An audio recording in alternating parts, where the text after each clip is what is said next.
Yeah.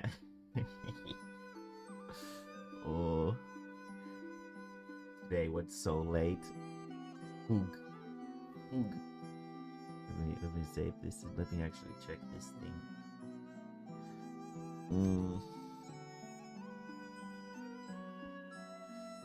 Oh shit. Okay. So, oh, it's that soon.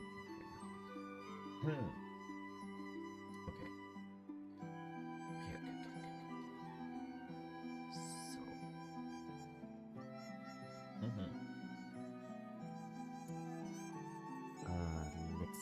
Let's also turn on Final Fantasy.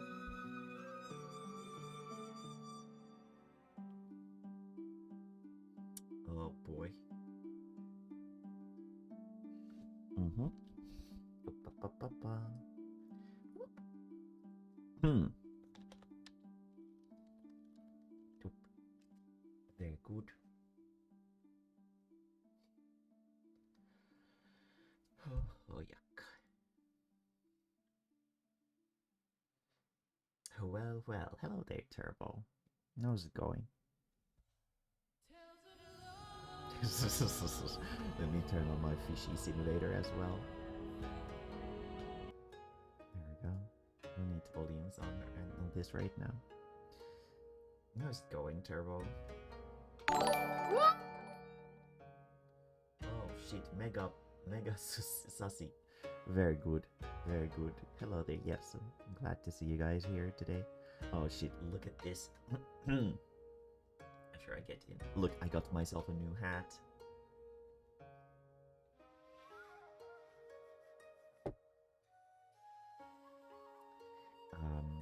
So, long story short,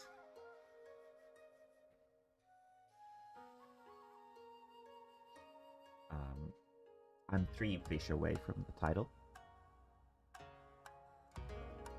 It's not fish o'clock yet. I'm 3 fish away from the title. And today, one of the really, really tough ones is biting again. So we're gonna do that.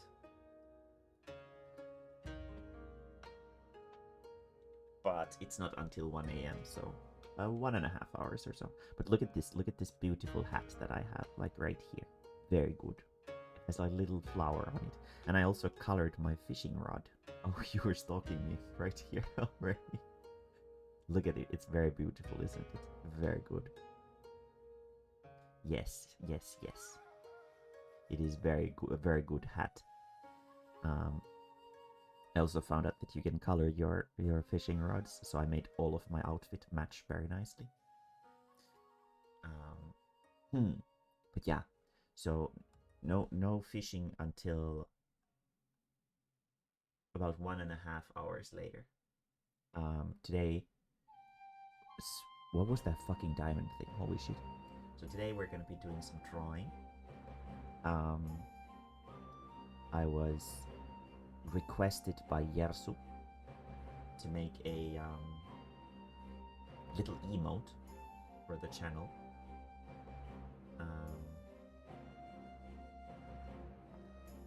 Oh, that is very diamondy.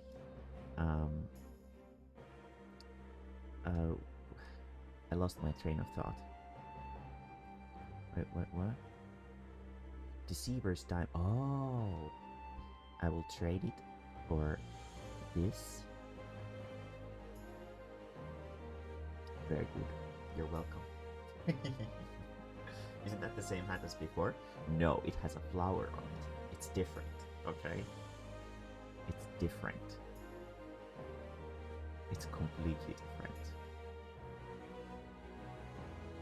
But yeah, let me find some good place to sit down on. Under here, underneath the tree. And we're gonna be idling here for a little bit. And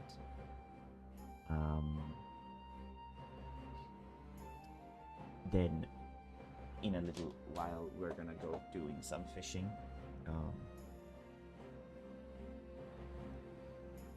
Yes, you can idle with me, Sith, if you want to come cheer for me when we fish.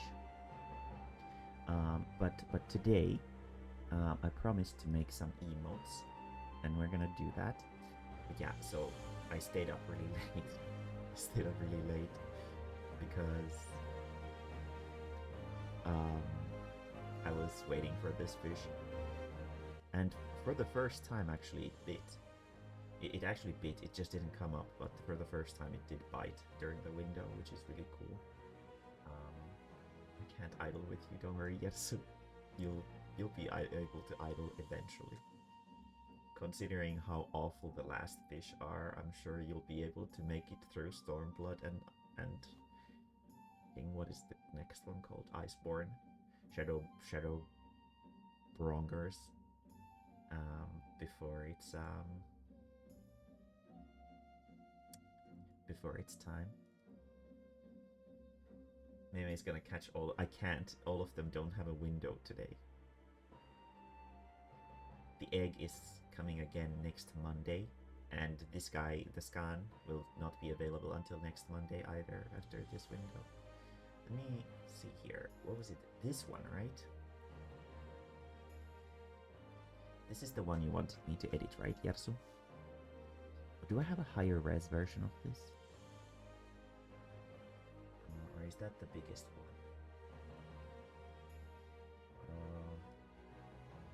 Oh, sub badges. Was it a part of the sub? No, it's not a part of the sub badges. It's a part of the emotes that we did earlier.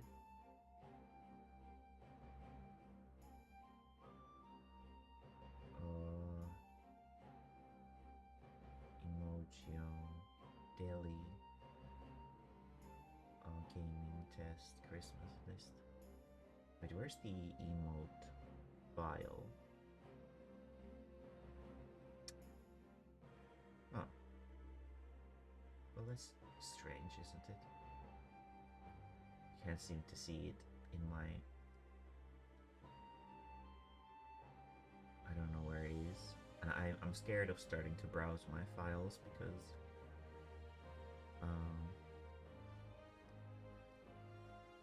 because there's so much naughty stuff in here.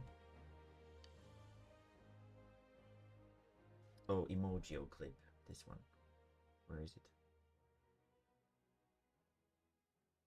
Is it Doodles or something?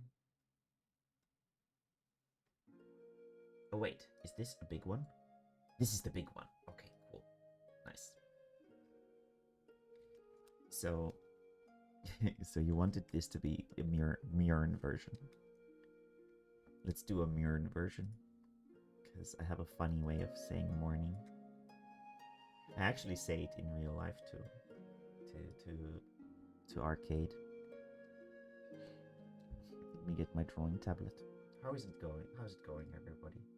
I completely forgot to ask. We can give her funny eyes though. Yes, I was thinking about that too.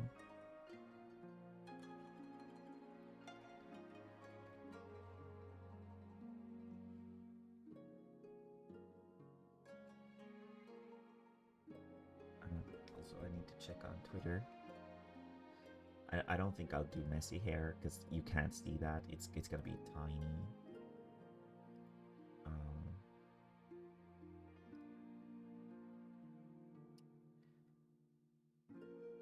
Okay.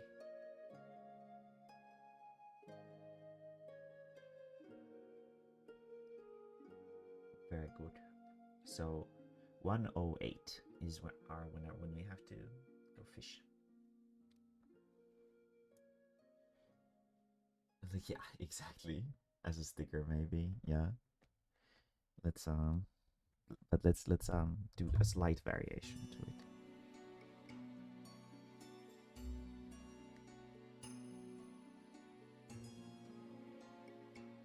Like this. And then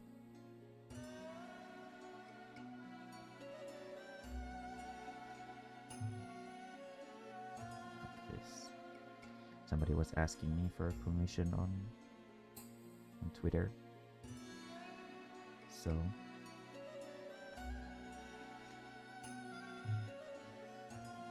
I was just checking if they had sent me a message.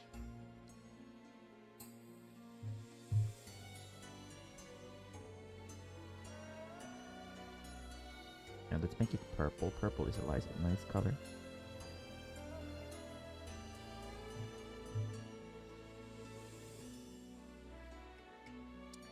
Let's spread it out a little bit better.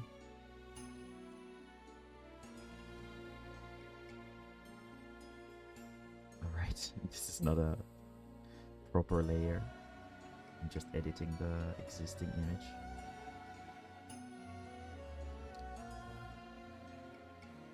I need to hide the screen when I save this, just in case it starts saving into the spicy variant folder again.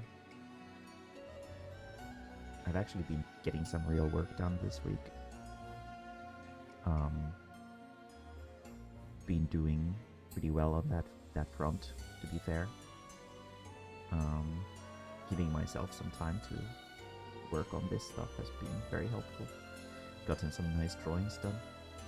Yesterday I drew a very squishy cow. And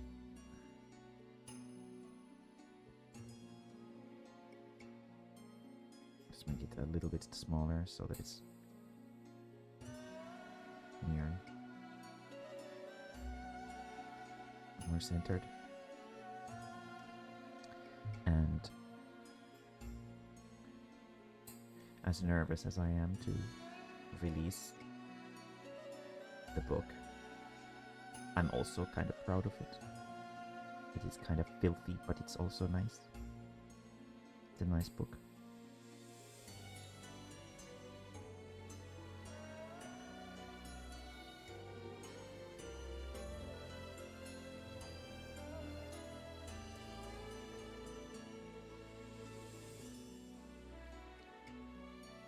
Mirror. Certifiably bubble schnoot. Yes. Cows are very cute. I like cows very much. It's something that I've always wanted, like enjoyed to draw. It's like one of those kind of furry type of characters that I had a lot of trouble drawing when I was younger. There's the schnoot. Specifically, the nose it's a very three-dimensional object, and getting that to sort of look good was something that I had a lot of trouble with. I think that a lot of people in general have a lot of trouble with faces like that when it comes down to furry characters, which is why they're almost always drawn in a specific angle or something like that. But here we have this. Let me close the screen down for just a second.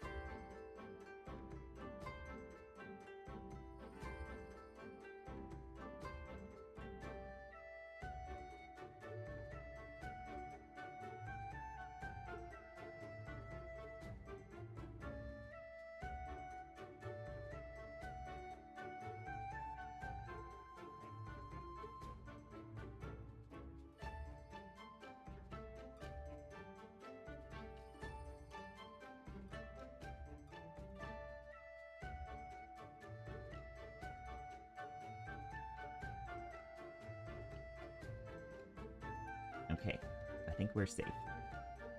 I wonder if I can update these emojis during streaming. Probably not, right? But here we have this thing now. So this is good. What if two cows spooked schnoots together? It would probably be a very squishy noise. It would be the most squishy noise. Also, Yarsu, if you can, there's this thing on Discord, I think, that it doesn't really like sort of downloading the emojis and whatever. If you have the original May-Judge file, can you please send it to me? And also the explosion GIF thing that you like. If you don't mind sending those to me, I'll add them after the stream is done.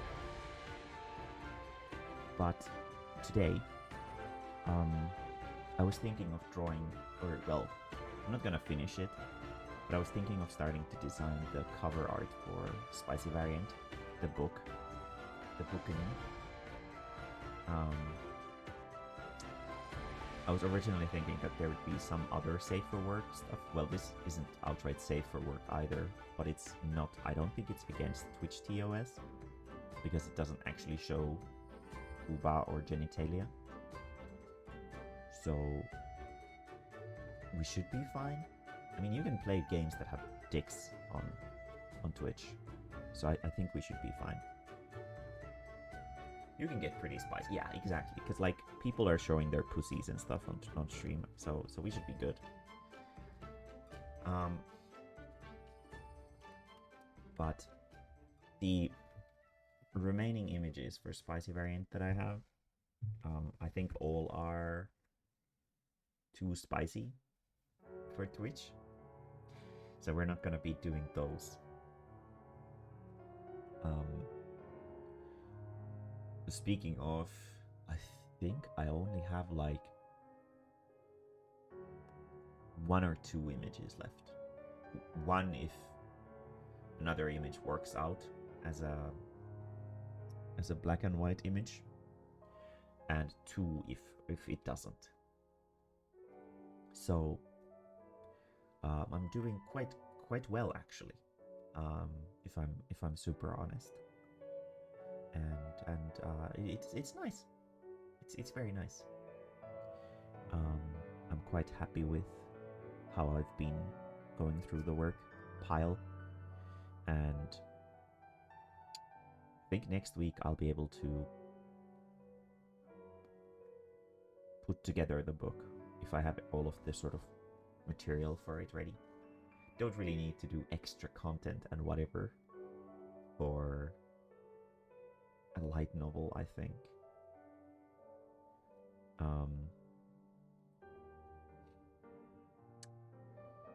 So I think we'll be good. I mean, I guess I could place some ads there. I should definitely do that. I need to make myself an Etsy and put up ads for the other works there. That would make a lot of sense, actually. Shit. Okay. I need to make myself that fucking Etsy pretty soon. Yeah. I'll just drop a link to the main page of my Etsy and they'd be like, yeah, hey, if you like to support my shit, you can buy other stuff here too. That might be nice. But yeah. We're gonna be doodling some stuff today. We can also just talk about whatever. We can also, if you have some funny videos you want me to look at, we can also look at funny videos. And we're gonna be doing some fishing on the side as well. You know, let's just chill and let's not take things too seriously and just have a good time. That's the plan for today. Maybe I'll have probably after the fish, I could have like a small food break too. At least if there's still people watching at that point. If not, then I'll just move on to working solo. But for now, we will do this. So what I was sort of thinking, let's first do this sort of not in the frame of what I was thinking. I was thinking of doing like one of these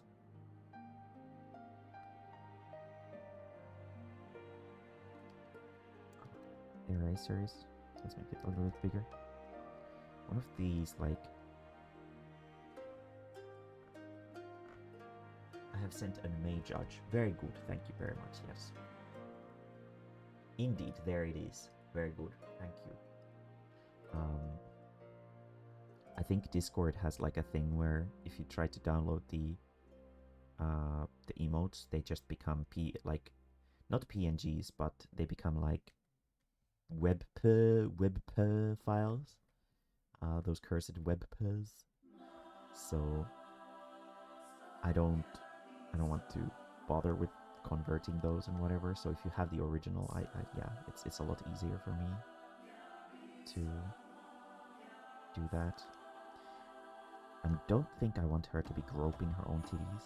Let's be a little bit more subtle with like her fingers just barely touching her titties. But the idea is that we have sort of the hands covering the booba.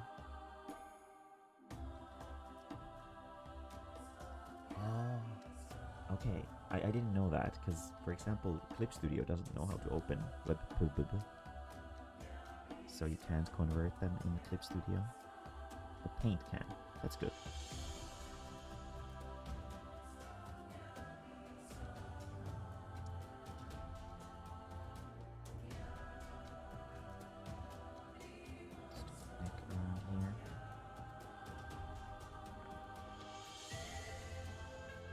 More her arms down, sort of thing match.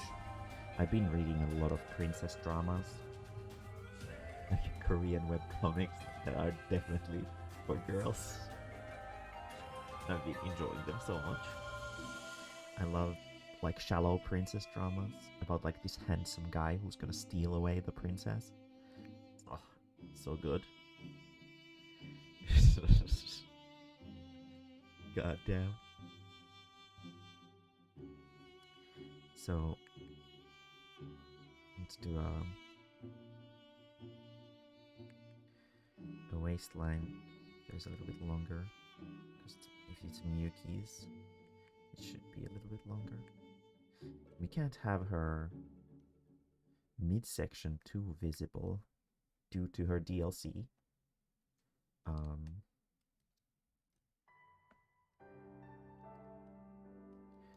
But let's do sort of this gauging of where her midsection would be. I think around there, and like this, something like that. And then what we're gonna do is we're gonna zoom into it. So I want the crotch to be around this height, like this. And then maybe her chin is slightly visible, so she's not sort of holding her head completely up. Like this. And boobies are gonna be here. Very nice. Great Serpent of Ronka.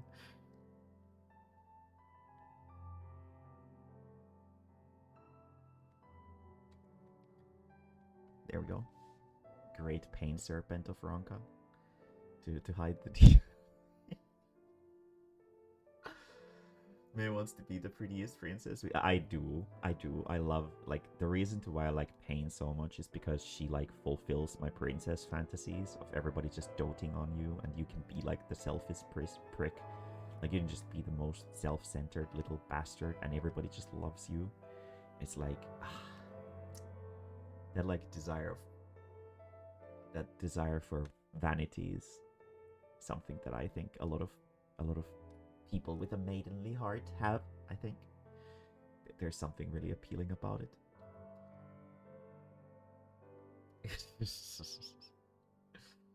I guess the Ronka is an expensive fish. Yeah, I actually don't know why. You can't desynth it. You can't put it into your house. So I have no idea why. But it is very expensive. It's like a solid 500k or something, I think.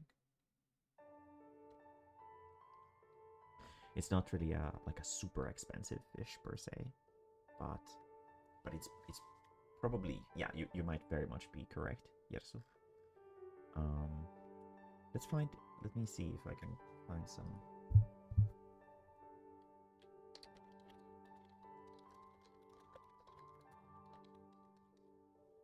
I really hope this isn't visible. I don't think it is. No, it's not. I'm just googling a woman laying down covering breasts. No, I need to be on the back. Oh, that would be good too.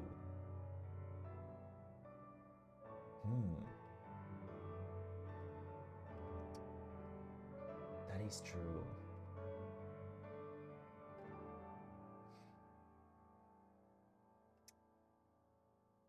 Oh, that is also good. Oh, I like that.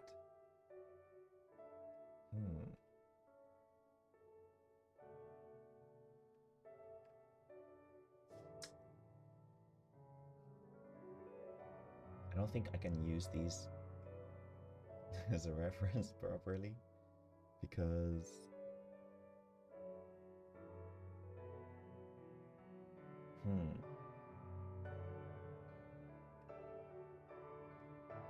let's oh, I could combine that and that. 6 symptoms of breast cancer that aren't a lump. Oh no, that's not a positive. It's not a very positive not a very positive article. So this is sort of the positioning that we want for this image. Now, let's do a proper posing. So more like this. We have like the neck extending up here. Sorry, I can't look at chat right now. I'm kind of checking out this reference.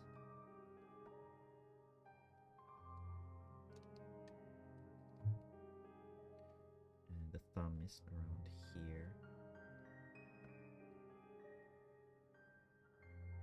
And the fingies go, I think I'm drawing it too big already. The fingies go like this.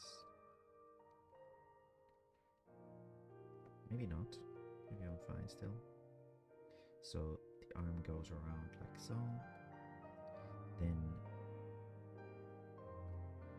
this arm is coming through here. Just draw it into a proper fucking hand. Like there we go. And then this hand goes from underneath here and it hugs her side like this. You can see the thumb going up there. Oh yeah, that's a much better, more natural looking pose. And then her collarbones go like here and here. Thank you for whatever that was, and I'll check in just a second. Then Booba goes here. And then the waistline continues from here.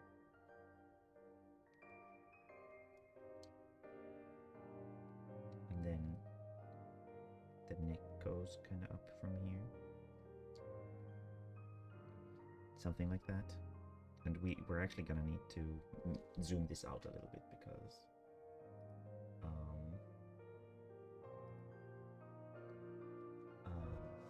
White here finally found the stream. Oh, hello. Wow.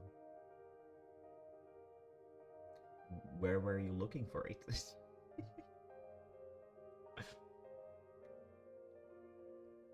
And then the giga thighs. Yes, don't worry about it. Let's now do this, like make this smaller. And maybe about that size. And then we extend Miyuki's waist, because it's gonna be Miyuki, so she's got a longer waist than, for example, Pain. So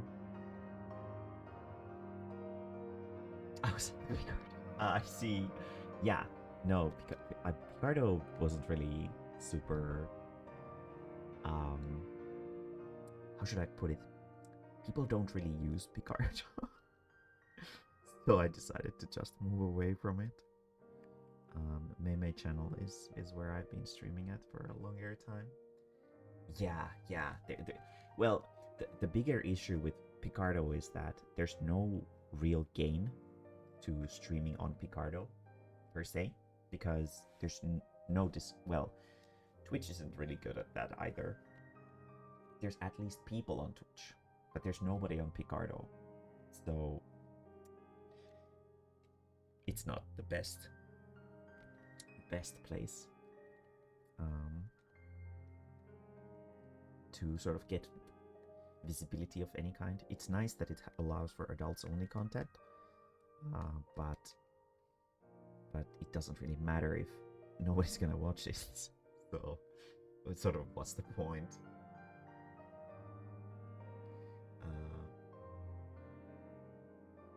Yeah, yeah, yeah. Mhm.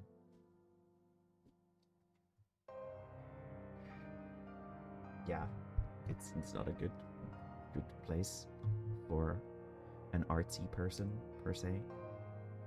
I'm sure some people can kind of, I don't know, do something there, but for most people it's probably not the best place, and you probably have to be there for a while to amass a viewer base like that in the first place. Um,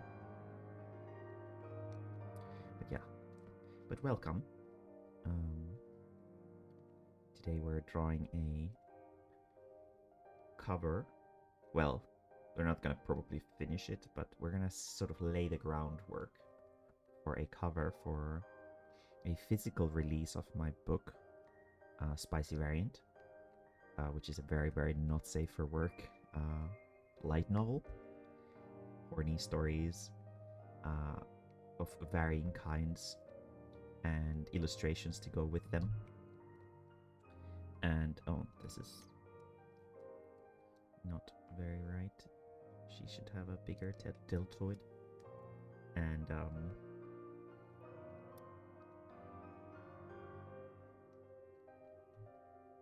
I'm sort of making some extra special illustrations for it, so that people who have already read the digital release on my Patreon can still enjoy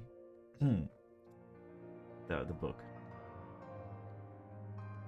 So that's what we're doing today, and also fishing in Final Fantasy XIV.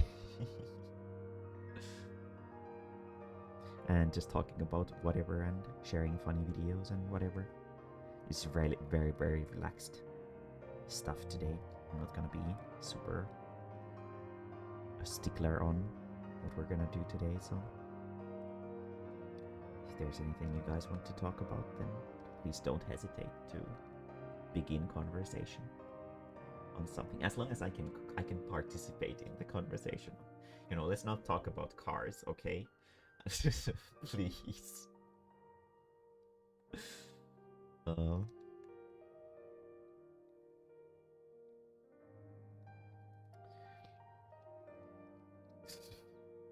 There's something about those car convos that always throws me off.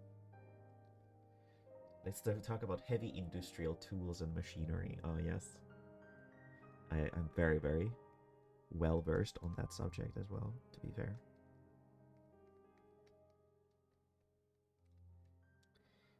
Did you get out of work already, Turbo?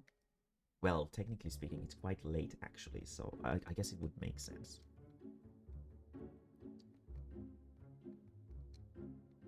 You're not usually on stream, because I'm guessing that I usually stream around the time when you're at work. 7 a.m. to 3 p.m. I really can't deal with that kind of work stuff myself. Like the 7 to 3 schedules and stuff like that. Well, 7 to 3 isn't super bad because you still have a lot of the day left, but still, I much prefer a flexible schedule when it comes down to work. That's why I do freelance.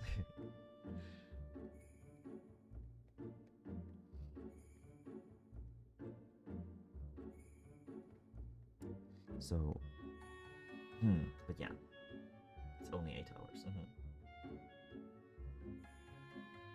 Pirelli. You guys are such bullies. Fuck. Sheesh. Why would you? Yeah, like as soon as I say, I think it's like a like a Twitch chat thing. It's like been watching some funny highlights from I think Germa, and whenever he says for chat to not do something, they instantly do it. Is the person? No, it's different. Okay. You guys bully me because you're assholes, and I bully you because I love.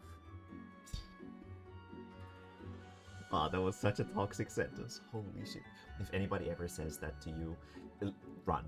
Run like the fucking wind. Holy shit. That is such a toxic sentence.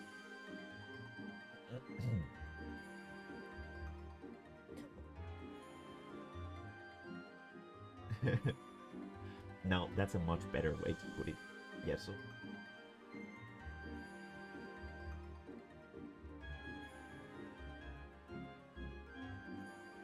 You guys are definitely gremlins.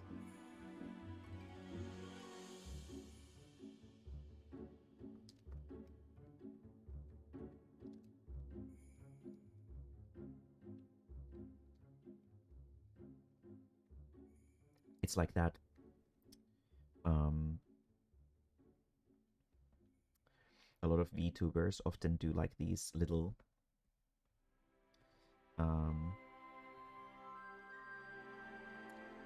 like tests of like how much of a gremlin they are. But in my community, it's not that I'm the gremlin, it's that you guys are the gremlins. And you're not the sexy kind of gremlins that Miyuki fantasizes about. You're the kind of gremlins who like do things just to mess with me. God damn. I do really like my community though, to be fair. Let me just put that out there. You guys are my gremlins, and that's why I think it's okay. All the fan art is so fucking unique and funny.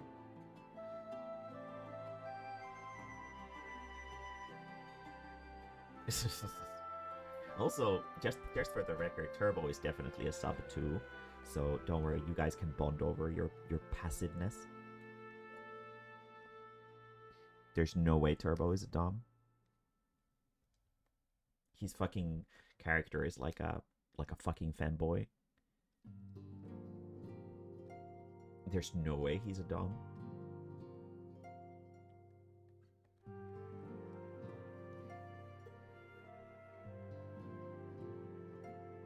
And our lovely matriarch.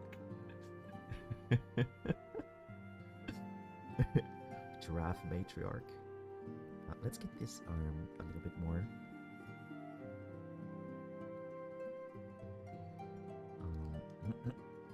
Would she actually reach down this low? God damn it! People's arms are so long. Let's do it in a more like, subtle manner. Yeah, like that. Giraffe matriarch. So let's make this sort of spread out better, and this one more realistically extended. We'll work on the hands and stuff after we're done with the sort of general anatomy first. Glad you like your time here though, Yeps. It's very nice. I've been a little bit bummed out recently because I haven't really been able to do like super like fun content for streaming because I've been so busy with work and stuff. But once I get done with the books and stuff like that, then we'll get back to the usual stuff. I was kind of considering maybe we could play Resident Evil, maybe 2 or 3, probably 2 on stream for Halloween. Would you guys be down for that? It's 2 I think is pretty scary, but it's in third person, so it's not a first person Resident Evil, so it's not insanely scary.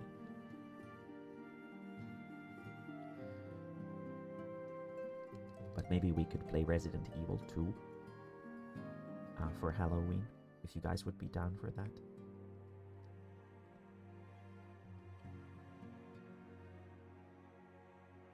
What if we play Silent Hill? Oh. I support Resi Evil stream. We'll say hello there. Hello there, Sorrow too. You're up. Well, you're a night owl. I know that for a fact. So, not really surprised to see you here, to be fair.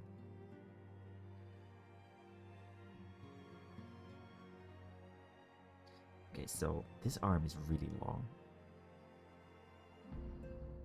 There's no way it's actually that long. Let's change this posiering to where this is where it's at, and this is actually where. Yeah, that's better.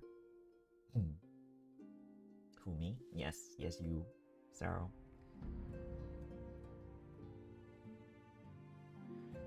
Zoro has been sending me artwork that she's been making over, like, every now and then, and I'm having trouble because I don't know how I should sort of, like, my critique sense is kicking in, but I know that she's not looking for critique, so I'm just like, yeah, that's, you know, like, I feel like my comments are always really shallow because, like, my brain is, like, hardwired for, like, okay, let's talk fucking business here.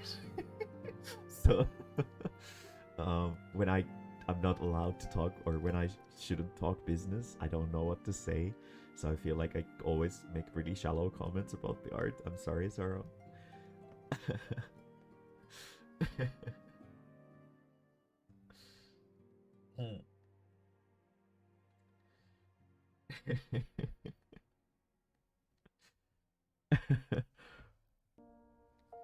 I'm really bad at giving commentary on artwork that I am not allowed to critique.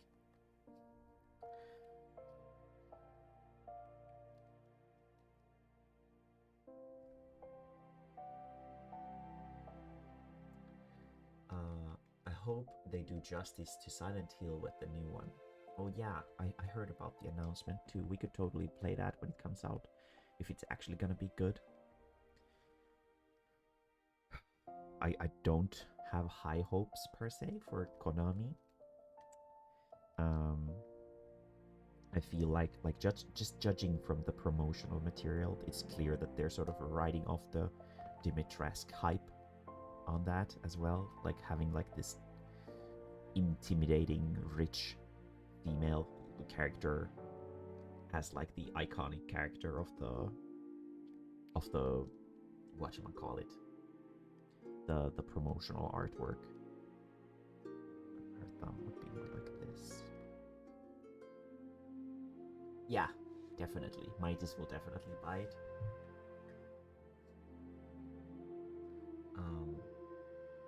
But yeah, we could definitely play some Resident Evil 2 if you guys would be down for it. Have any of you guys seen a playthrough of Resi 2 or played it? I think it's much more about zomboners. Yeah, the remake. Original and the new. Okay.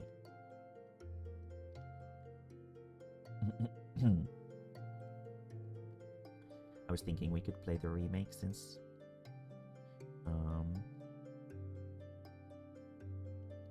I think people will like that graphical whatchamacallit in a little bit more.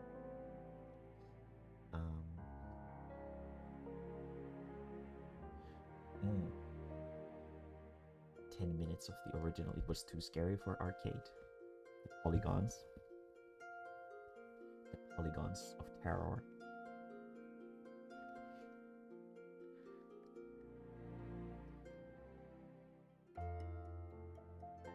Oh, I should have my fishy tracker here on the side so that I don't forgore. Let's move this here. I don't think I need this right now. I'll definitely use that later on. Also, Yersu, did you notice that you can also transform into the princess, the Queen Lalafell, in the Halloween event? Just a random thing, sorry.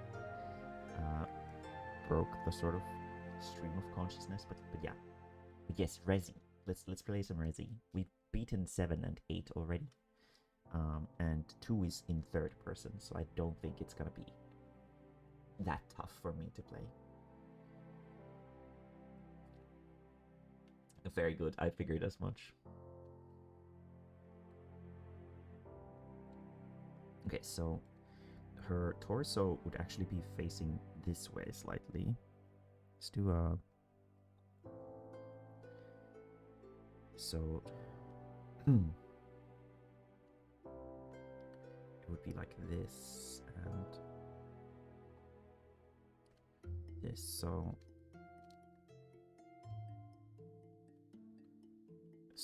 we should like add like a slant like this.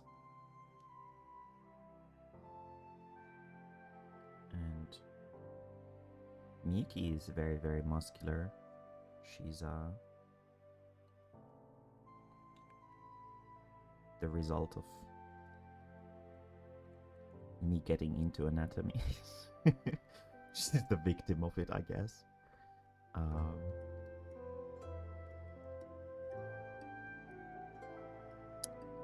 And that would mean that her abdominal area would be like here. Let's remove the old line art from below. Make her more like that. And her lower body is thicker than this. So more like that. Technically speaking, we would definitely see her dick from this. So I might zoom in just a little bit for this. RE7 playthrough was fun, I remember. Very good. Very good. I'm glad you enjoyed it. I actually enjoyed it a lot too. I hated it, but I also enjoyed it. So with Resident Evil, the thing has always been that I really, really like the story. There's something about it that sort of appeals to me. It's the right kind of sci-fi horror that I like. It's like sort of almost believable, and that sort of gives it value to me. Obviously, it's sort of anime horseshit, but it has elements to it that could be mistaken for believable. And let's make her a little bit taller, like this.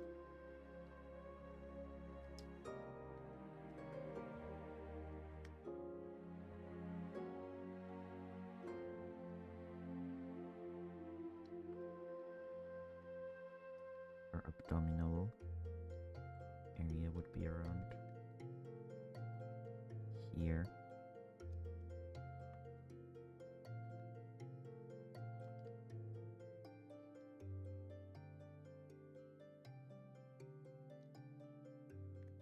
And like that.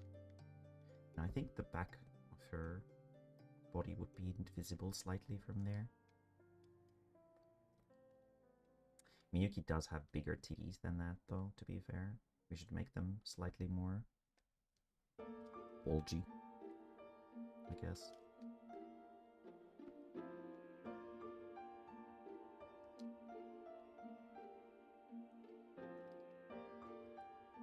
Should we make the leg posing even more, sort of?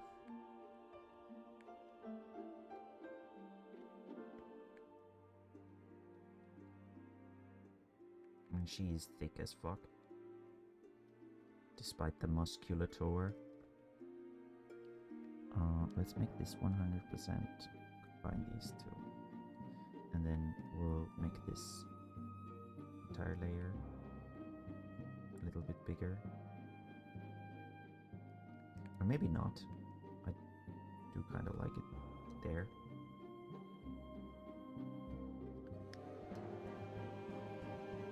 I recommend Leon first, then Claire. Okay. Oh, there, Timo. Everybody's up late today, I guess. We're drawing some teas for a book cover and talking about Resident Evil and doing some Final Fantasy fishing in 50 minutes.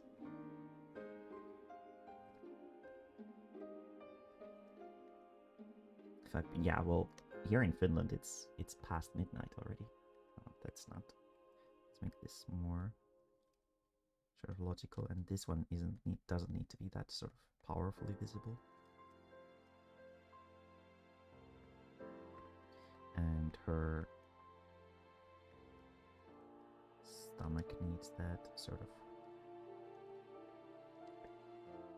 thingy to it. She's actually very, very fit.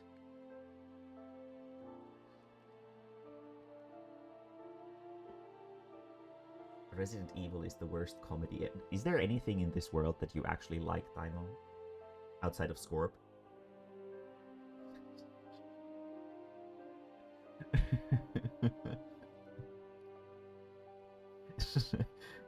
when you're like the grouchy Finnish man who lives in the forest.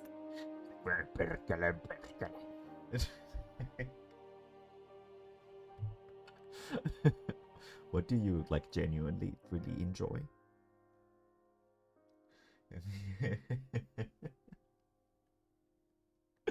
Whenever I say something about some kind of franchise or something, Daimo is instantly like, "Ah, fuck, that's the worst thing in the world," and I'm like, "What the fuck, Daimo?" It is hilarious. It is very confusing. Like, what is there? What is enjoyable to Daimo? I have a healthy attitude of hating everything. What do you hate less? Is there some game franchise that you don't hate like insanely much?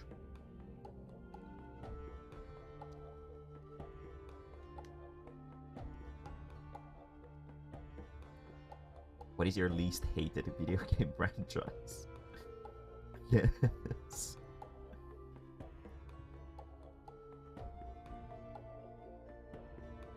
My sweet. No.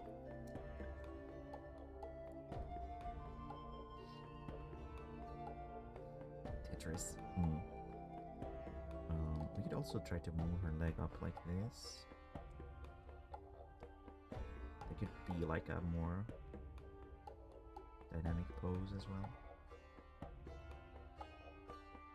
But I don't know if I like that myself. It would cover her up. Pinball game on Windows. Oh, I remember that. I'm gonna come sit on you in Kugani while I watch. I'm actually gonna go fishing in Ilmeg. So if you don't have Shadowbringers done, you won't be able to come on and fish with me. Occasional Dark Souls. Dark Souls, okay. They're straight from the path of Sekiro and Elden Ring. Yes, I know, right? What fucking trash games.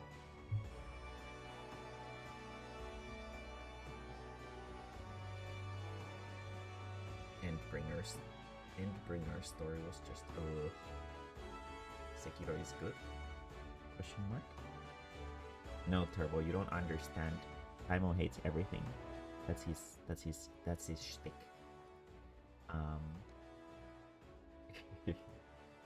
Doesn't matter what it is. There is some reason for Daimo to hate it. Endbringer. Shadowbringers plus Endwalker. How dare FromSoft make a game that has stories and character that you don't have to just guess. I don't think it's because of the stories or stuff. I don't know. Somehow Daimo doesn't come off to me as the kind of person who really cares that much about the stories. There's probably some more gameplay-oriented reasoning for the distaste for these. And also, Elden Ring is definitely just about guessing the story as well. There's like no material for it whatsoever. I'm so tripping that Kingsfield 2 on PS1. What even is that?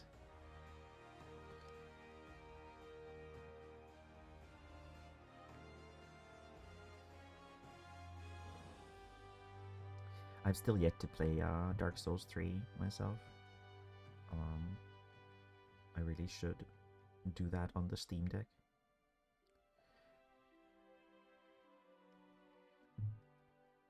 Can't really see her abdomen that well on this one. I guess I shouldn't really start doing like muscle definition on the sketch anyway. That doesn't really make any sense. Pro tip, friends, when you're making sketches, don't waste time rendering them. It's completely pointless. So we could imagine her leg would be like here. Actually, let's draw her body sort of how it's supposed to be so that we can make sure that it's like a properly realized pose. Sadly, no dicks today. We're not gonna be drawing some nice Miyuki dicks. Because Twitch Senpai wouldn't be happy about that, I feel. So her legs would be like this.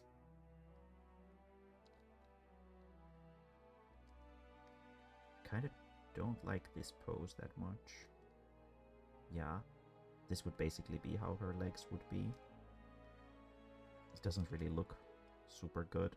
It's not a good pose. So let's change the posing up a little bit. It kind of looks like she's cold, which I'm not a huge fan of. I mean, this arm pose kind of does that.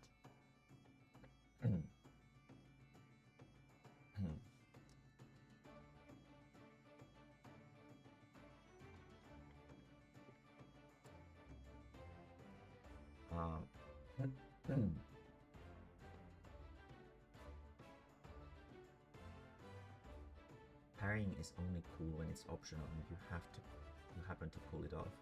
But when the whole game it revolves around it, it's just you have way too much. Action games have went that route because of the popularity of Sekiro. Oh right. I don't think have I played Sekiro?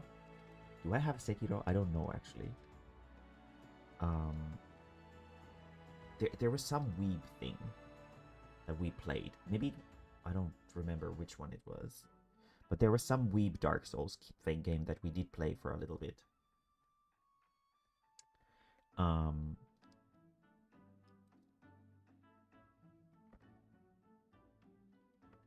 think a more relaxed pose would be nicer.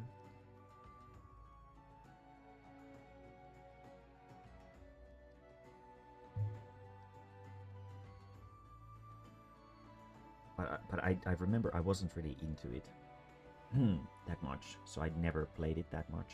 I got it as a gift from probably Zoltan or something on Steam.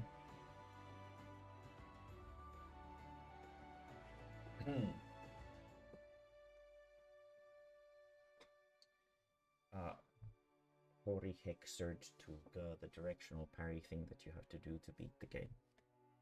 I don't know about I don't know the specifics on whatever you guys are talking about, but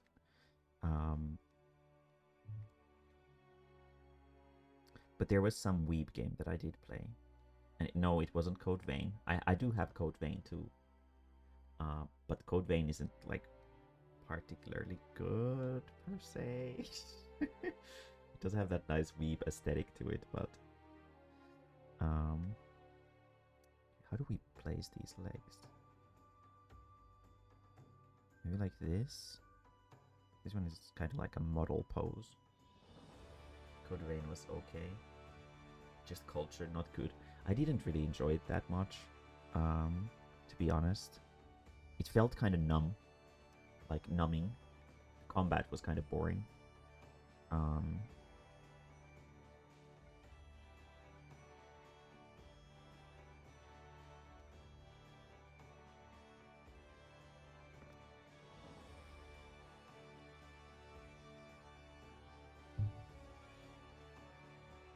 Starts very slow, sis. Okay. Yeah, no, I didn't play super far because I just grew really bored of it. The character creator was funny though. I was able to make a giraffe Mae-mae with stupid giraffe horns.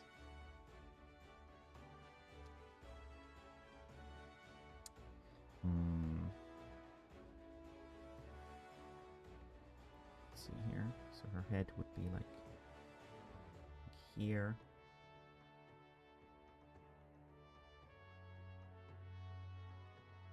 And her jawline would be like here.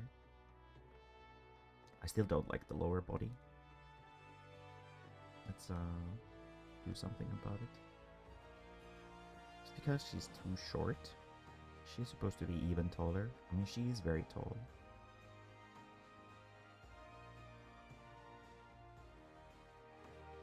Might even be.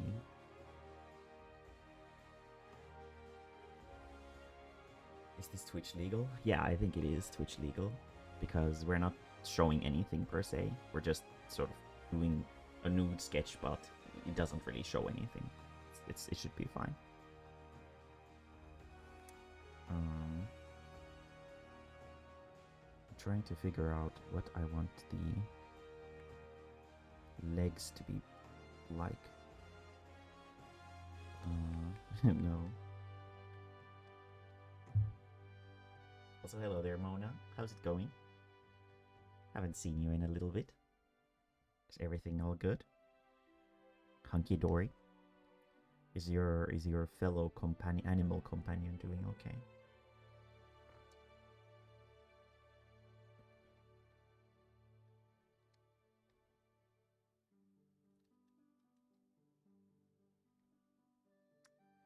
How do I pose these legs in a way that makes it sort of nice? It would be kind of nice to have them sort of in a similar way to the arms, where it's crossed somehow. But it sort of gives that Vilukissa feel very, very quickly.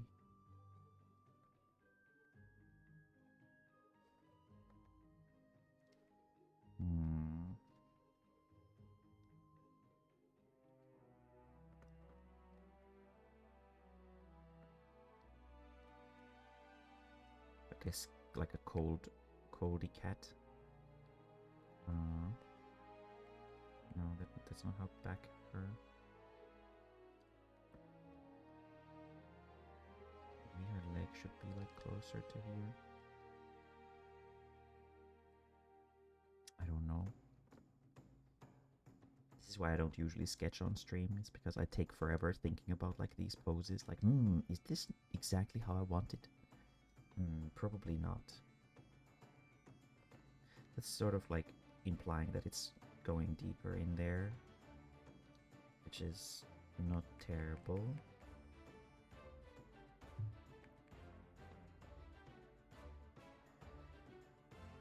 Beck sows in his evolved form after he eats enough money. What? It will be Twitch legal because Mae-mae will censor any loot parts with the Great Serpent of Ronka. If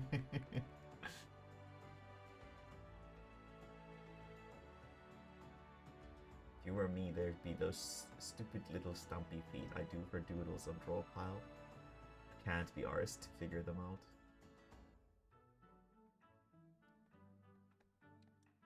Yeah, I sort of... What if we spread the legs out a little bit?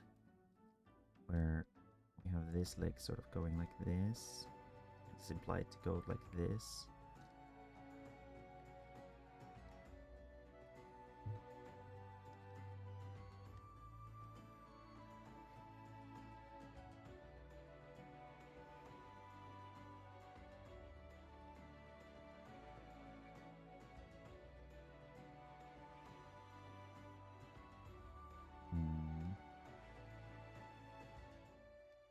Her leg should be thicker no matter what.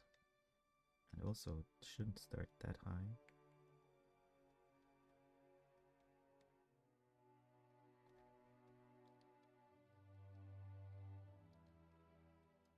Maybe something like that. Kind of like the wide pose. But she's also supposed to be sort of laying down, and I feel like this is a bit more of a standing pose than a laying down pose. Although I don't know how it would look in the correct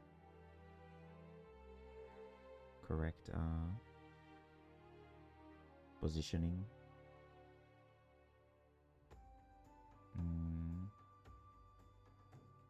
It still kind of does look like she's standing. Yeah, maybe not this pose then. God, the fact that her torso is tilted that way is... Actually, oh no, it doesn't necessarily have to be tilted that way now that I think about it. Could just make it so that it's like in here in the middle, sort of her midsection. Yeah, that's actually true. Need to stop thinking in 2D and move on to the third dimension.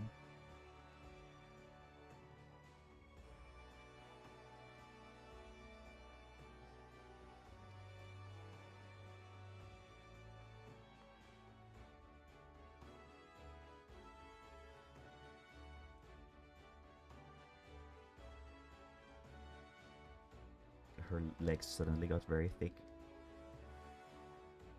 I mean, to be fair, she does have very thick legs.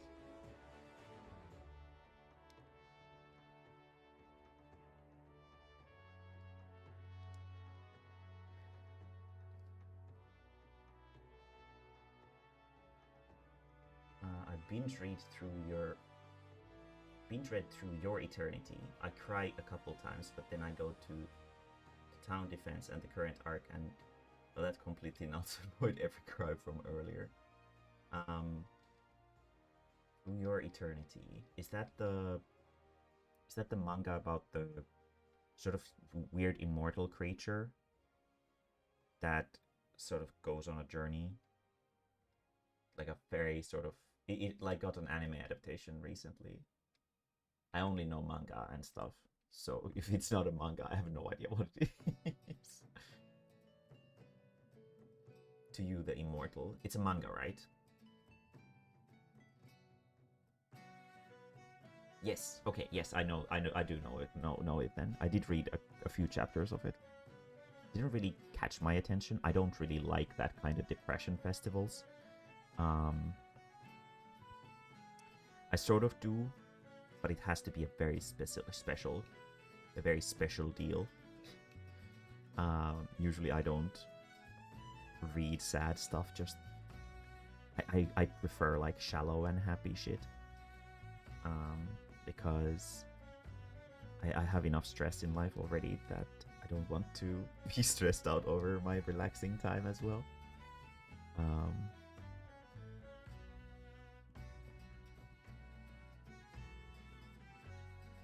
But then if we cut it from here, it looks about the same.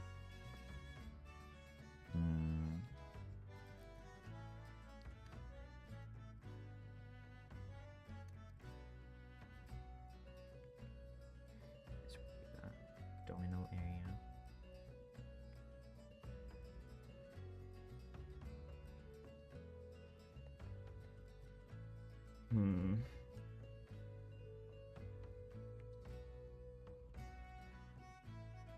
Would be an interesting choice of words to binge read through an anime. We haven't really watched anything serious yet, so if you want us to watch something serious, we can watch something serious. If that would be a good experience. But yeah.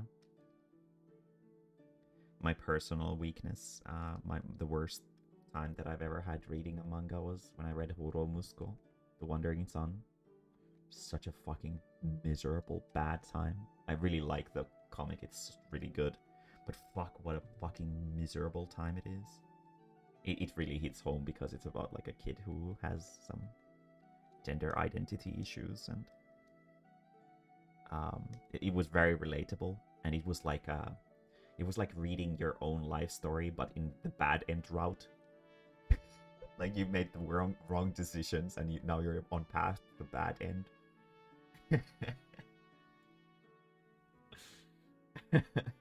That's what it felt like to me. And if this one is here.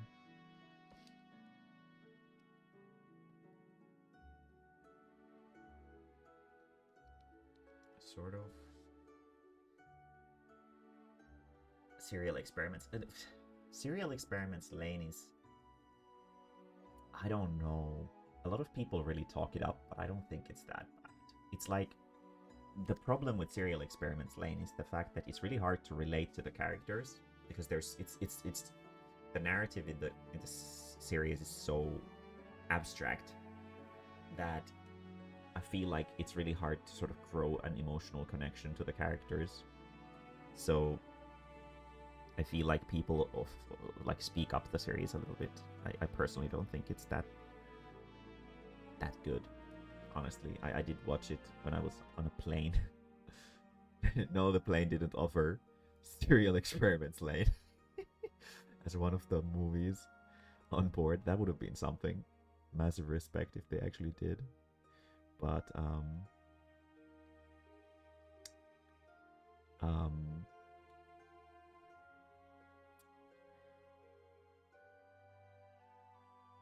But I don't know. I didn't like it. It's like one of those classical horror anime that a lot of people talk up, but I just don't get into. Like for example, let's actually make her waistline also. Or lift her side a little bit to match the curvature on the top of her body. Kind of like what's it called? The fucking cringe fest where there's like the fucking waifu, like the naked waifu who has the stupid robot helmet, and she like has like these invisible somethings that she can control to kill everybody around her, something stupid like that. Um, I don't remember its name right now. It's completely escaping me. I'm sure you guys know what I'm talking about. It's such a fucking cringy piece of shit anime. I don't think it's scary at all. Elfen Light, yeah, yeah, Elfen Light. Everybody's like, it's always the sort of I call this type of girl a touhuli. Um, they're like the girls who get like really hyped over super normie shit. Um, and they're like, oh yeah, fucking Higurashi though. Higurashi is for hardcore people, and I'm like, what the fuck do you mean? And and they always tell me that, oh yeah, Elfen Light, fucking so hardcore. It's got blood and gore, and it's like, you know, like a teenage girl who has seen the first horror movie and now they think that they're really hardcore for seeing it. I don't know. I don't remember the opening song, if that's what you mean.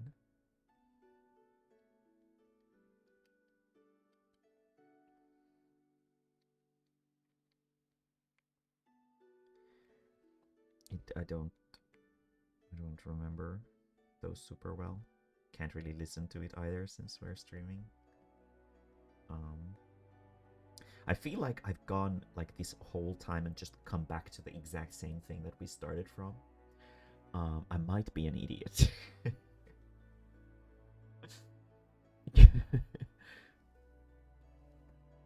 um,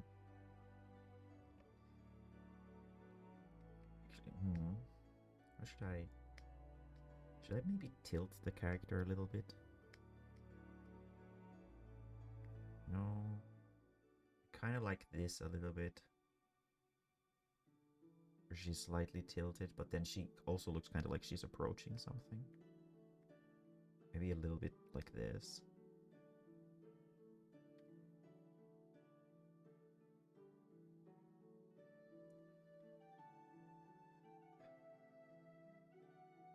But the idea is basically that the title is gonna be like around here.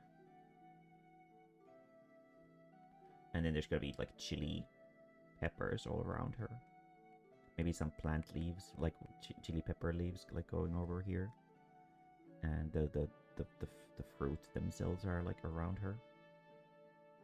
And so she's sort of laying in a bed of them. And her hair, we can see it like here. Like this. But there's something about the posing that isn't feeling very dynamic to me. It's the waistline. There's something about the waist that is still not agreeing with me. Well, to be fair, I don't agree with it. Let's remove it all together. Start from the beginning yet again. So I want it to be like a this, I think.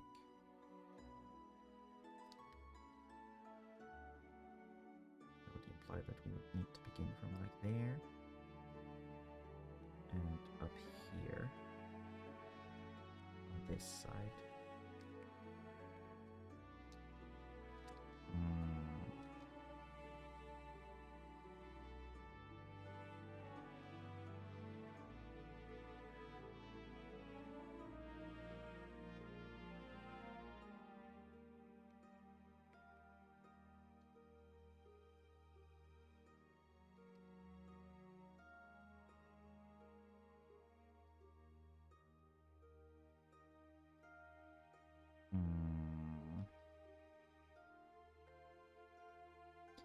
I like how Mona only came here to ask if this is safe for Twitch. She didn't say anything else.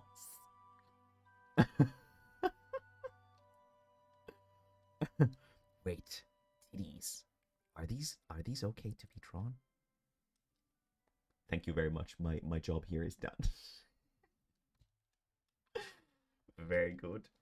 Are you still here, Mona? Let's see. She is.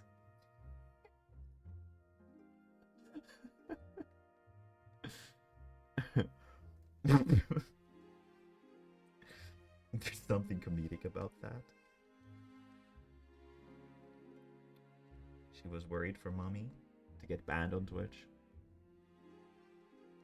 No, mother, no! You're gonna get banned! Stop drawing titties!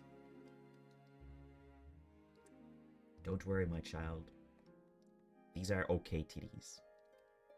I think.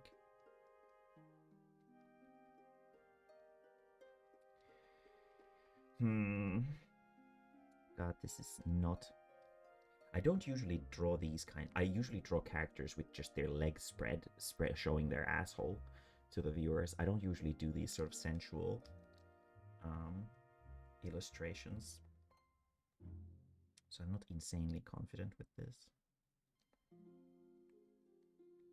Especially these sort of iconographic, almost iconographic, like compositions. I kind of don't want her to look like she's sulking.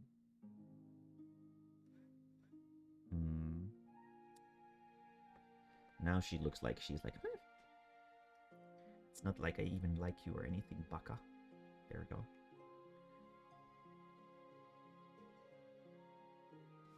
Tomorrow, RimWorld will add children to the list of things that can die. I see. Are the patch notes for RimWorld similar to the Sims patch notes? Yes, I am waiting on a fish timer. We are 20 minutes away from the window, which is very soon actually. So yeah. But luckily this one doesn't actually need that much prep work because it's a fish that is only available for 90 seconds, which is real cool. Thank you very much, Square. I appreciate that. So obviously there's not that much that you can do to prep for something that's only going to be available for such a short time. It is one of the 3 most difficult to get fish in the entire game right now. One of the deadly, the warring triad of fish.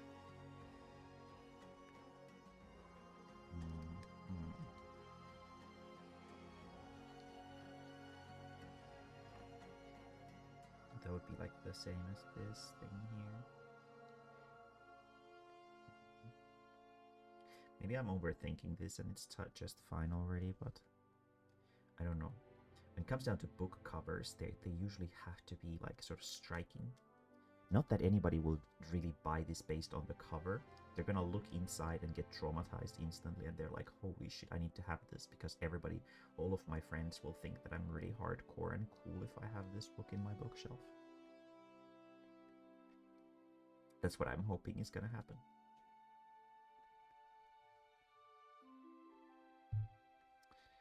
Maybe I need to refresh my head off of this for a moment. I've been staring and spinning this for too long. Let's take a small break and let's go prep for the fish. There's this large woman right here staring into the void. Very good. Wait, that's terrible. There are 2 large women who sometimes appear around me, which is why it's hard to determine which large woman it is at which possible time. Hello there, DVs. How's it going? I will go check on the fish. Well, not just yet, but we're gonna do the prep work for it. So we're gonna go to Ilmeg. No, thick lord. They're not that thick, to be fair. That was not a thick lord, to be fair.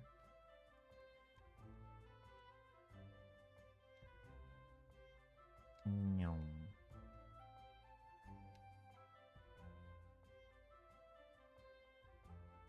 Last time I got the bite, it was up here on top of, like, next to this princess castle. So that's what we're gonna do this time as well. That seems to be a good fishy spot for this guy.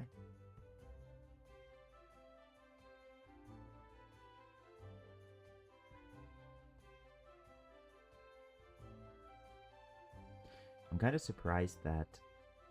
Well, I think it's because the long mirror lake is so big that a lot of people just aren't so visible. But there aren't nearly as many people fishing for this as there are for the egg. But this is a very beautiful scenery. Very nice. So this is a perfect fishy spot for us. This little tree is our friend, and this is where we're gonna fish. Bait bugs are the meal of the day, and we need to catch a cerulean loach from here. That's the worst enemy right now.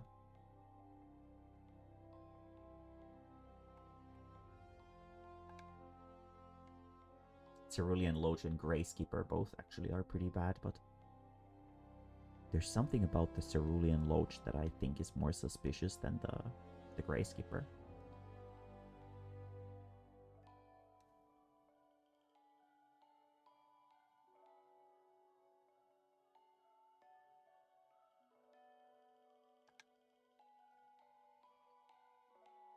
I don't know if this is it.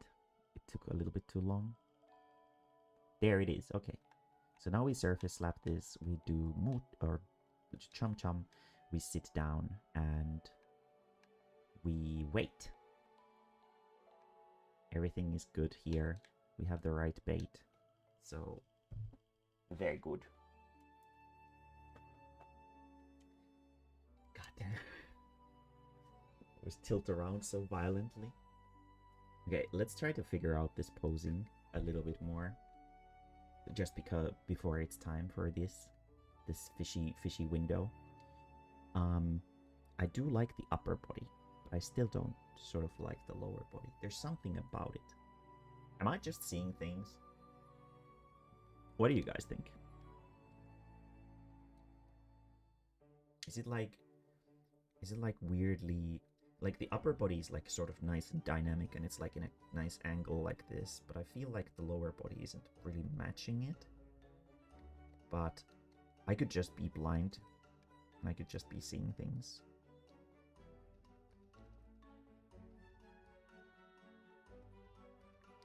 In my overly critical way of thinking. Also, how the fuck am I gonna make the fucking chili peppers here in like a realistic, like not realistic per se, but like in a what's like a sensible way to draw them? I guess in a sense I could also stylize them.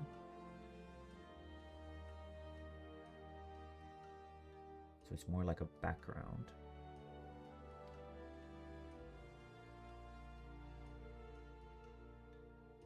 I can sort of see what you mean. I mean, I think it does seem a little bit off. And yeah, it's like upper body is sort of like bam. The lower body is kind of like don't, you know. Doesn't make any sense. Probably doesn't.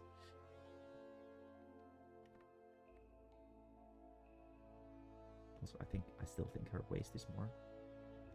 I don't know, something keeps shortening her.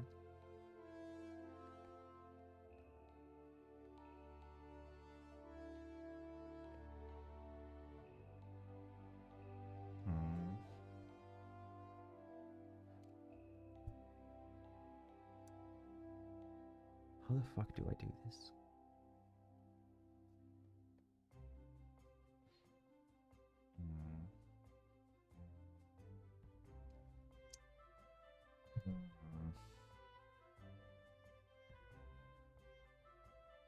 Does it have something to do with like the midsection, or let me actually look at some reference images again.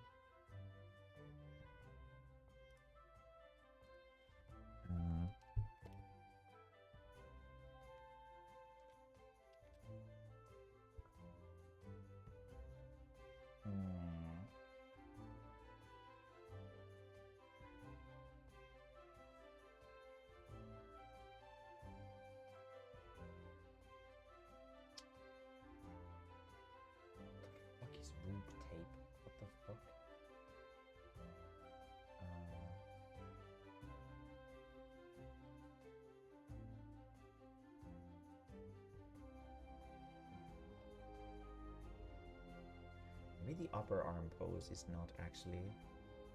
Maybe that might be a part of the issue.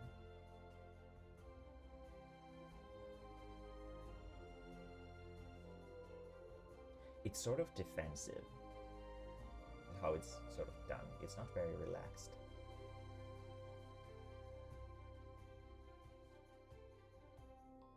Which definitely does not work with the sort of thematic thing that we're going for here.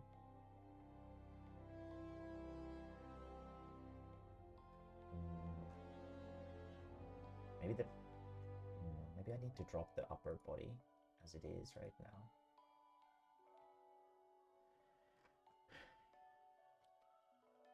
Maybe we can, for example, take this arm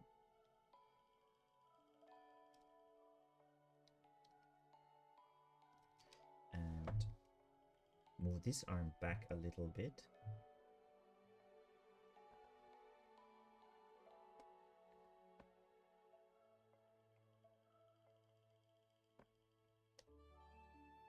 And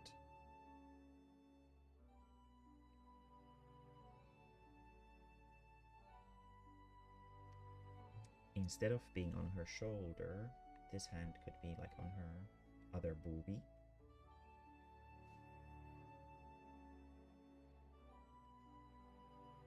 And this arm could actually be up.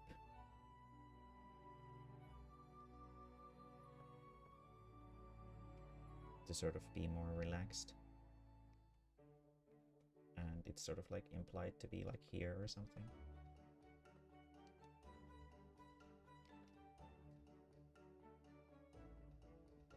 So that she's holding onto her titties.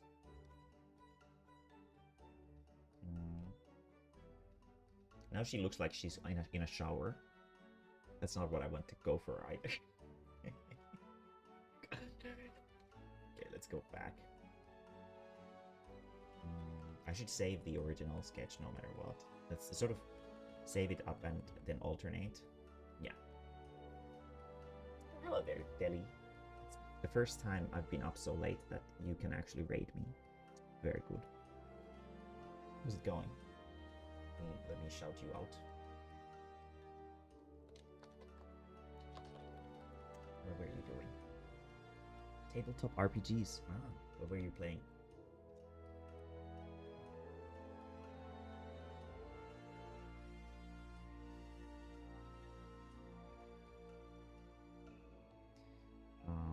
Yeah, let's duplicate this. Make this like a super low opacity copy. So how do we relax this pose? So this is a little bit more like enticing than I'm protecting myself. The original plan was to sort of have like just the character's fingers sort of covering the titties.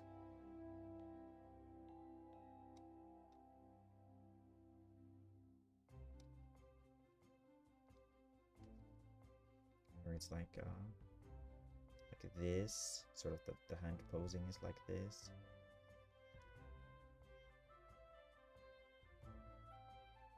What is it fucking, what is that game called? Catherine or something like that. I think it has like a similar mood to the title that what I'm looking for in here.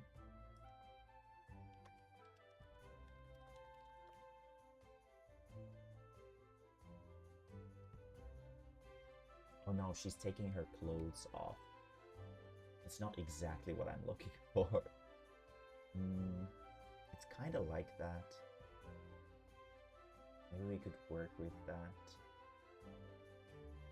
It's only her upper body in that. I mean, technically speaking, that could work too.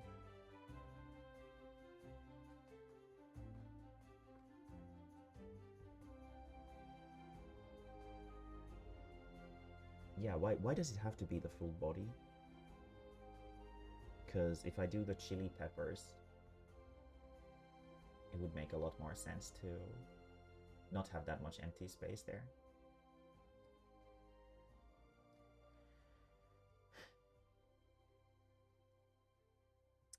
Yeah, maybe we can use the Catherine cover.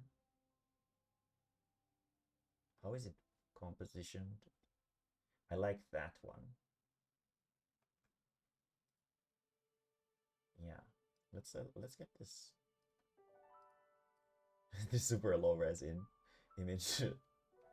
I wonder if I can play this book-based choose your own adventure PvP. What?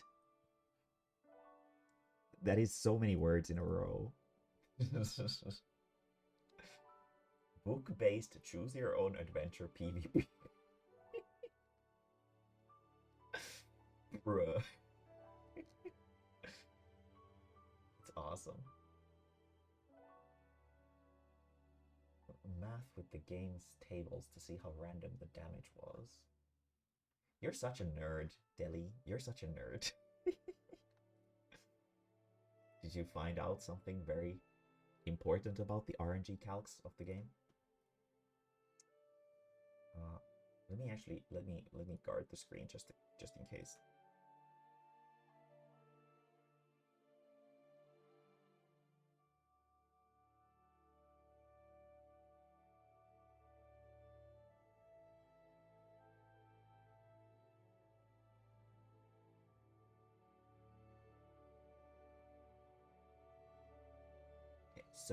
So like this, right? This would probably be pretty good. We could crop it up just a little bit so it hides like the upper side of her face as well. So our crop of this would basically be like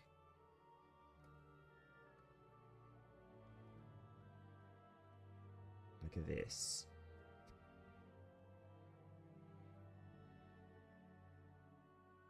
Yeah. And then we have the hands covering the boobies. Maybe just a tiny smidge lower. Well, it's just also part of the art style, but just in case, sort of to get as good of a reference as possible. So like this. And then the title is like around there.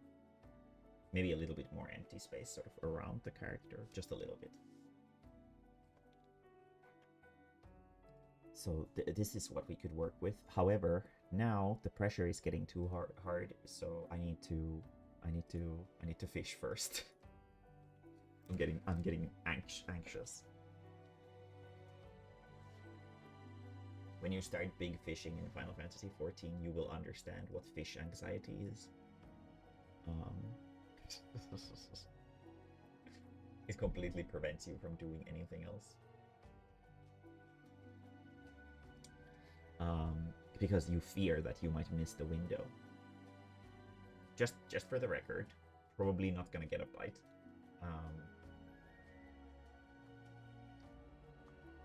This guy is about once every 5 windows it bites, I think. So yeah, probably not gonna get a bite. So please be ready for disappointment.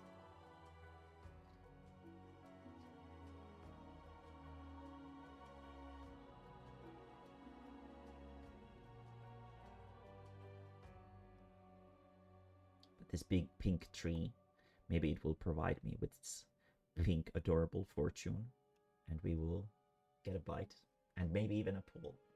For some reason, nobody's talking about this fish like it's a tough one. Everybody's just like, yeah, no, you know, scan. I just got it, like sort of waiting for other stuff, which I don't understand. Like, it has such a terrible mechanic to it. I don't understand why people aren't talking about how awful this thing is. It's very, very strange.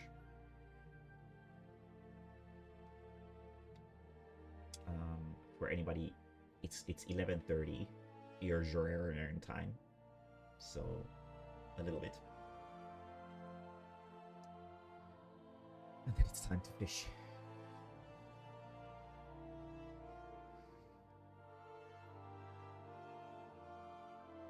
Yesterday I saw a very casual fisher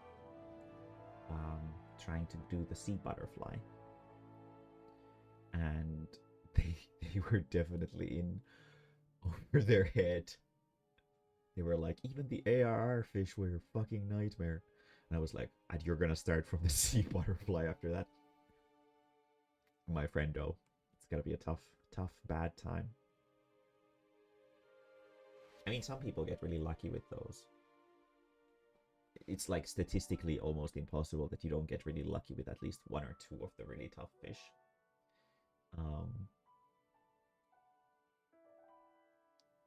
So in my case, it was the ruby dragon. I think I got about average luck with the charbonnet that we caught last week on stream. The little weird sea fairy or whatever. And with the sea butterfly, I'm probably having considerably worse than average luck. Because I'm at 10 pulls now, and it still hasn't come up. Which means that even if it's at like 10% chance to come up, it's still nearing like a statistical standard where we're on the tough side of things. Yeah, I know, yes. Don't do big fishing until you're max level. If you really want to do big fishing, level up first.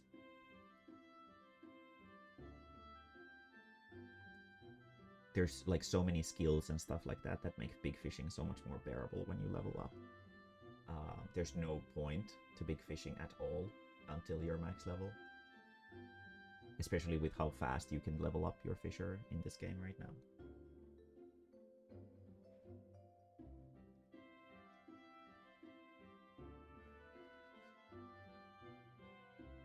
And yeah, there's very little information on any of the fishing stuff online. Which is kind of terrifying. It's like you're sort of fumbling in the dark all the time, which is, it can be a little bit depressing.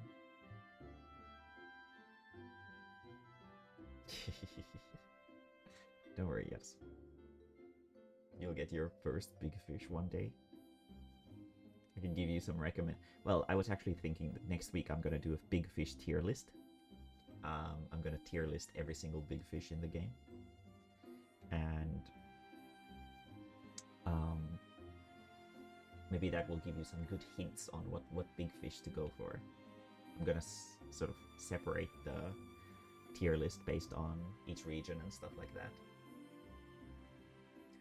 No, it's because nobody does the fishing because it's so bad. It's like it's such a trashy, poorly designed part of the game.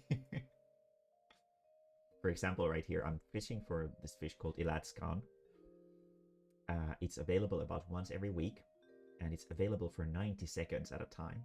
And it has like a really, really low chance to bite onto the hook. And even if it bites, it has a really, really low chance to be pulled. So people can take like months on getting a single fish, which is insane. Speaking of which, 5 seconds. That's why there's no information on the fishing. Oh shit, I don't have sounds on. This is not good. Eyes open for 3 exclamation points. That's 1. It bites really fast if it does.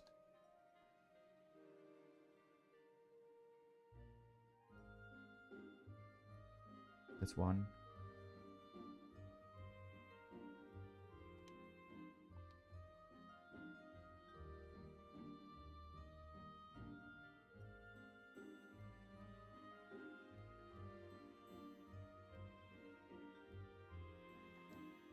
That's not a bite.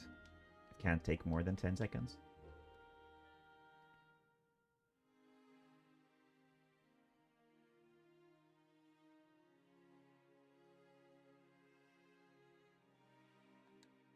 That's not a bite. 32 seconds left.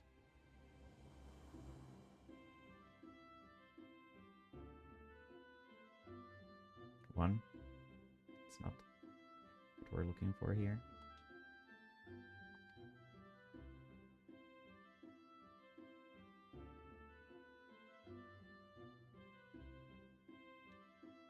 Nine seconds. It's not a bite. One last time. This is the last attempt. If it bites on this, it bites on 12. because I didn't chum. Always bites on 12. Nope. And then next week is the next one. Wasn't that fun, guys? Wasn't that fun? That's why nobody does it. Oh, I hate this thing so much.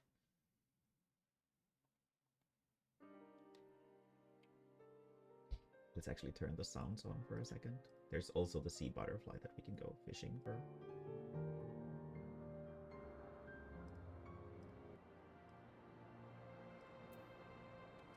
Which we will.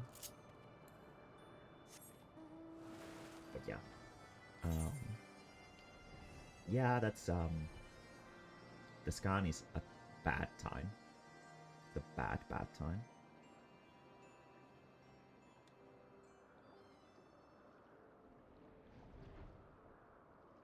This guy is a bad time too, to be fair. I've been going at this thing for about 2 weeks now. About 3 windows per day. So what is 14 times? No, 7 times. No, 14 times 3, yeah. Been through a few. Been through a few windows with this thing.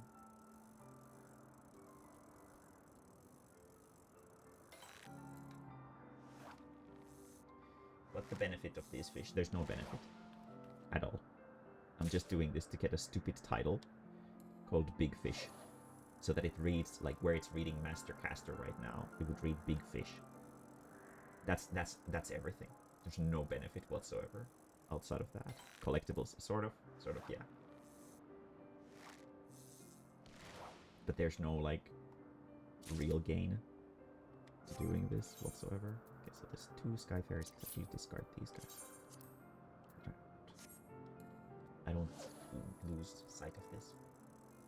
Yeah, like 2% of the fish you can put into an aquarium to look at them. All of the fish you can put on paintings. But the paintings aren't really, they're not that good looking, to be fair. So we are at 2-1. Let's do this. So we can guarantee that this is the fairy. Nope, you can't put the Ronka in the aquarium.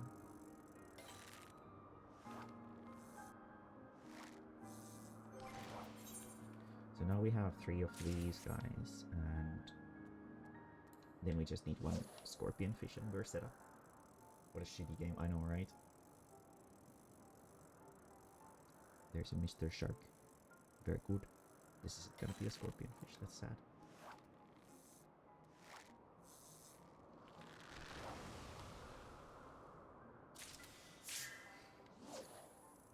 I've been here for so long that I can tell if it's a Sky Fairy or not. This might actually be a scorpion fish.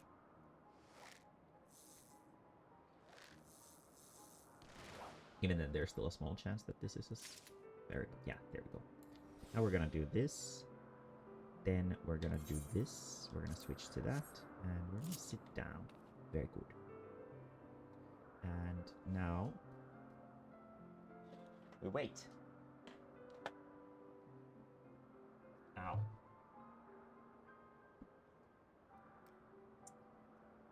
But yeah. God, I wish you could put the Greater Serpent of Ronka into the aquarium. That would be awesome.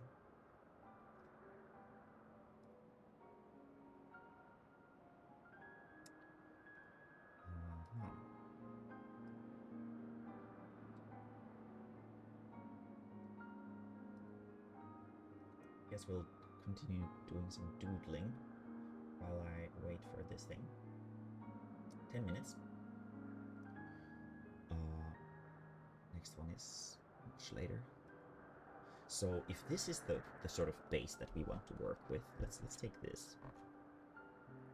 Copy. Paste. So how would we fit it into a B5 size? If I want it to be like that.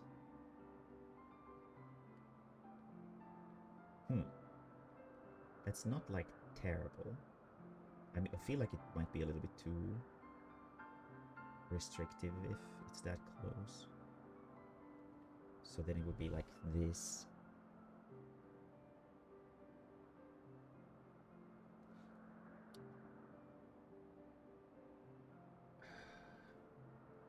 Yeah, let's remove these.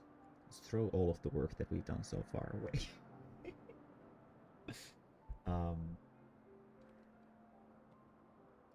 So we're not gonna take the arms, but if the head position is about this, arms aren't gonna be here. We're just gonna leave them sort of like that. The bust would be here.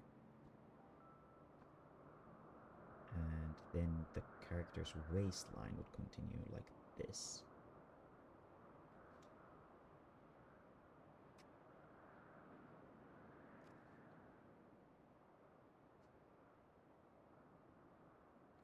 And it would technically be the same thing that we already drew.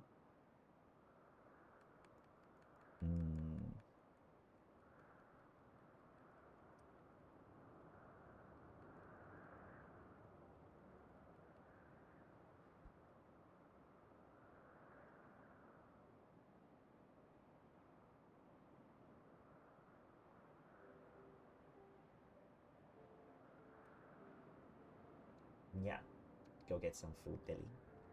I actually should probably get some food in me as well, to be fair. I haven't eaten anything yet today. Let's take the posing and sort of see. We're just gonna change the anatomy to match Miyuki, and then we'll start altering it once we see it in proper line art form, because right now it's kind of obstructed by the clothing and stuff like that. So cleavage is there.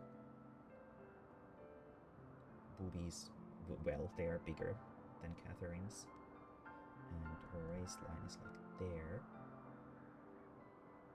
and that would be the musculature. She has such tough clothes to sort of work with and this kind of stuff. And like this, and her fingies are like here. We're not gonna take her hands because we're not gonna use them anyway. I don't want to have us posing like this exactly. We're gonna be taking this as a sort of like preliminary. This would be the mid of the torso, and let's give her an ubu.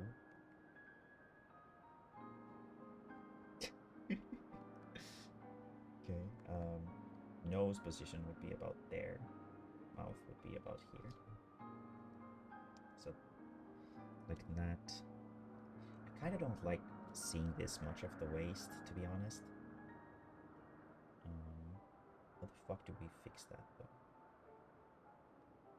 It's not like a very good cut. The cut that the game cover has is really good, but it's not exactly what I want. How the fuck do I crop this without it feeling sort of super imposing?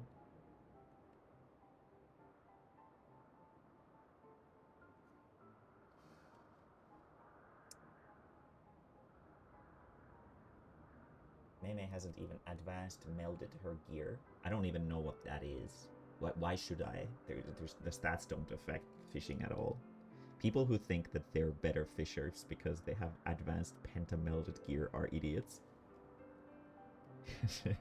Doesn't do anything.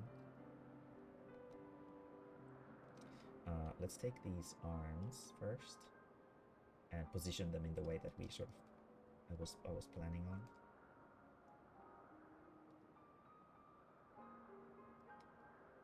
So maybe we can work with this posing where we're gonna be pulling the arm a little bit closer and we'll move this up a little bit.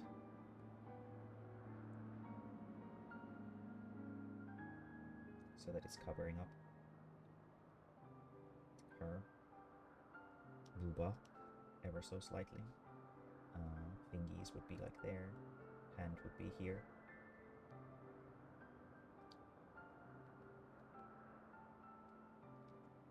Yeah, that's sort of what I was looking for in this. Let's see how. I think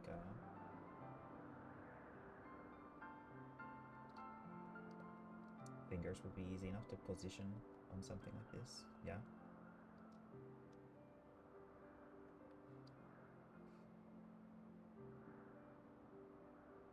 And then we can copy paste this side to the other side. And then we can edit it later to make it look different.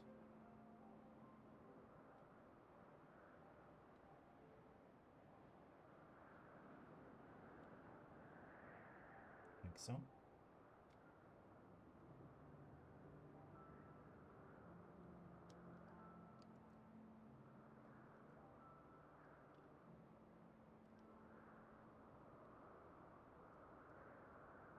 Okay. And now the cropping is still the issue though.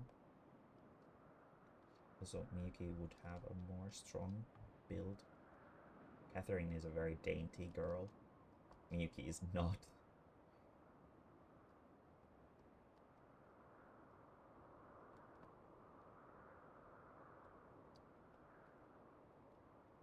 Okay, let's make sure that these are symmetrical.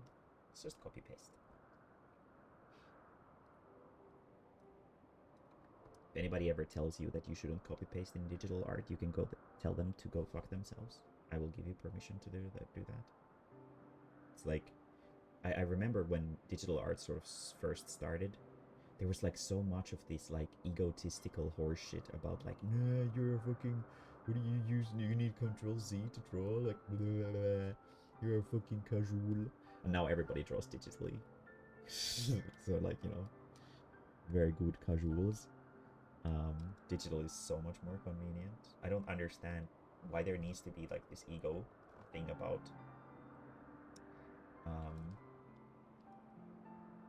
like whether if you use Control Z or something, like the digital advantages or not.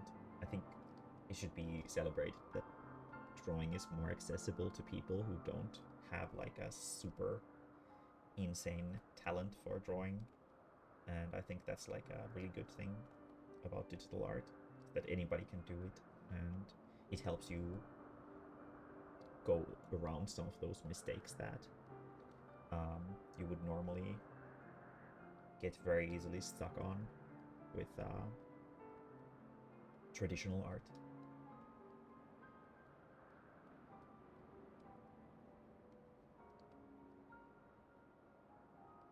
It's really good to practice traditional art as well, but there's no sort of reason to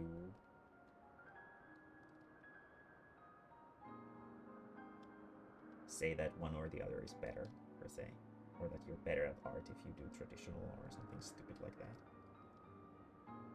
Art is very subjective, and who is better and who is worse is very much determined by what your subjective values in art are. I think we can actually make this sort of work, because she's gonna be a little bit taller than that, so let's pull her waistline down a little bit.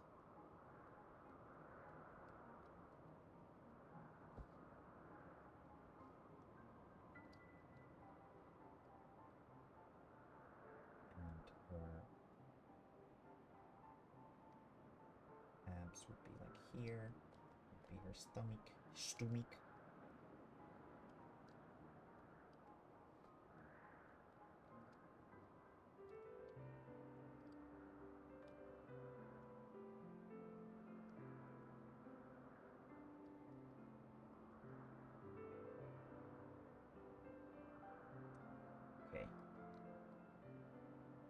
Okay, I kind of like that.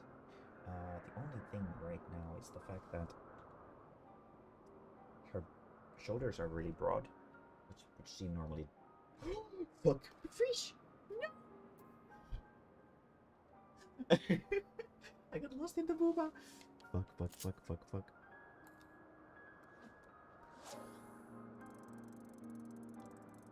Shit.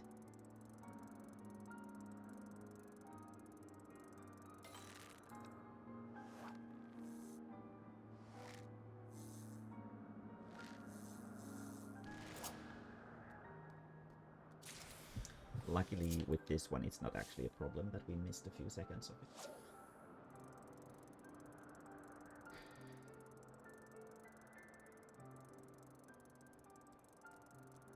Maybe it'll come up because it doesn't sense our desperation this time.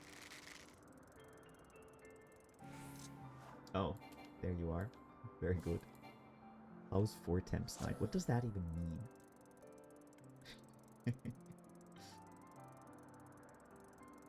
The fuck is House 4 temps?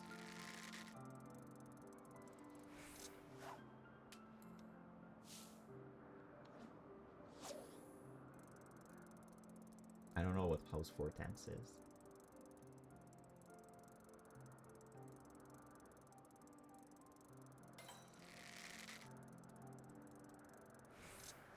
Oh. Why would you need to go to a big house when you're a small person? Okay, so no luck on this first window. We're gonna initiate the window again. I'm sure this thing bites. It's not gonna be the thing we're looking for, but I'm paranoid, so I'm not gonna mind. And we're gonna do this. We're gonna do this, and this is guaranteed to be the sea fairies. I don't know yet. Maybe you should ask it.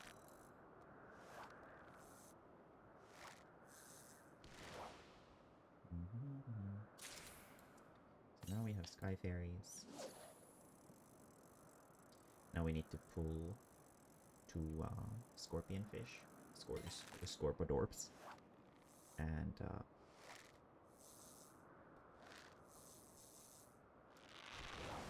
splishy splash. There's one, another one.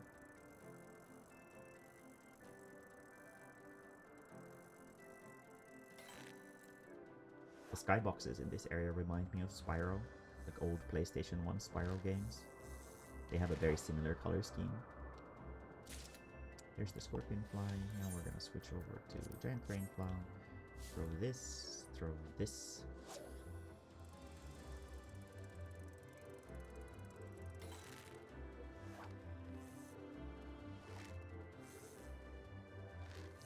And then we're gonna be schlippity slapping this guy.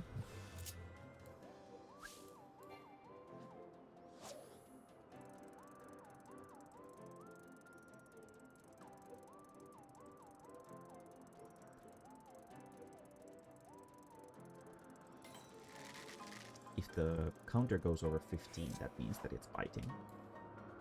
That's the sign.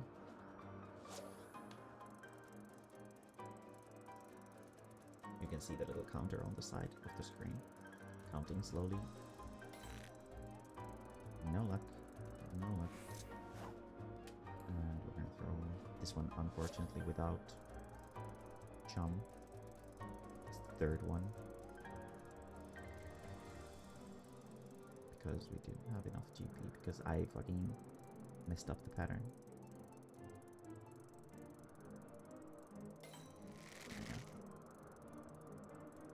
Shit. Yeah, that does leave it to 3. That sucks. Yeah, I used chum at the wrong time, so I messed up the pattern. That sucks. Well, that was that. Very exciting, wasn't it, guys? That's unfortunately how this thing is. You have 2 1-minute windows to pull for it, and it is not friendly. Friendly for coming up. It does not. It just doesn't come up. It bites about once every 5 windows, and I've had it bite about 10 times so far, and it has not come up. It really doesn't like me for some reason. I think there's something about the game where it's like if you play a Lalafell, like all the sort of herbivorous fish don't like you. Like the things that, but all the carnivorous fish fucking love you and they will bite into your bait instantly. Because they probably think that it's free food. But yeah, that was the fishing for now. So yeah, no luck. No luck today. So let's do this. Let's get this sort of in a good shape. Next one is at 3:44, so I don't think I need to be in a rush for that.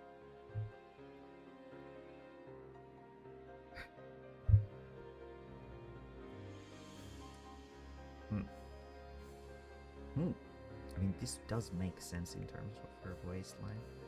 With just a little bit more ass. So it sort of touches the edges of the...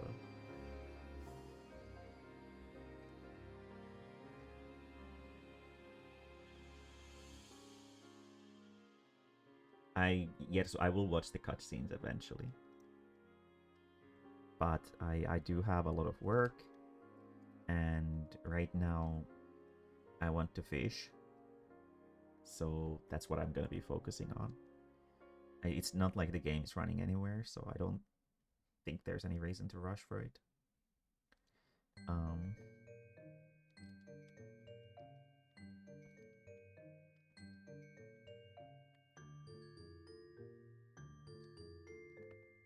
I don't think there will really be any gaps, considering the fact that you can just literally watch all the cutscenes in the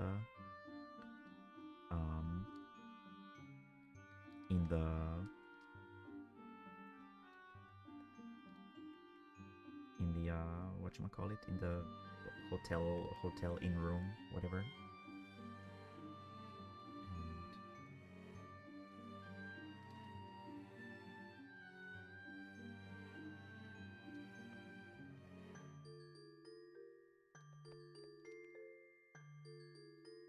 And her other boob is way wider than the other. Wait, excuse me, ma'am. Why are your boobies lopsided? Let's use the power of copy paste. Fix this issue. I'm not in the mood to manually start fucking... No, not cut. Manually start drawing this.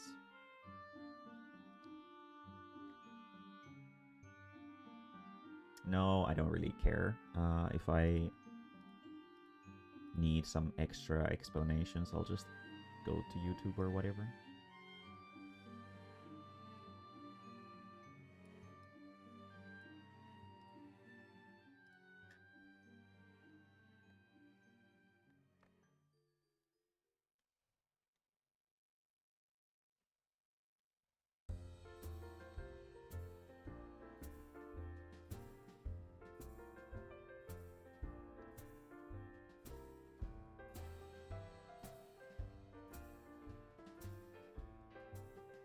Right, that's the connecting into the muscle right here.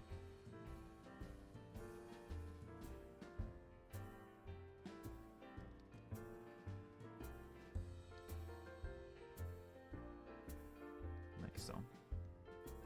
Okay. I guess we could see if we can refine this line work a little bit, if her hair would come down from here. And Miki's chin is actually not this thin. She has like sort of chubby cheeks, a rounder chin. All of my characters do, more like that. I like the Animal Crossing nose, let's keep it there.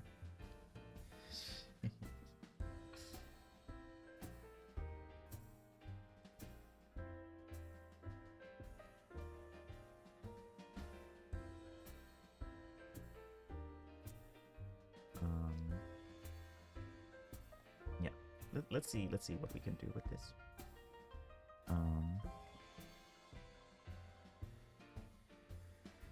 If we properly refine it a little bit.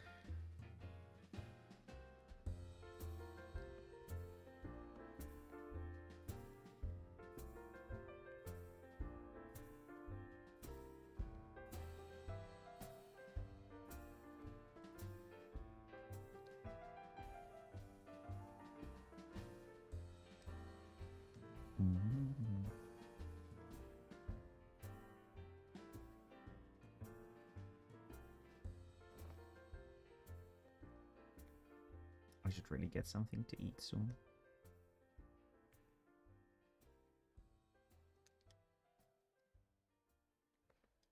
Do you guys want to keep watching some drawing, or should I go eat at my own peaceful eatery hole? Or do you guys want to have like a night-long drawing stream? I'm honestly good for whatever. But if you guys want me to stream for a lot longer, then I need to do some fooding, for sure. So this would be where these muscles would be. So continue on Discord too, maybe. Yeah.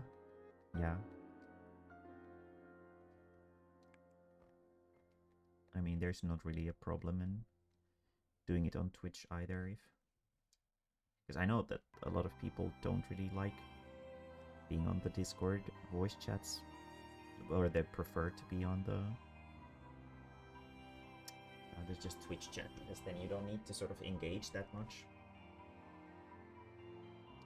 And some people might not like having to engage in conversations.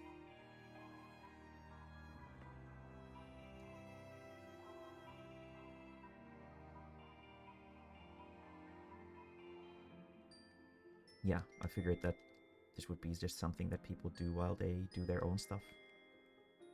Or need something to fall asleep to, I guess. That works too.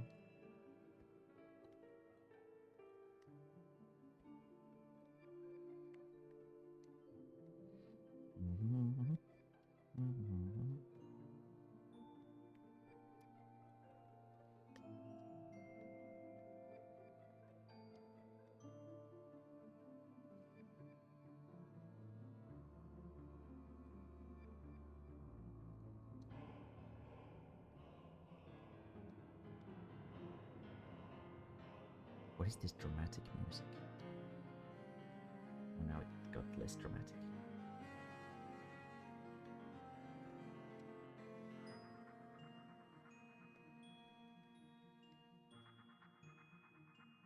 Thickety thick.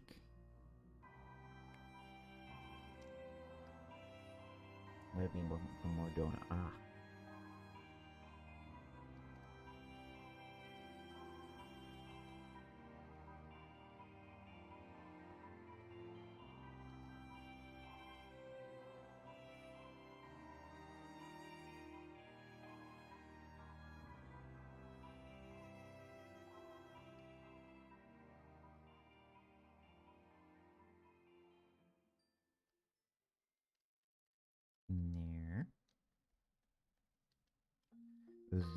There.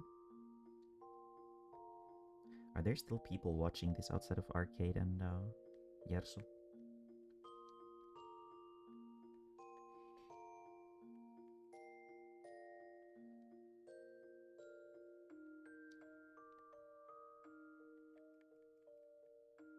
Nah. Okay. Very good. Next time over, letting me know.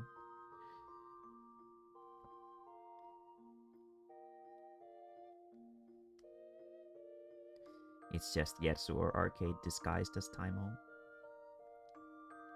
Oh, Deli is still here. Very good. I guess there are still people in here wasting their time. Very good.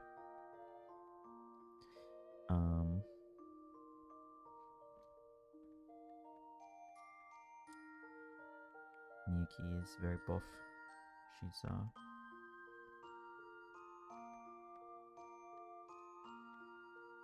fit.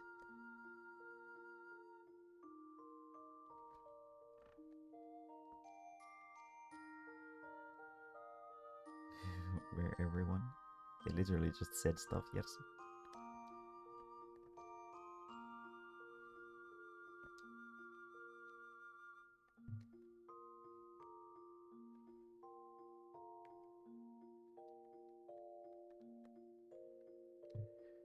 And Let's do her. Doing a belly button from like straight from the front is something that I'm not a huge fan of.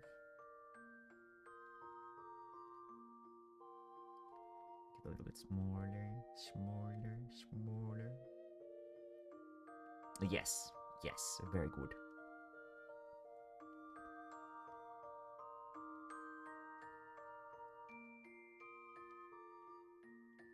This is the music for like the private chambers, I think. If I don't remember completely wrong.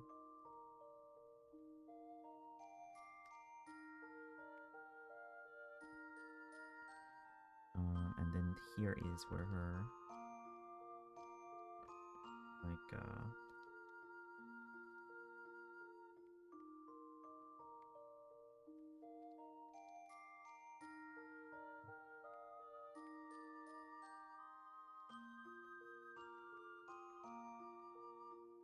rib cage is, and Miyuki, why do you have to have such complex anatomy? Why can't you just be squishy like everybody else? I don't usually draw characters like straight up facing the camera like this. It's a little bit of a unique situation. I do kind of like it. And with color, I'm sure it's gonna look nice.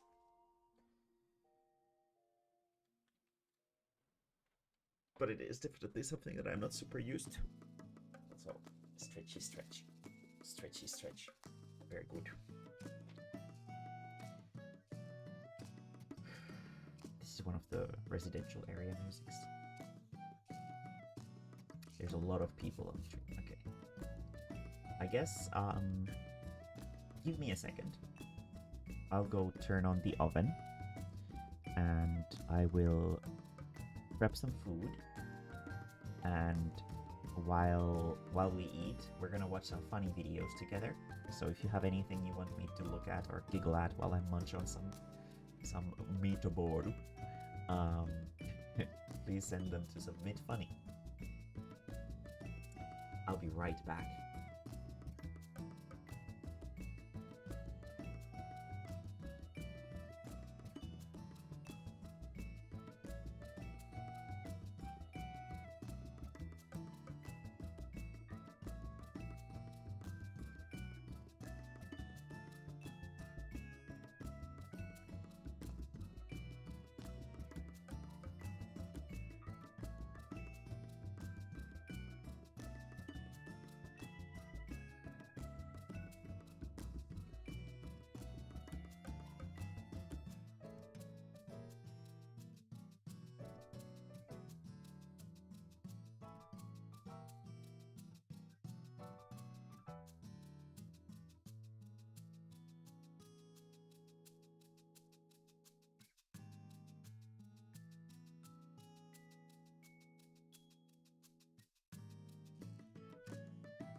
Hello.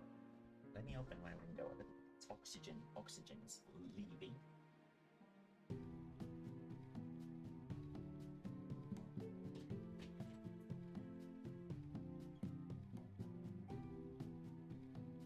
There we go.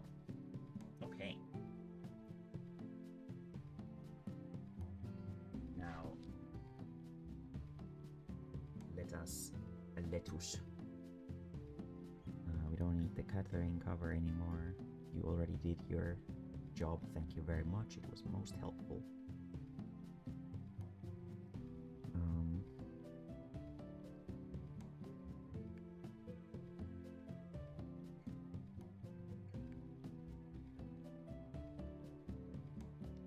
I don't know if her abdominal muscles would be this wide. Don't think so. We can cut them down a little bit.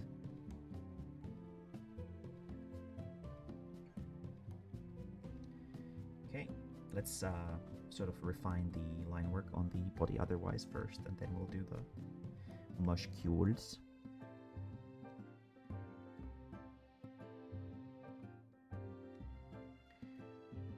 Also, like, very good.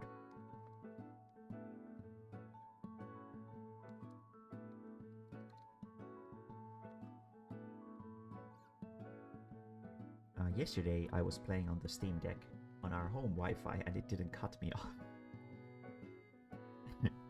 I think maybe last time I was playing it was just like being really, really unstable for some reason.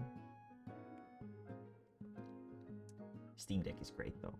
It's so good. Okay, so what we're gonna do here is, yeah, we're gonna make sure that our butt here is symmetrical, and I think she's slightly misaligned. Now remove all of this, and we're gonna take all of this and copy paste it. Symmetry is quite important for covers like this, I feel. Symmetry. Because once it's no longer symmetrical, it starts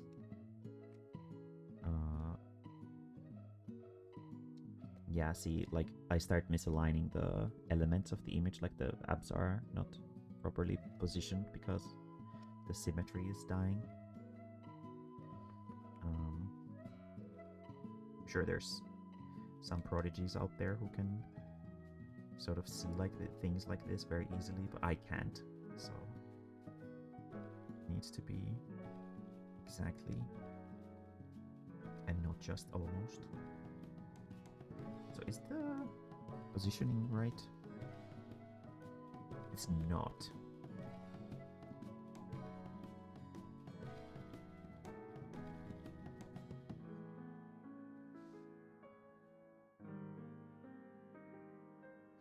There we go.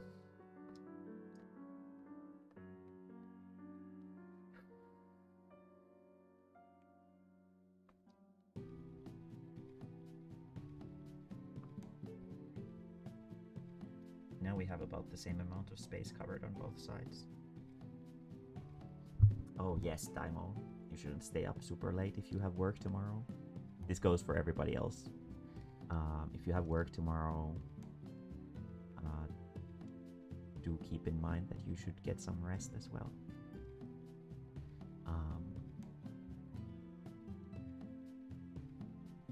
Although if you're here on the stream to fall asleep to it, that's totally fine. That's okay.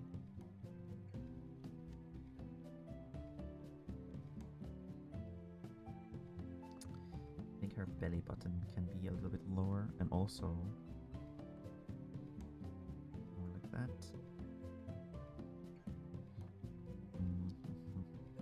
Usually I'm not this nitpicky when it comes down to art stuff, but since this is going to be a book cover, I do kind of need to be a little bit more nitpicky than usual.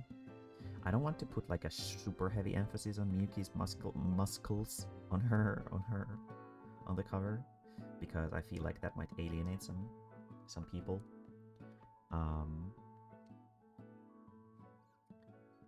But we will still keep them there, but we're gonna make them more visible through the shading than the line work, so that they don't look super sharp. People are not cultured, so girls with muscles are not really that popular in comparison with, like, for example, girls with massive titties. So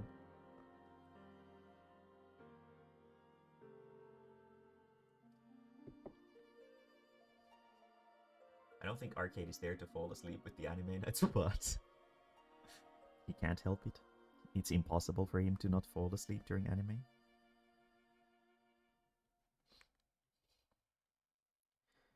We need to do like tomboys are different from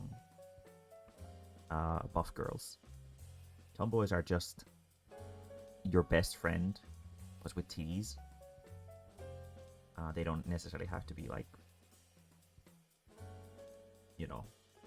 Tomboys are popular because for a lot of men, the fantasy of what's their best kind of girl, like what's best girl, is generally your best friend.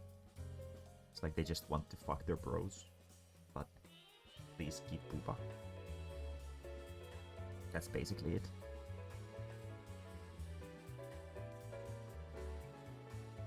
And Miyuki, to be fair, she's a little bit of a tomboy, but she's not really that tomboyish. She's actually pretty girly. She has a maidenly heart. I have much more tomboyish characters in the roster as well than Miyuki. She's like probably the most feminine out of the group that the story is about. In terms of her personality, at least. I mean, Pain is pretty high up there too, to be fair. But, well, maybe Pain is more girly, because she has those princessy desires that Miyuki doesn't have.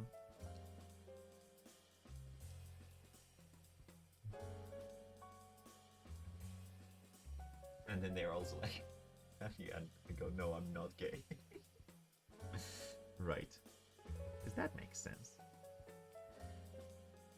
I have heard the argument that Futanari is the least gay form of hentai because even the person fucking the girl is a girl. So like, you know, it's not gay, I swear.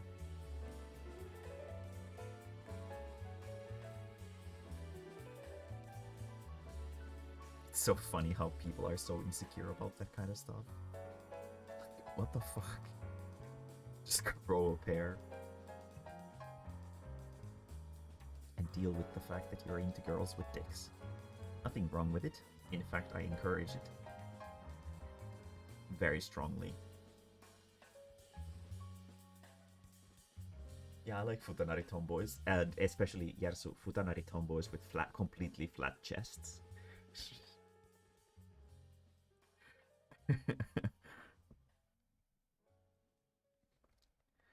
Futanari tomboys with completely flat chests. Those are the real. That's the best girl.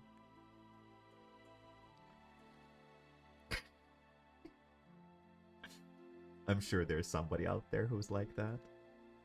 Who doesn't understand the sort of implications. Like, what do you mean I'm gay?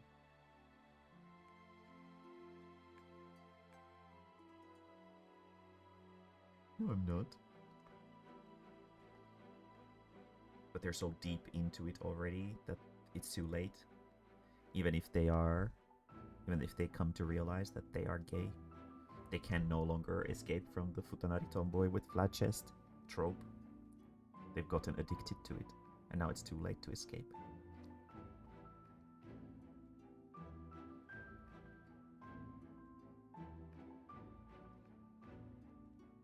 God, that is such a fucking complex way of just being like, god damn, they need a talking by Ugandan. Why are you gay? Why are you gay? They eat the poo poo. God fucking damn it, Uganda. They need some girly boys in their life.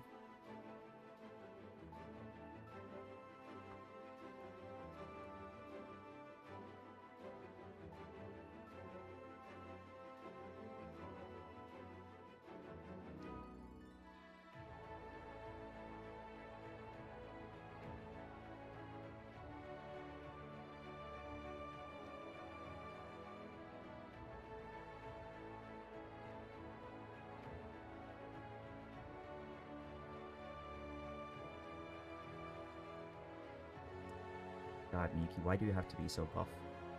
Who made you like this? Was it me? Wait, which way do these go again? I'm having like a brain. I haven't eaten anything yet today. It should go like this, right?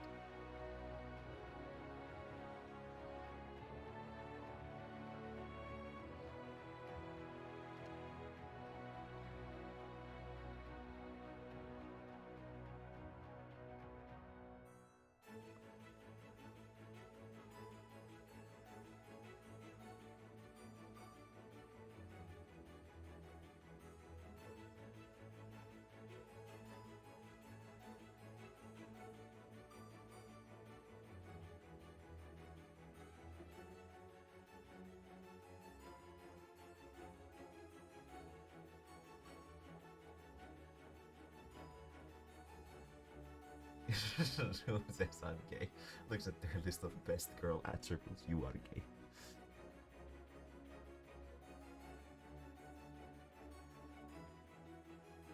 But it's fair. To be fair, like girls are just the same. Generally speaking, in a lot of, especially manga, basically the man is just like a really masculine girl. And that's like what they want out of it's like physically masculine, but in terms of their behavior and interests and stuff like that, they're always like super girly. They're like super self-conscious of their looks and stuff like that, and they're always so pretty and rich, and like it's like I don't know. Everybody has their own shallow sort of gay ass preferences, and I think people should be more self-aware of the fact that they're all super gay.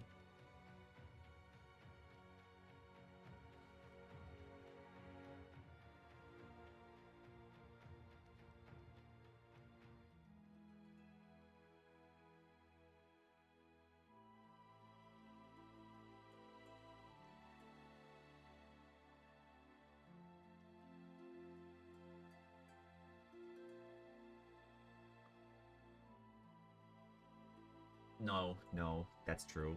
A lot of like they usually have like rather like dainty body outside of their massive like bulging muscular chest.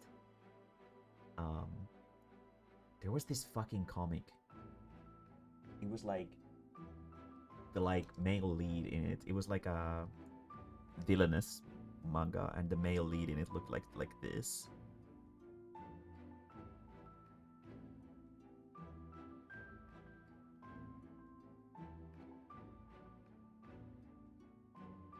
Yes, I think they had the Hitler mustache, if I don't remember wrong. And it was literally like this blob. And it was actually pretty wholesome. I really liked it. But Japanese people are very sort of... They like what they're used to. And if things are sort of... If the norms are broken, they get like weirded out by it. So yeah.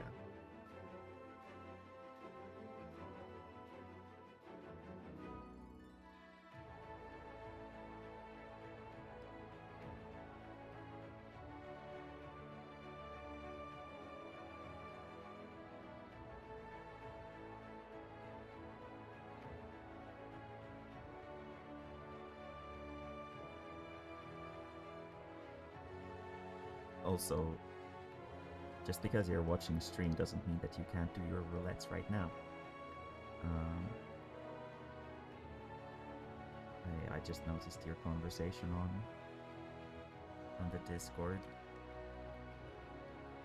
I'm just drawing, so, you know, it's not really the most engaging content per se, so it's okay to do whatever you're doing while watching, listening. I don't know where Turbo... Well, that would definitely be a like slight issue.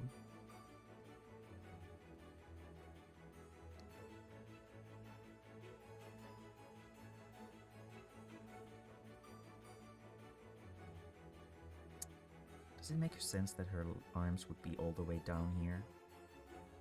I feel like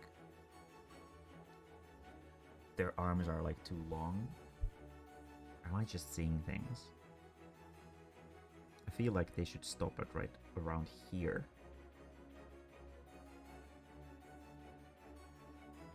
It would still make sense if I cut them off like this.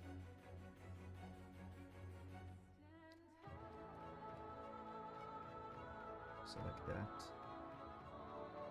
And like that. That way it would sort of make sense. Yeah.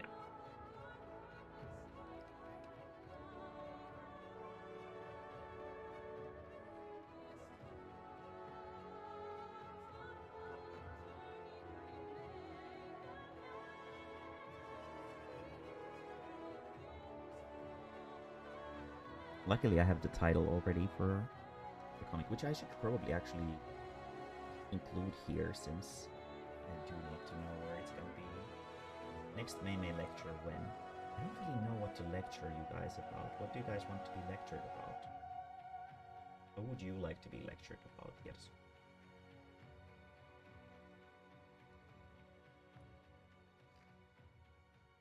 Is this a PNG? Oh, this is a PNG. I can't use that. Where's the title? How to commentate. Oh, define commentate. Also lahi. What do you mean by commentate?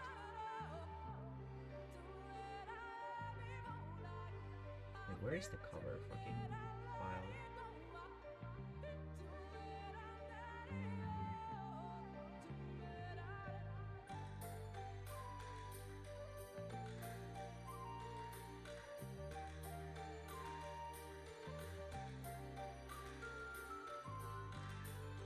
I actually kind of like the Lahi song because it's the home of the Greater Serpent of Ronka, and I like the Greater Serpent of Ronka a lot. Maybe it's not a separate file, it's part of this, isn't it?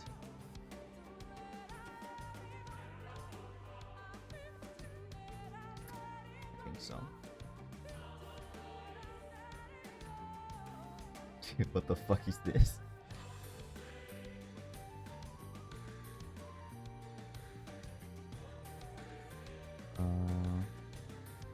This is the title. I do want the chili pepper to be there. I think it's cute. So, what is this? Oh, that's the corner chili. I might use it, or I might not. I'm not 100% sure. The one is right here. We don't need that. We don't need that. We just want this cover. Why is this here? I hate it. This one should come with...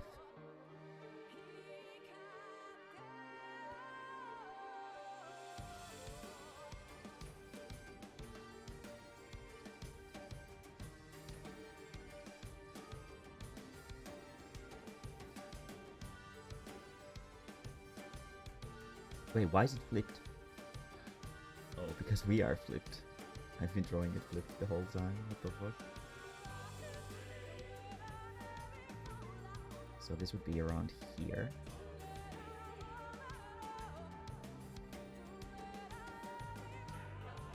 I need to... Yeah, this was definitely a good idea to bring this here. Because... this helps sort of figure out where I want this shit properly. Can't be super close to the edges. Probably around here.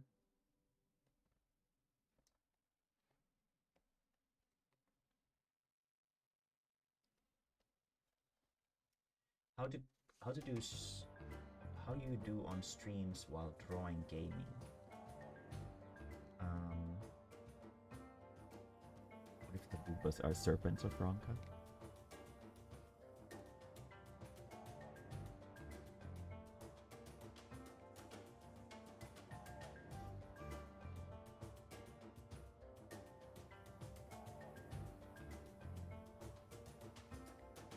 There they are.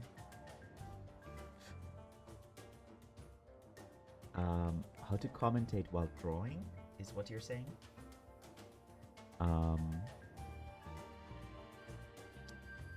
Like how to talk while drawing? Oh, is this a black and white file? This is. Okay, I need to change that. Yeah, this is a black and white.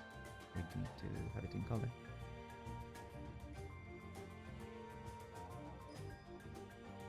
This is going to be a color layer.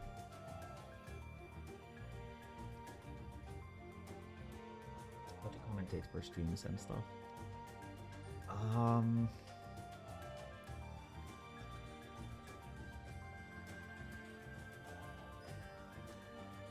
Like sort of how to do public speaking? Is that what you're sort of after? Because when it comes down to streaming and talking while streaming, it's kind of like you just have to be sort of attuned to talk things that just sort of come to your mind, and not feeling super self-conscious about it, I guess. I feel like the biggest problem with a lot of people and talking on stream is that they feel like they need to constantly say something funny or whatever. And while maybe true for some people, because I'm not really doing this for like attempting to make a job out of it right now, at least. I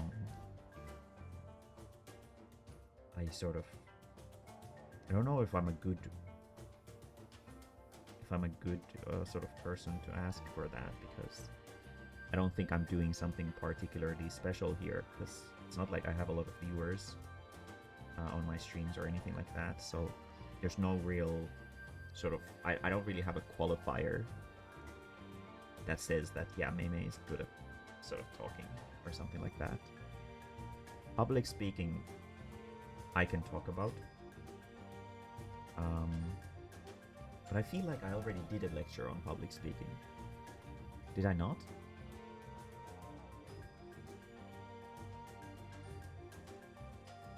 How to critique. How to critique, I could definitely do. I could definitely do how to critique, if you feel like there would be value to that.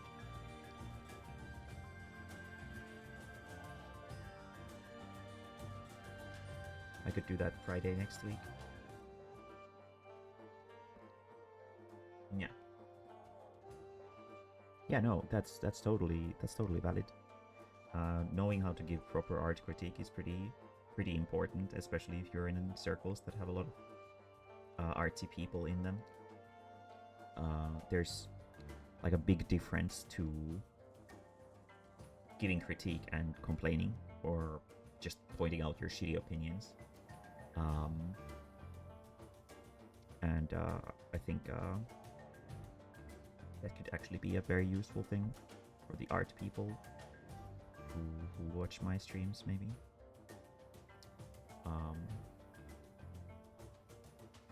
Why is it that the other arm looks so much bigger and better than this one? Let's do it the Smarty Pants way. Let's finish this one, because I like this one, and copy paste it over here. Smart.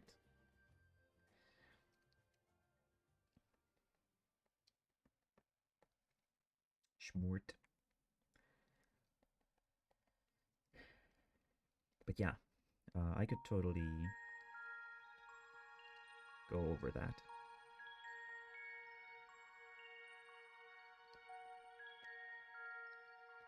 There's getting bad critique is definitely, it can be really frustrating. Especially when you worked really hard on something and then people just tell you that, no, I don't know, I just kind of don't like the colors or something like that. It can be kind of crushing, and it can really demotivate people for sure. So yeah, we could totally talk about how to give proper critique.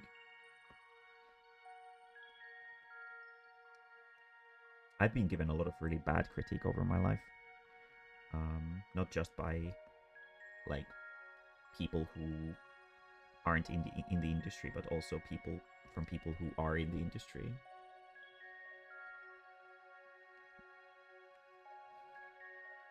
I think in a lot of situations it's just because people don't want to put the effort into it. They just don't like what you're doing and they just want to tell you that.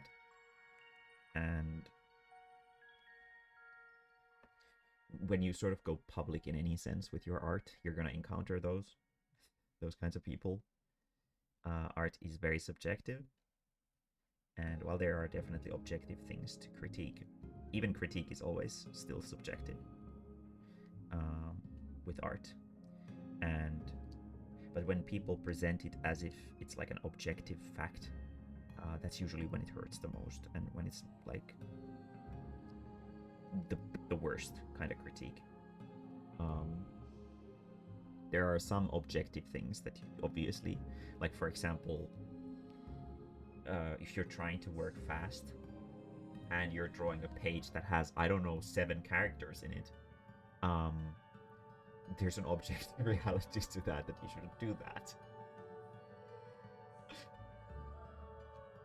When you say I would need to be... When would you say I need to be able to... Tee ite parempi to critique something? I don't think you need to. Ever, really.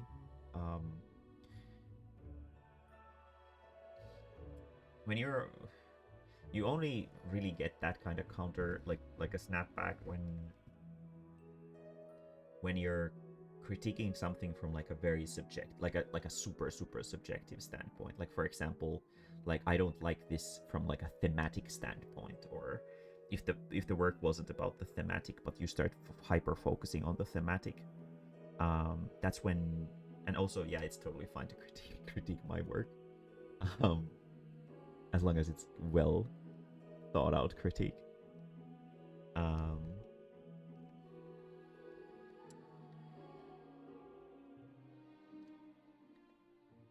But sort of how should I put this? When you usually encounter critique, well, somebody's response to your critique is, do it better. If you're so much better than me, just do it yourself.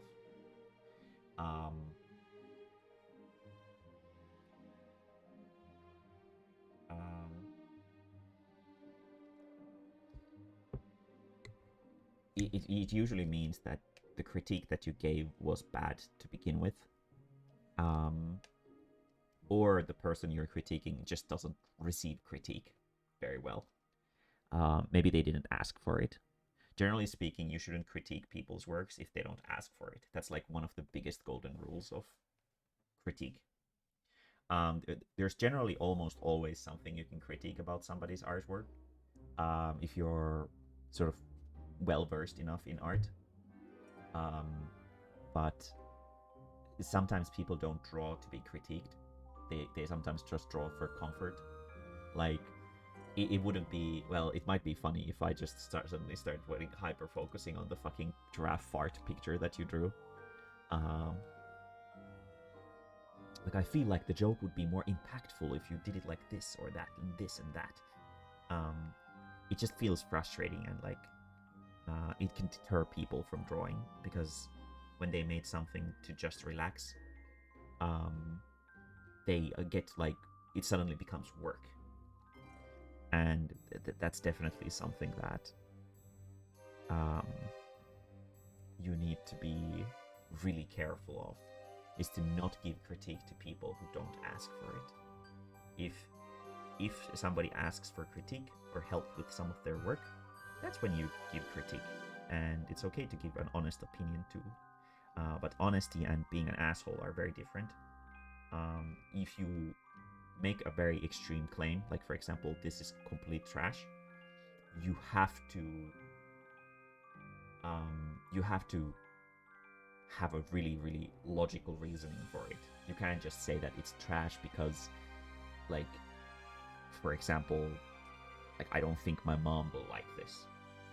Something really personal like that is not not really a good sort of thing. And also, sort of, you need to know a time and place for your critique, in the sense as well that, like, for example, if a person asks you critique on their drawing and you start critiquing them on how they hold their pencil, um, that's not really what they asked for either. So you need to be sort of aware of these things. Um, the critique should never feel like it's attacking their person. That's like a really, really important thing. Critique's purpose is to be helpful. Its purpose is to help the person grow as an artist. It's not to point out their mistakes. Um, and if you critique just to feel like, I guess, um, a good way to notice if you're giving good critique or not is generally if you feel proud of yourself for giving critique, then you're not giving good critique, because that usually means that you're doing it for some self-serving purpose. And usually when you're doing things like that for a self-serving purpose, you are much more prone to hurting people with your words than helping them. So when you're feeling sort of like, oh yeah, I'm above this person and I'm gonna be telling them what's wrong with everything that they live for, that's not a good thing to do. Critique is meant to help. Sometimes, like, for example, my critique can sometimes feel a little bit harsh, but it's only harsh to people who need it to be harsh. Because, like, I sort of gauge my critique based on what the people are seeking out of their art. If they're seeking something grandiose, then the standards need to be really high as well. If they're just trying to make a cute picture, then I will go much easier on them and be like, hey, maybe, I don't know, changing the color of this flower or something might make the air feel a little bit less oppressive than this pitch black that you chose for the colors of this image, or something like that. But if you're really ambitious and say that, oh yeah, I'm gonna become the next Eiichiro Oda, I will say things in a much more harsh way. Because the fact that you're saying that you're going to become the next Eiichiro Oda is already excessively arrogant. So it's clear that you need to be taken down a peg just a little bit. Oh yeah, I'm gonna become the world's most successful cartoonist. Wait, did I draw 6 fingers? 1, 2, 3, 4, 5. No, I did not. Very good. Very good. Mae-mae does not compute well when hungry. I should go check on the oven. I'll be right back.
15 minutes, so that's 21 now.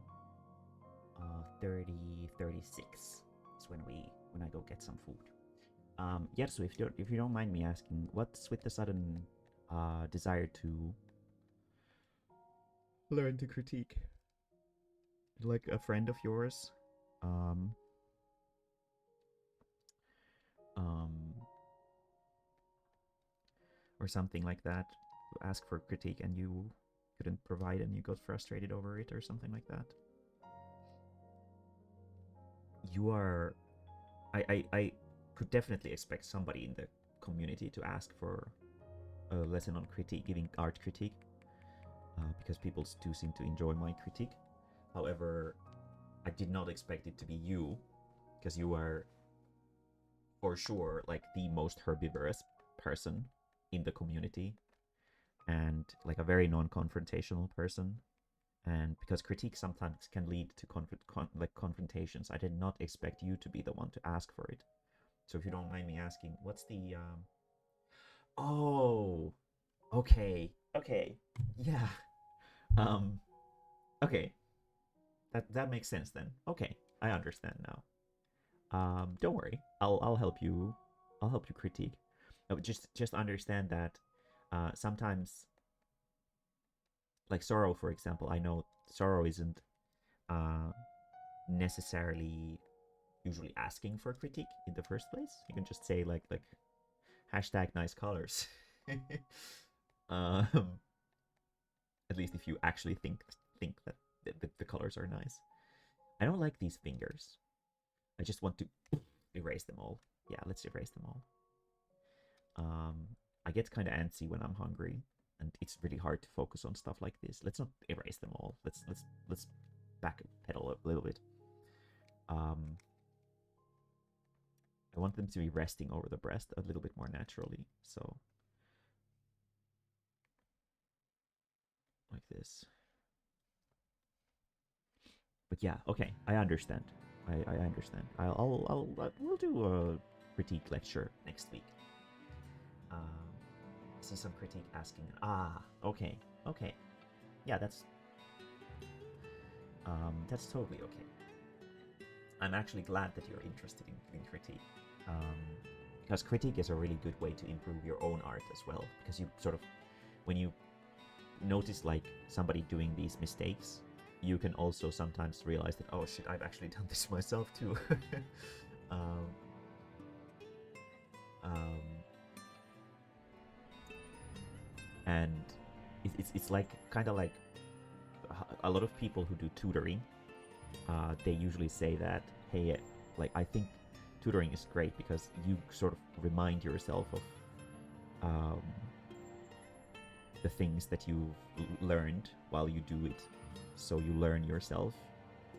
For me, usually critique is a way to give myself a pep talk,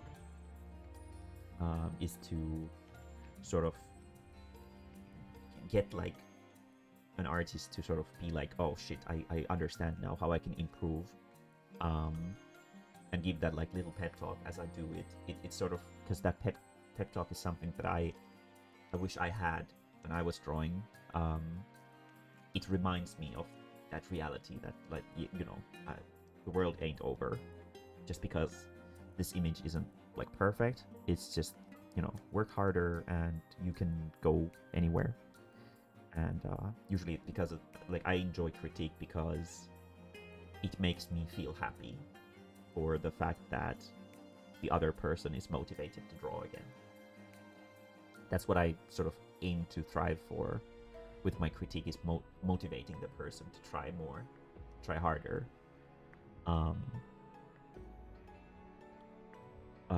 Sometimes I can be a little bit prickly with my critique if the person is not really respectful about it. Like if they just come to me and be like, "Hey, critique me." That's usually ticks me off a little bit. It's like I have to take the time off of my day to give you critique for your work, but you're not gonna even say please. Like really. Understanding, like, there's great effort that needs to be put into critique as well. And people who don't respect that effort and they just think that it's just words that come out of your mouth just like that without any thought put into them they don't deserve critique. So always sort of you can gauge the person a little bit. Okay, that's a little bit more relaxed.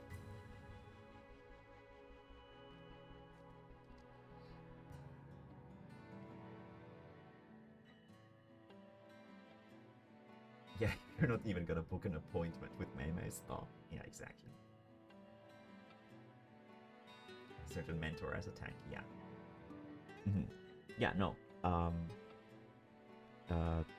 Thank you for letting me know that you're interested in this. I will definitely provide next Friday. I don't know if I have the energy to make a PowerPoint presentation, but instead I think it would be a better idea to teach how to critique through example. I'll get some work or somebody to critique, and we'll go over. Maybe I can critique one of my own works if nobody else wants to volunteer. And we'll go over how you should approach the critique.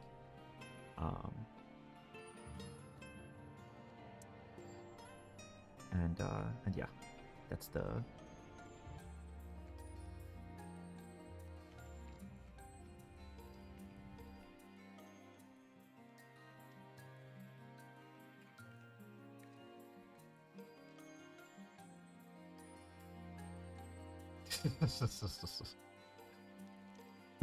maybe not that one. Maybe not that one. Let's make her hands a little bit more dainty. Just because she's muscular doesn't mean that she's outright masculine in her other anatomical features. Well, not that squishy.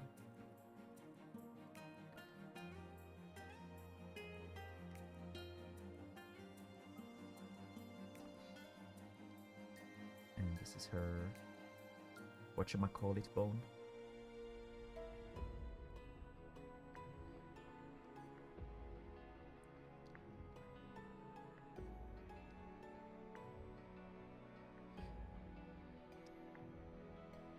Yeah.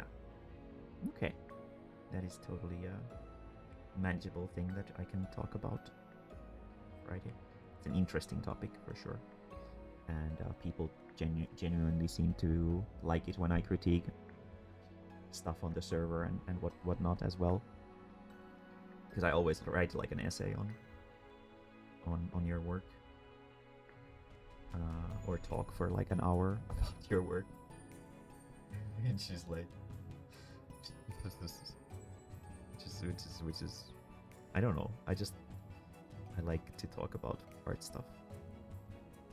Not so much about fart stuff yet, so.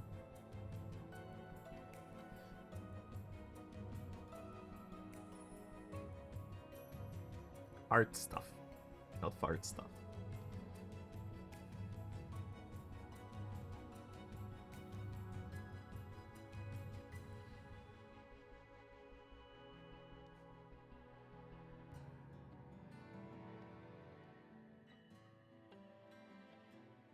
You know, the most unfortunate thing about the whole fishing thing, fart stream, yeah, right now. So, for example, this music that we just listened to, I now have good memories of it because I have the memory of catching the lancetfish in that music. I already liked the music a lot when I first heard it, but when I started hating it because the lancetfish is a nightmare. But now that I've caught the lancetfish, I actually really like the music because it gives me good memories. Sea Butterfly, very much the same. The fucking music on the Cloud Islands is fantastic. I love it. It's so upbeat and positive. Long Mirror Lake is actually pretty good too. But the fucking worst creature of the fucking bunch. River Sand Amarang, trash. Absolute trash. It's not even fucking music. It's just like shitty ambience. It's not good at all. It's like there's no good memories that will be left from the egg.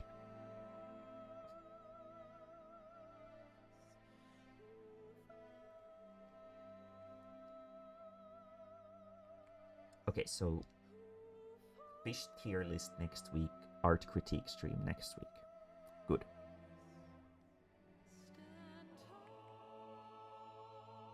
Okay, that's like 2 days. Maybe magic, if I feel like it, on Thursday, and then maybe draw pal on Saturday.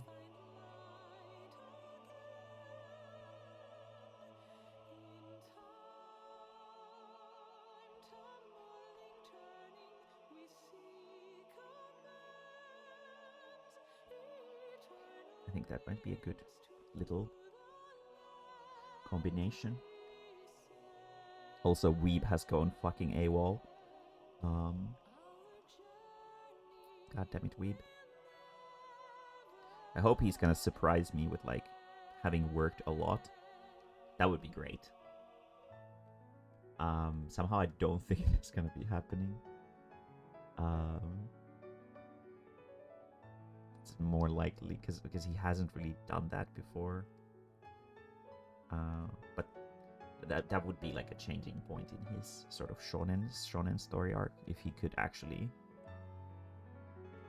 surpass my expectations. But right now I'm expecting that he gave up and he's in hiding to lick his wounds from the blow that his ego took for not being able to do 3 pages every week. I just woke up, yeah. Also, let's remove these super dark shadows here. We don't actually need these. We're not doing one of those illustrations right now.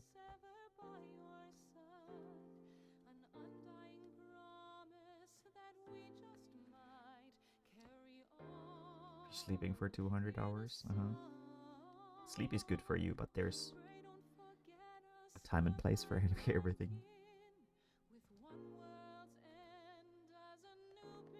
Let's remove these for now. I feel like they're too aggressive.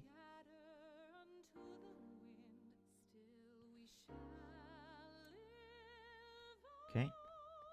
And then let's move this like that.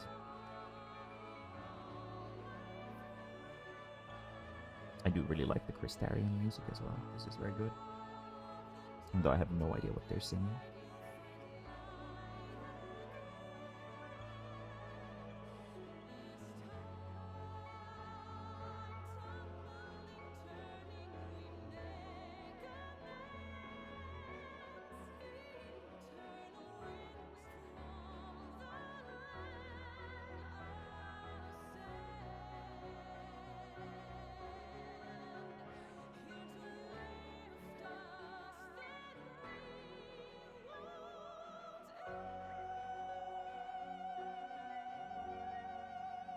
I'll try to post the tier list, the Big Fish tier list on YouTube. I feel like that would be something that could be useful to young fishies, because there's no content like that about fishing. Sort of easy to digest, easy to approach content about fishing. It's usually about like advanced techniques and shit like that. So I'll make some shallow trash content about fishing for YouTube. Probably won't really edit it that much. But yeah.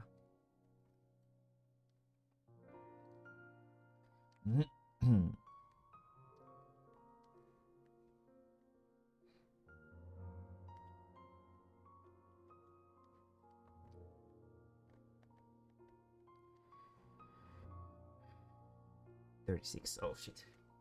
Food is done. Time flies when you're, I don't know.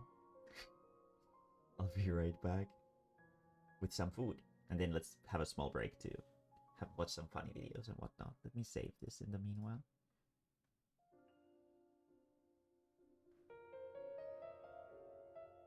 Here we go.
Hello, I have returned. Let me check. Yeah, okay. Let's see here. Let's watch some funny YouTube. Well, my food still needs to cool down a little bit. Let me set it aside for a moment. So,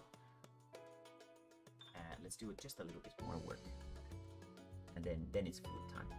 Welcome. We'll do work for like 10 minutes. Then it should be cool enough. And then we'll start watching some funnies. Let's see. Or interesting videos too.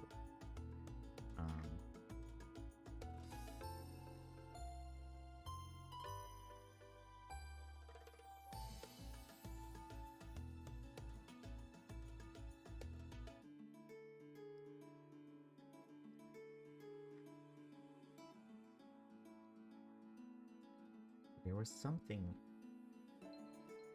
Right, the dump cakes. Those I've seen already. They were like the first thing that people ever sent me on funny video streams. Meatboru is the food of the day.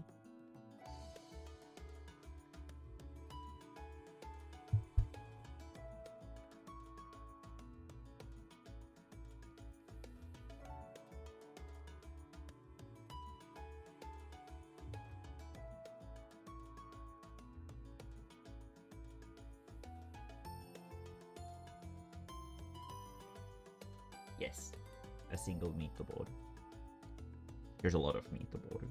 I will be eating them for the rest of the day.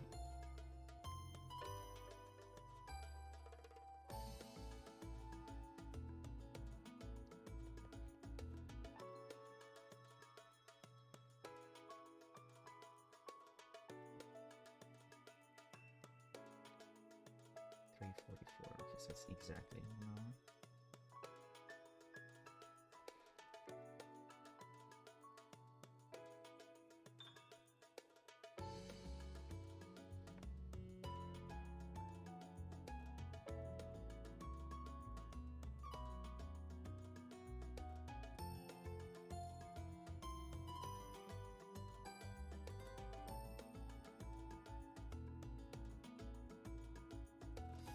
Hardest bed to wake up from is our sofa. It doesn't sound very comfortable to sleep on a sofa. And maybe it's just me thing because I'm so long. But I have never slept well on a sofa. Not that I have really slept on a sofa all that often, but still.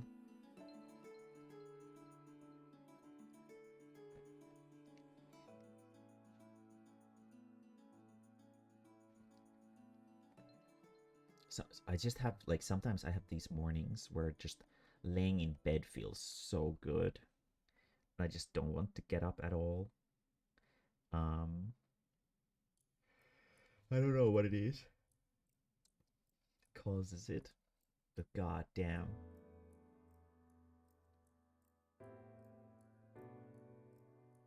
Aha, higher headache percentage. Yeah, that does sound like it would.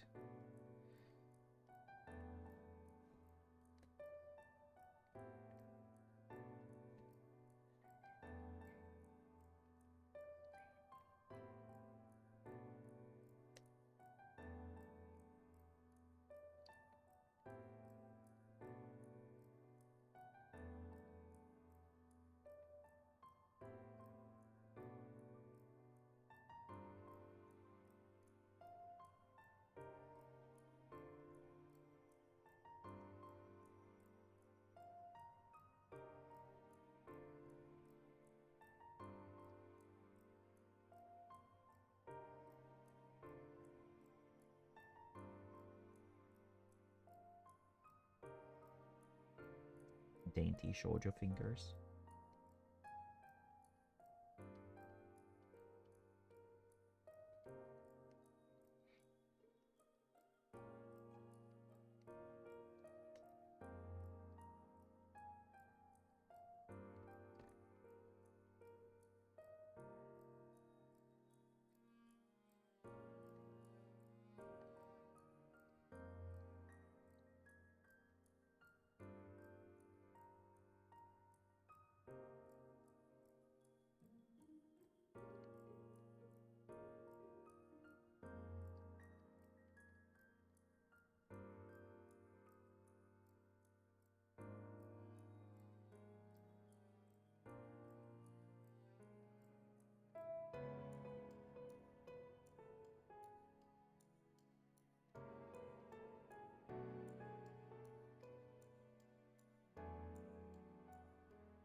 True. True. That is very correct. I wonder at what time of day they go live. So what day is it? It's like, oh no, next week is still full, and then it's Tuesday the week after.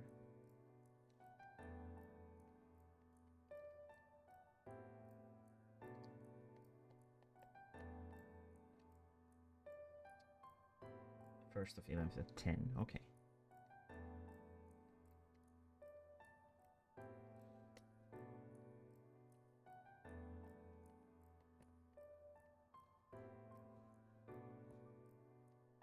God, it's so frustrating that they don't tell you about the tables until November. I really wish they would inform you properly in advance.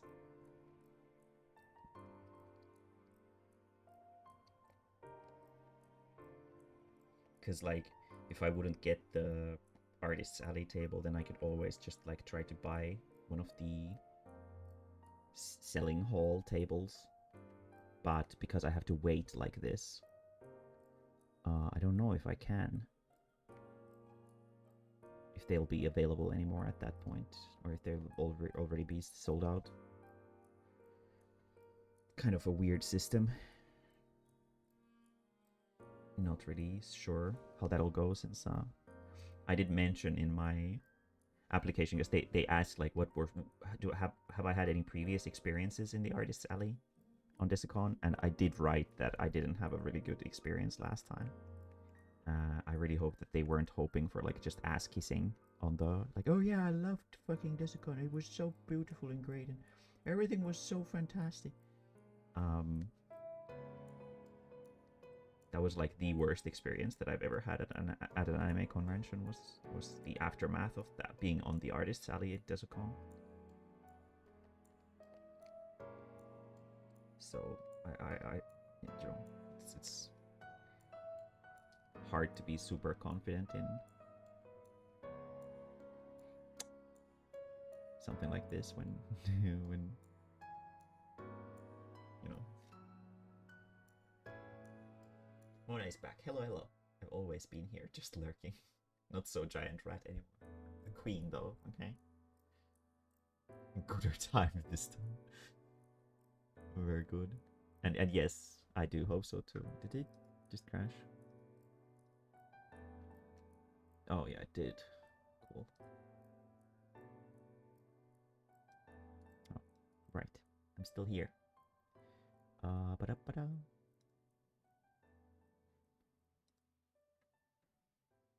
And yeah, I hope I even get a time in the first place. Cover SV, yeah. This is the one that we're drawing. Yeah, I heard about that. I hope he's gonna. I don't think he's ever been to an anime convention before, right? I hope he's gonna have a good time.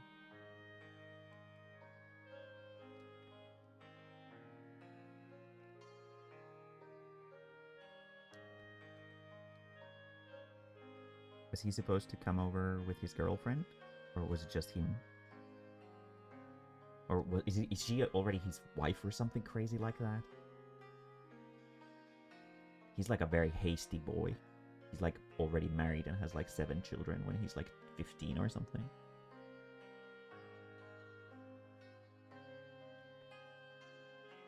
Watching Halloween 2. I don't know what that is. Arcade probably does.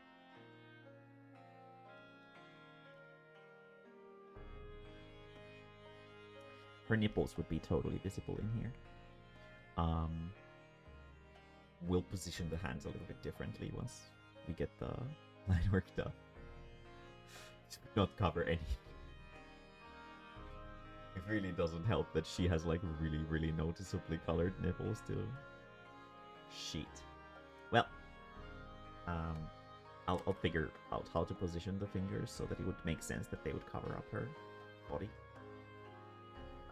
But now I feel like we've earned a break So let's watch some funny videos and whatnot. Move this here. And move this here. Very good.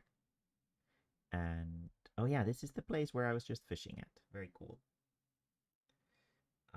Arcade knows what kind of movie Halloween 2 is, because you watch a lot of movies.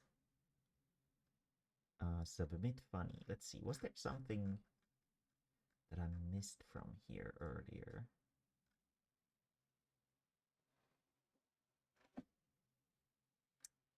No, it's just Bear being horny for his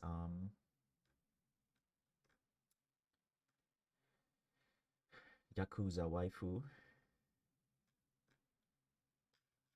Okay, well, do you guys have anything that you'd like me to see in terms of YouTube videos while we have a break and eat some meatball? Delicious.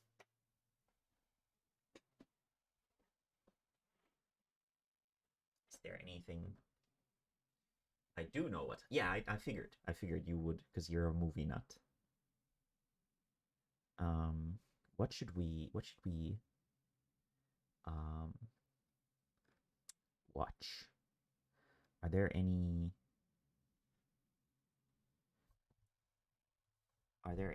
videos that want to watch more ghost videos? Ugh. Fuck.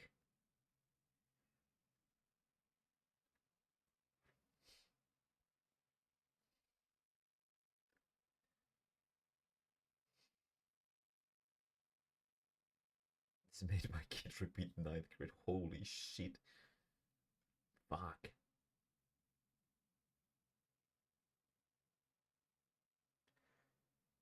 Oh, this one? Rainbow Goblins. So Zoe would sing.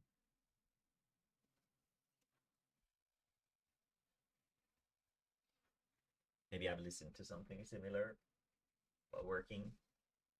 I sometimes listen to like relaxing music when I, for example, write. Don't really pay that much attention to the playlists and what's playing, but maybe I've listened to some Masayoshi Tanaka. Let's watch some ghost videos. You guys like ghost videos, right? Of course you do. The Ritual and the Wardrobe. Paolo and Debbie from the popular Italian YouTube channel Pit Paranormal Investigation Team attempt a ghost summoning in an old house. That is the most uncreative Allegedly, name for a if done channel correctly, that is this ritual is said to summon any things. supernatural entity residing in a home.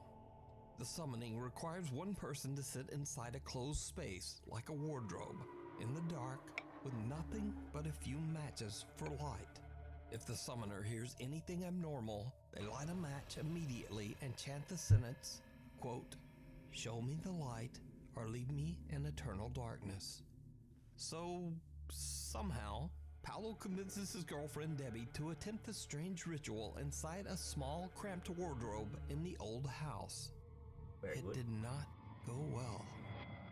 Paul? Credo che ci sia qualcosa qua nell'armadio con me. Convenient. Vuol dire che funziona. But the man will not let the woman out. Prossima volta devo prendere dei fiammiferi un pochino più lunghi. Sei qua? Why does she only have matches? Paolo? Oh. Mi sembra che stia grattando la parete. Grattando? Te lo giuro, ho sentito... Tu ti rendi conto che io non sento niente di qua? Senti? No, ora lo sento forse. It's such a real expression. Paolo, Oh, sta grattando. ok. Hai sempre il fiammifero acceso. Sto continuando ad accenderne, durano pochissimo. I really wonder what the target audience of these is. Like outside of stupid people. Secondo te cosa vuole? Cosa farà? Questo Like non lo so, children. sono curioso. These are like those calling Thanos at 3 a.m. videos.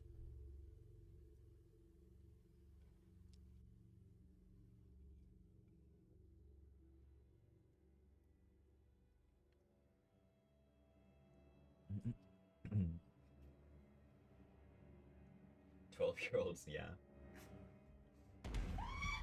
Cosa? Cosa? Riaccendilo, riaccendilo, riaccendilo. Prego, apri! Prego, apri! Ti prego, apri! Riaccendilo la luce, riaccendilo la luce. The man is completely useless. That's not a Sigma male. Cos'è sto profumo? Sono i fiammiferi. È l'odore dei fiammiferi. Ah, ok. Quindi, Paolo? cosa è successo? Ti ho Allora- sentito urlare praticamente 2 volte. Allora, la prima volta mi sono spaventata perché mi ha alitato nell'orecchio. Ok. Ok? E ho sbattuto la mano dallo spavento. What Guarda, mi sta language venendo un is this? livido. Guarda, Ma veramente, guarda che roba. mi sta venendo un Spagnolo? livido alla mano, raga. Non lo vedono, guarda. Cioè, Così si non vede. sto scherzando, mi sono fatta veramente male. Italian. Mm. Cioè, non lo vedete, ma Sì, sì, si tutto vede. qua. Che mi sta... Guardate. Mi sono fatta malissimo. Veramente malissimo. E Mi poi sono perché fatta adesso hai veramente urlato? male. Perché mi sono sentita qualcosa che mi toccava la spalla. Che mi toccava la Non spalla. posso riaprirlo perché Mi Somehow I get toccava like la this sp- feeling of E these two adesso? that they, No, no, they don't adesso actually va have a very happy relationship. cioè, c'è scritto quello. Mi toccava la They spalla. probably only do this because they're financially tied to this YouTube channel. È un That's pochino. all. Ecco. Hai ragione. That's my Una psychoanalysis of vampata di these two. profumo. Poi mi hai detto che erano i fiammiferi. Ma io ho sentito un profumo. Non l'avevo sentito prima. Oh yeah, he does. Beh, comunque, no. It's no, fucking no. bleach. Te lo giuro. Mi ha toccato la spalla. Qualcosa mi ha toccato What a la fucking spalla. normie. E mi sono fatta male. Dobbiamo andare a mettere del ghiaccio. Mi sono spaventata. Debbie starts to freak out and she feels like someone might be inside the wardrobe with her. Then suddenly a hand grabs her shoulder. In a panic, Debbie flees the small Very wardrobe nice. and ends the summoning. So could it be that this cryptic ritual brought out a dark supernatural entity? Let me know down in the comments. The hand at least looks very Run. healthy. Japanese paranormal investigator Takeuchi from the YouTube channel Takeuchi Camera travels to the I old like how he abandoned doesn't know how to Shiriwa pronounce village in Takeuchi. Japan. The village is now a ghost town. It has been completely abandoned for over 28 years. Centuries-old graves of former residents can be found hidden away between the decaying homes. Locals like to say that these days, the only residents of Shiriwa These are village kind of terrifying, are the these fucking dead. ghost towns In the in dark Japan. of night, Takuchi begins to hear unnerving sounds coming from all around him as he explores. He starts to get a little freaked out and decides to take out his thermal camera to get a better look at what could be hiding in the dark. What he sees shocks him to his core. めっちゃ、周りからバチバチ音聞こえるから気づかれてないはずやけど。よし。ほらほらほらほらほらほら。あ、なんか来てるなんか来てる。ちょっと待ってちょっと待って。なんかおるなんかおる。ちょっと待って。ほらなんかおるなんかおる。マジ。ほらマジマジマジマジマジマジマジ。ほらなんかおるなんかおるなんかおる。 Oh shit. なんかおるなんかおるって。ほら。ちょっと待って。近づいてみようか。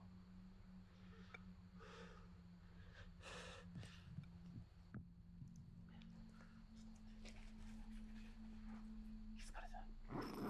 まだおるまだおるまだおる。よし。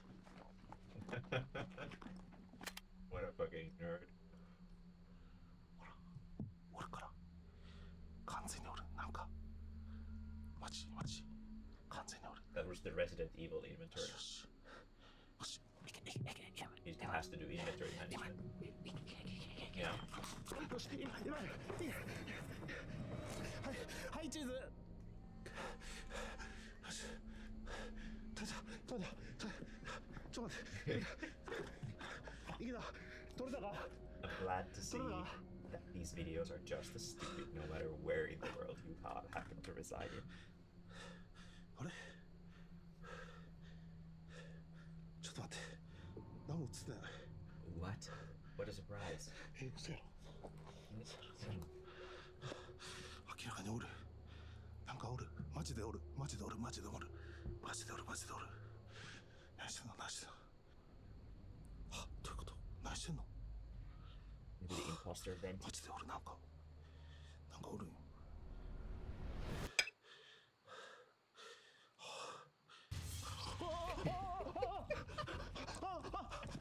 ちょっと待ってちょっと待ってちょっと待ってちょっと待ってちょっと待ってちょっと待ってちょっと待って来たちょっと待って The thermal camera captures a heat pattern that resembles a human shape.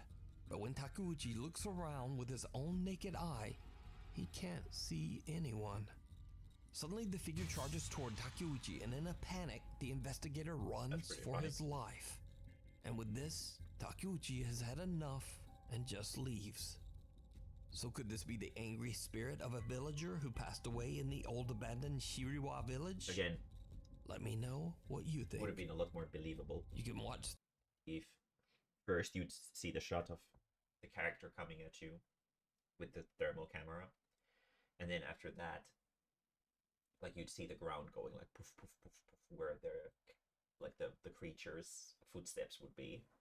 That would be really good. this entire spooky investigation over on the YouTube channel, Takeuchi Camera. If you found a great ghost video online or recorded one yourself, please send it my way at nukestop5@gmail.com. Slipping through the trees. A little while ago, I featured the creepy story of Lauren Combs, Are these who over the specifically- course of a year captured multiple mysterious unexplained events in her home in Waco, Texas. Only top 5 ghosts. Oh, we saw this one Do that.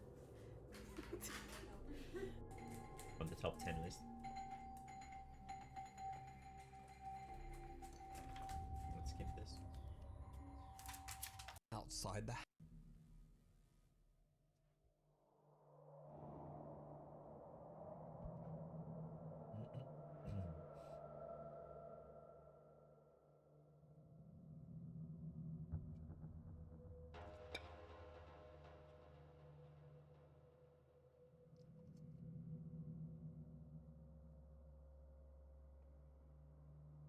Someone or something can be seen quickly pacing or maybe even running back and forth along the tree line in Lauren's backyard.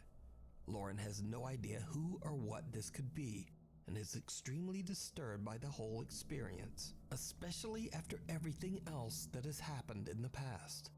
So just what do you think is going on here? And what is this? The local Moomin The population Furious Phantom. going wild. These next creepy videos were recorded by a family in their home in Staffordshire, England. The father of the family, who goes only by the username Smug Puppy, That sounds like a explains that fucking they've been child predator's experiencing username. chilling paranormal activity in their home for the I'm sorry. last 25 years. I've been watching some. But the supernatural encounters have never been was it, as active and terrifying as they are now. The Dateline. One day, thingy. Smug I've Puppy been and his watching daughter are Charlie react casually to it. hanging out in They their all home. have usernames His like daughter is that filming whenever their they get cat caught Lily, by the who fucking is stings. awkwardly sleeping on top of some cans and bottles. Hmm. Suddenly, things take a terrifying turn. Look at her. Surely that isn't comfortable at all.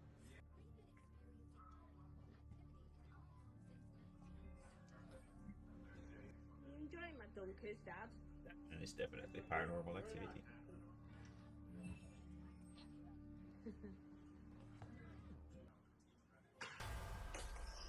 Oh my god!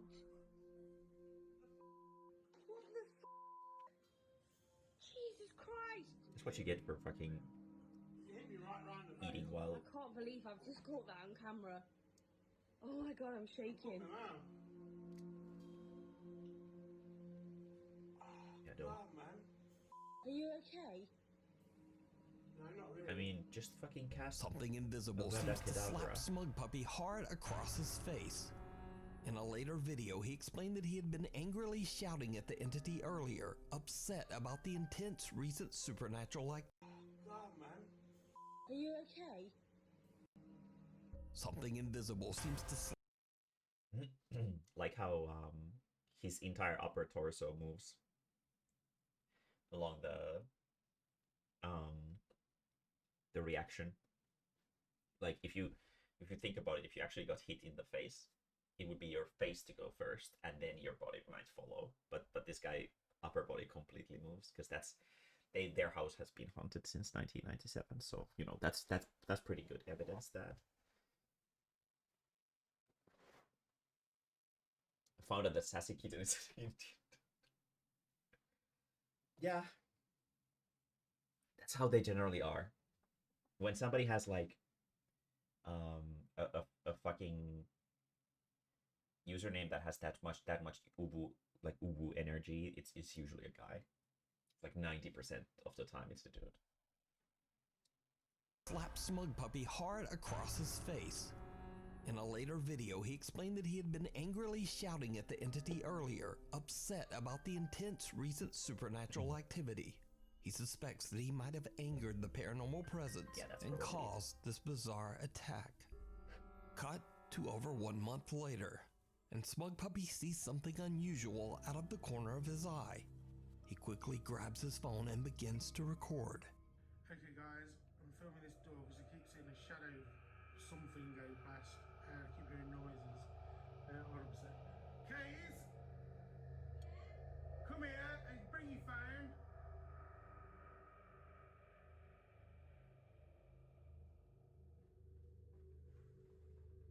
Just bear with me a sec. Sorry guys, just film me a sec because I keep seeing a shadow figure go past this door.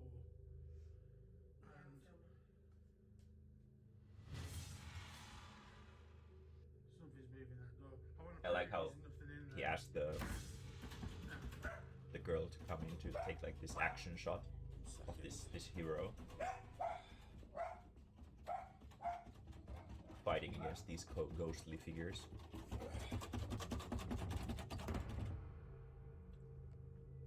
Shut it up. You got me? Yeah. Right. Oh, I'm gonna go back any further because dressing gown's there. I'm not moving. Come here.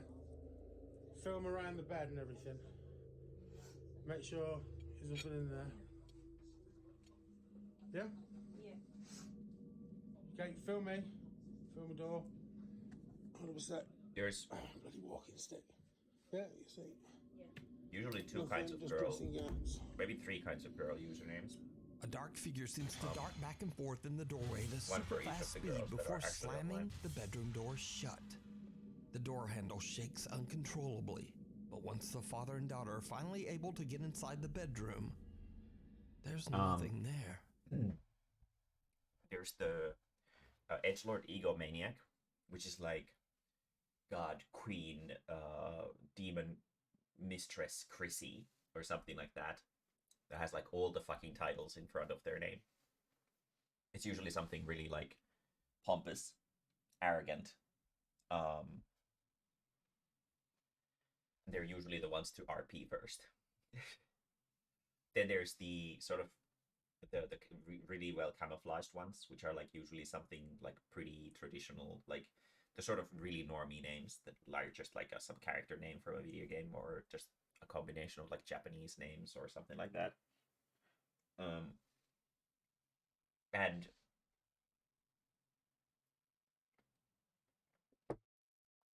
then the last one is like the meme names, usually for people who don't really,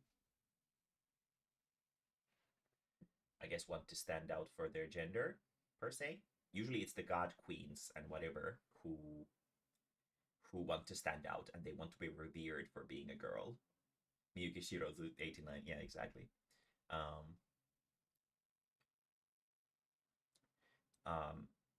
And then the normie names are kind of in between, and then the meme names are usually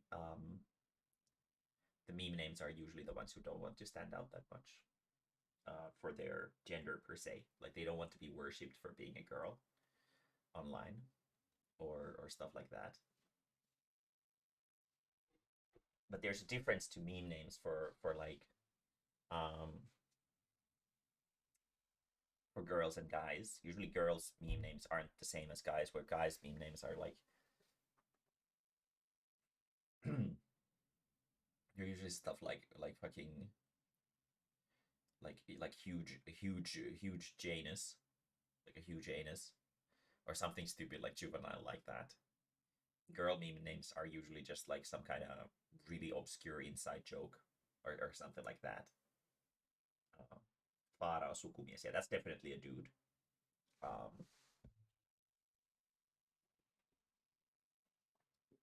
Quick BRB. I'll go get some more water. I think I've had enough food for now. I will eat more later. I'll be right back.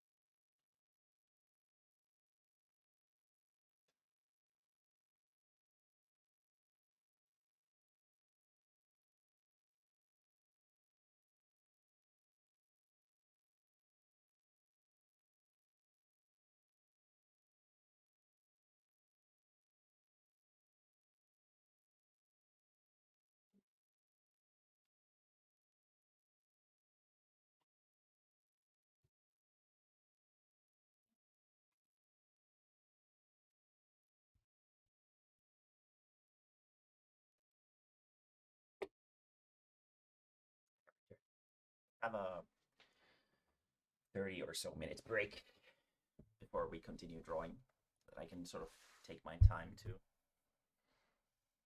not sort of stress out too much and then go throw up because of when I eat a lot, I need to relax properly afterwards, or otherwise I will throw up. It's not anorexia or anything like that. It's just after I started eating the girl germs, my stomach just really doesn't react well to eating a lot at the same time. So I will take it easy for a moment.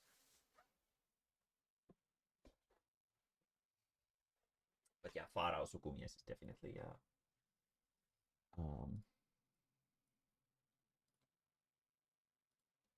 it's definitely a name of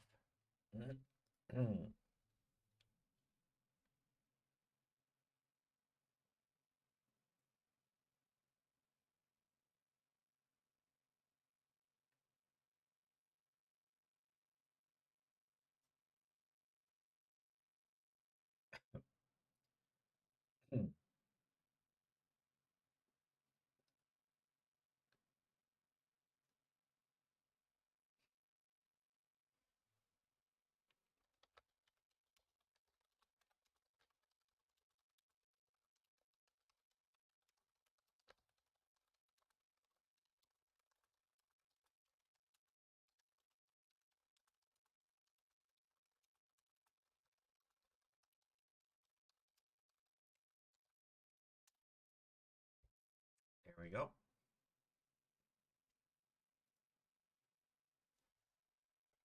Sorry about my face. Oh no, we went back to this. Wait, where are our our noble hunters? Right here. So grabs his phone and begins to record.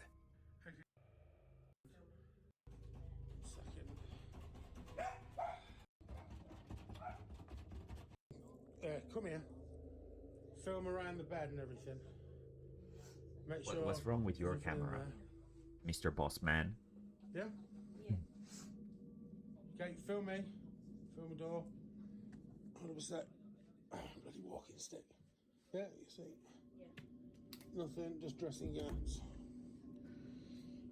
A dark figure seems to dart back and forth in the doorway at a super fast speed before slamming the bedroom door shut. The door handle shakes uncontrollably. These are such cheap but once the trash father and daughter are effects. I finally don't able to understand get why inside people the find these bedroom, amusing anymore. there's Like nothing everybody there. fucking like every like. So could it be that this this family isn't home even, is like, haunted by a B-grade dangerous amateur entity? horror. It's like Or is it all D-grade amateur just an horror. elaborate hoax?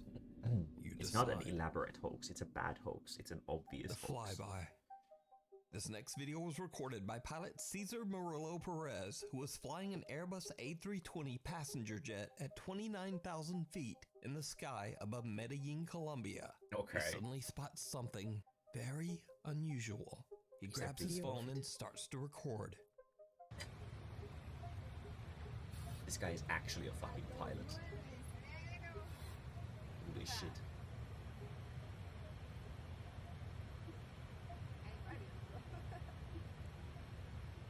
Oh.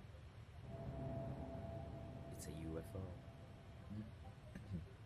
An unknown dark round object can be seen flying above the clouds at 29,000 feet. It's The probably a pilot weather says that he balloon. has no idea what this object could be, and the footage still remains a mystery. So, let me know your theories and ideas on just what It very much looks this like one, is. for sure.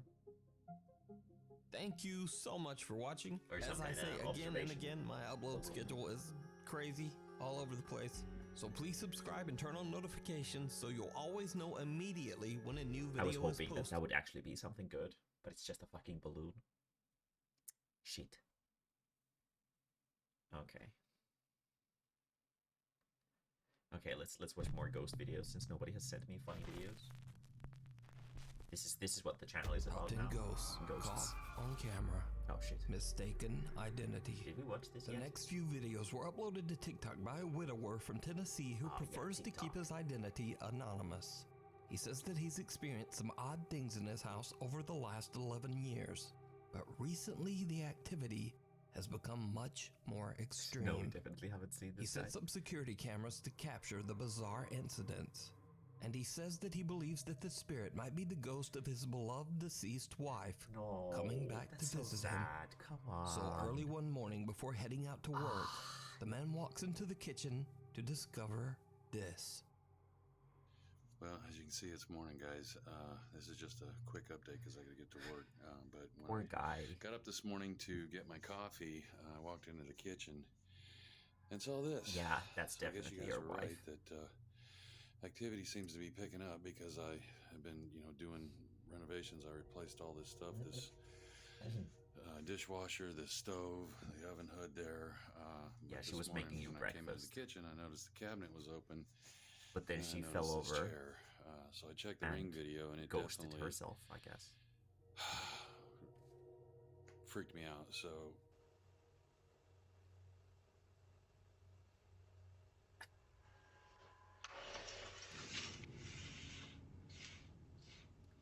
Again, now that we've seen the VFX guys debunking this shit, we can see being pulled towards the area that is covered up. And now it's being pulled towards the area where we can't see if somebody is, for example, behind this wall or something in there.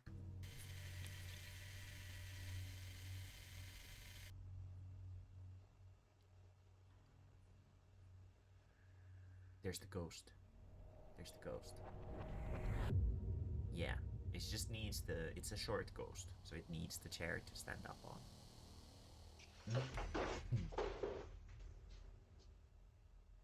Oh, no, he went behind the other When he table that reviews is his covered. ring cam footage, it shows a chair sliding all around the kitchen on its own. And then a pale white figure seems to appear from nowhere and violently tosses the chair to the floor. But things are about to take an even more terrifying turn, because one day the man starts to hear something This walking one is up just and loafing down his around on the hallway. sofa. He goes to investigate, and what happens His next fucking chills username him is to Dude, his my core. house is haunted. Hey everyone, remember I said I didn't know how I'd Nah, fuck, this is react this is if, a gamer. Like, look at these fucking gamer glasses. this He's thing protected started from the touching. blue rays. It started walking towards me.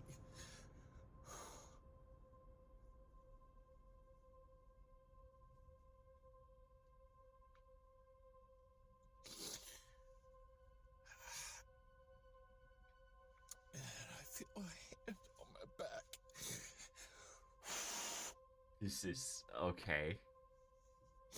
And I heard someone whisper.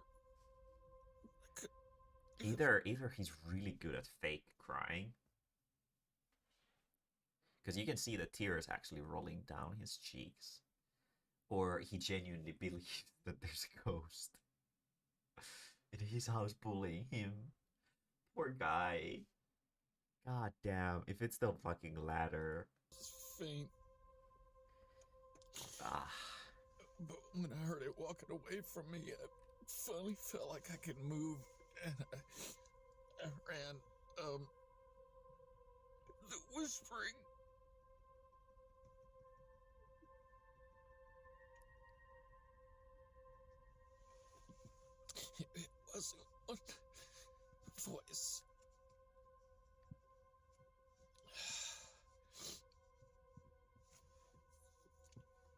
There was a lot of people.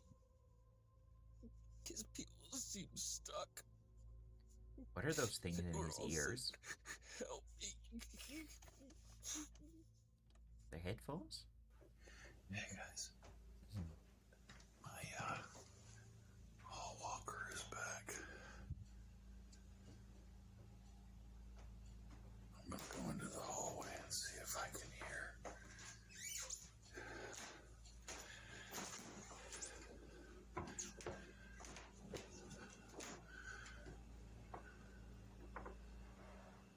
Look at the shadows under his and around his eyes.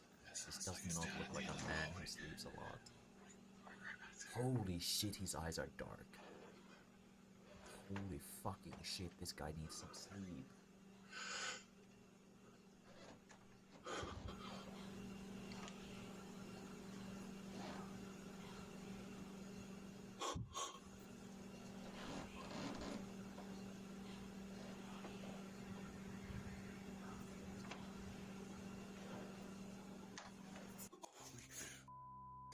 That felt like somebody's right standing behind me.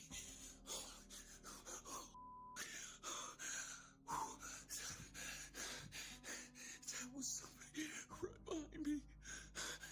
It felt like their face. This guy, I kind of like this guy. Like they were So really much tall. effort and emotion in this thing.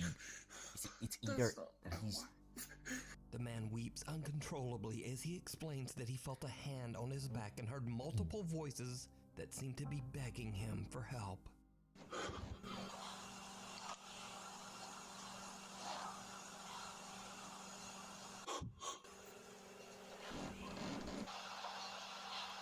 it's basically the same trash that we've seen multiple times already, just audio, which is so easy to fake. The man no longer believes that the presence haunting his home is the spirit of his deceased wife. He's what He now makes this believes so that much it better. might be multiple spirits, or perhaps even something more sinister. Because he's like, But what do you his think is reactions going are very, on very here? more, like much Let more me know your powerful than the thoughts fucking down idiots in the doing pog comments. faces when the ghost What's comes wrong in. with this picture?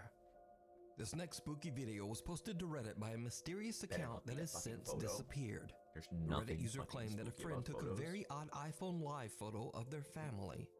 Now, for those who don't know, an iPhone Live photo records 1.5 seconds of video before and after a picture is taken. Okay. So the photographer says that everyone in this picture was accounted for, except for one disturbing extra.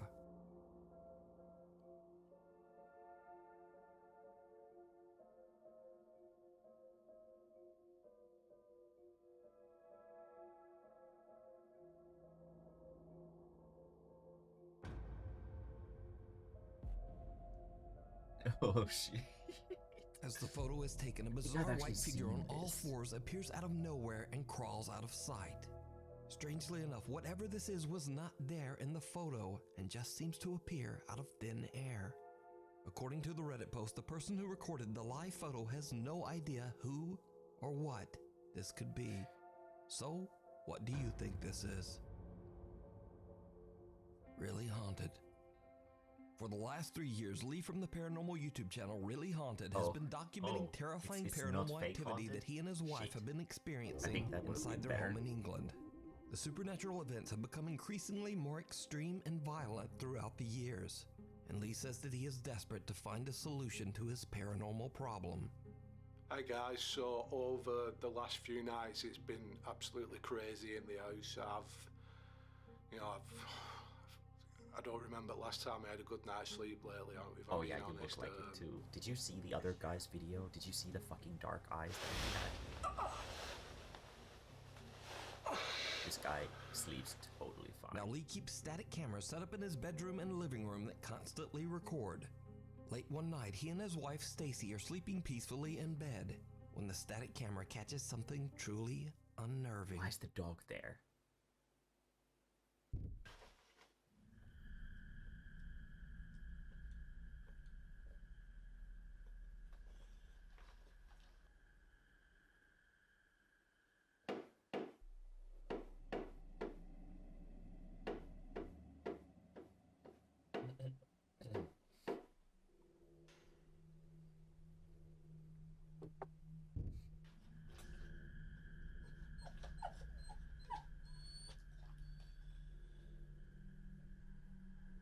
like how the dogs are supposed to be scared, but the other one was yawning.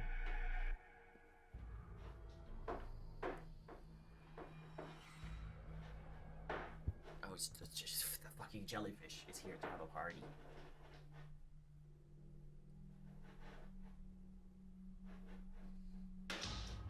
Oh. I guess it didn't want to have a party after all.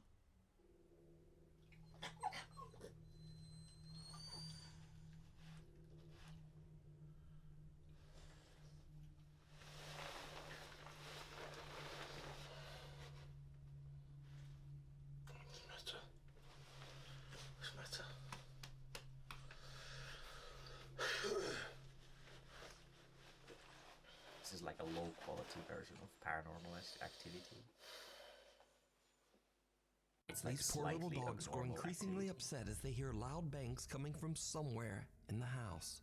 Then a small teddy bear appears to be lifted up into the air by some sort of odd smoke-like entity. Lee decides to change up his recording equipment and adds an SLS Connect camera to the mix to see what it might capture. Yeah, it did look Late like. one night when Lee is alone and fast asleep in bed, this happens.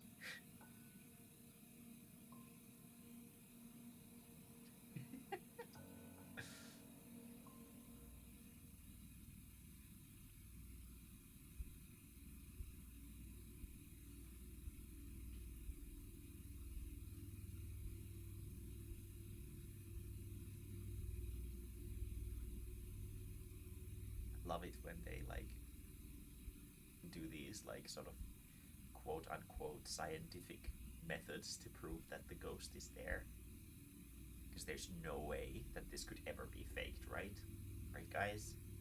It's science, right? Science is never fake, especially when done by ghost hunters whose YouTube channel is called Real Haunted or Really Haunted. Like, he needs to convince you that the place is actually haunted. It's really important. This one is red because it's evil.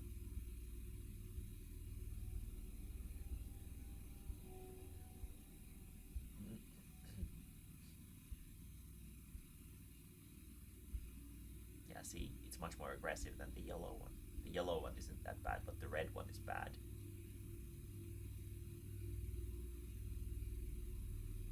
They're like color coded to be like satanic.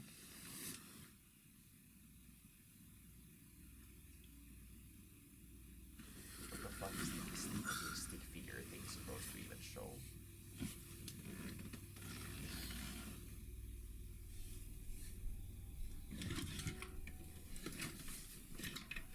Some space this ghost hunter explained to me. What is this fucking stick figure thing supposed to do?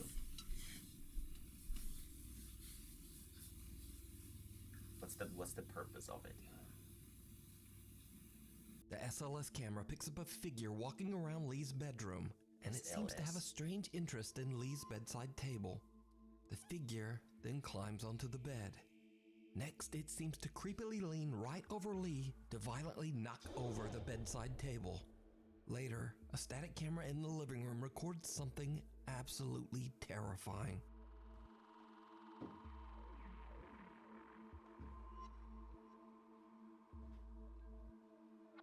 Why don't we like use the boner cam here with the stick figures? So why the fuck is it flashing constantly? Are we gonna get jump scared? Did you see it? As the light flickers on and off for just a fraction of a second, a very tall, dark figure can be seen standing in Lee's living room. Lee says that this footage is the creepiest thing he's ever recorded in his home, and it has left him terrified. But what do you think is going on here? Is Lee's home, quote, really haunted? You can watch many more scary videos of Lee's paranormal encounters over on his YouTube channel, Really Haunted. Before we move on to the next video, if you see anything that you think should be included in the top 5, contact us at nukestop5@gmail.com. Watch your back. This next video was sent directly to me by Nuke's Top 5 viewer Elias, who lives in Brazil. Elias says that he usually records videos while playing the piano just to help him memorize the chords that he's learned. But this time, he accidentally records something very creepy.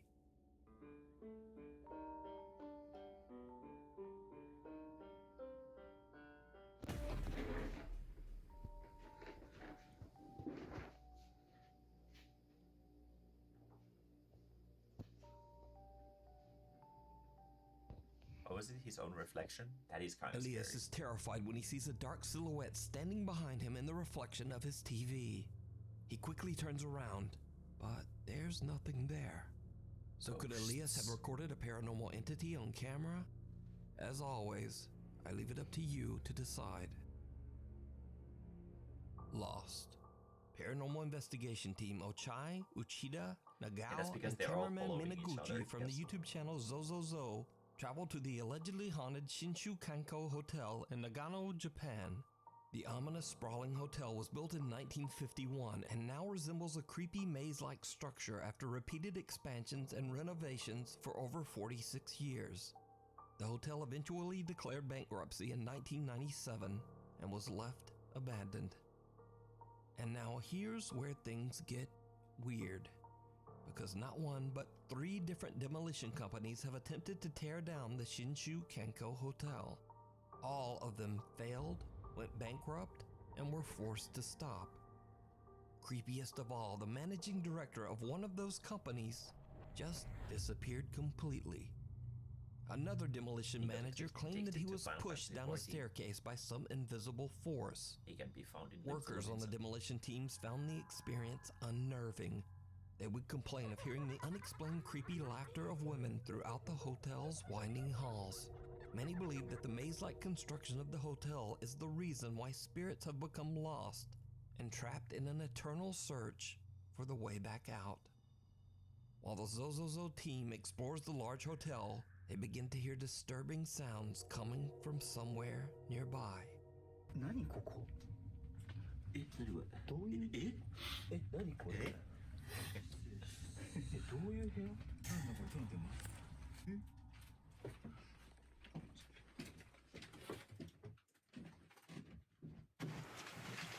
はい何の音ですかいやめっちゃショートしましたよ上からショートしましたよね今なんだこれちょっと待って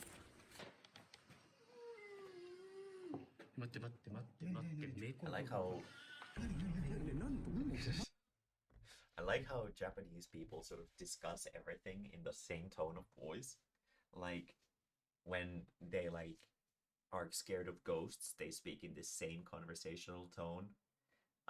When they tear apart your artwork for being shit, they speak in this same conversational tone. When they're telling you about the weather, they tell to you it about in the same tone. It's weird. Maybe it's impolite to raise your voice.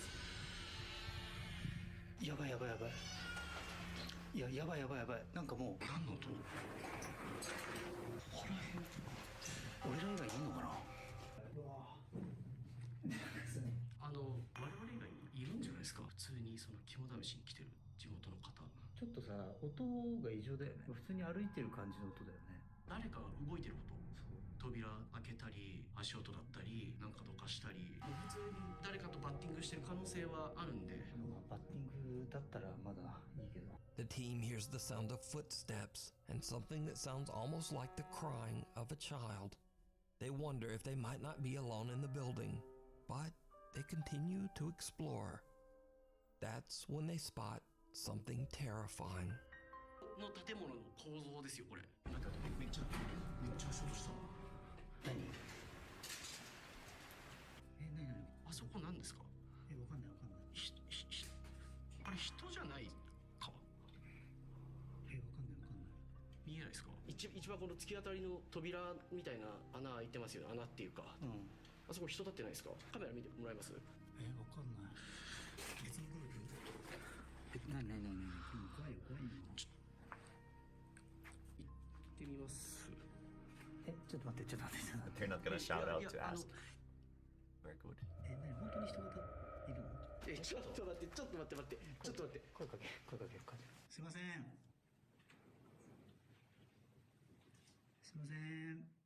びっくりともしないですよ They're like in a really broken 見えますね Japanese. 気づくと僕は確かに見えるんですすいません動かないもん動かないもん。違う違う違う、危ない。これは本当に危ないから。一応消えましょう。なんかもうそう言われたらそうにしか見えないんだもん。めちゃくちゃ震える。でもさ、本当違う、さすがに違うよね。いや、わかんないですけど。いや、もうちょっとやあの木ですか？ It's a tree. Yeah, that's what it is.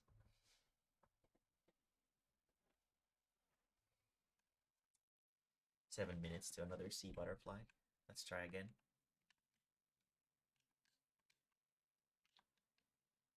Oh shit, right, I've been here for a long time.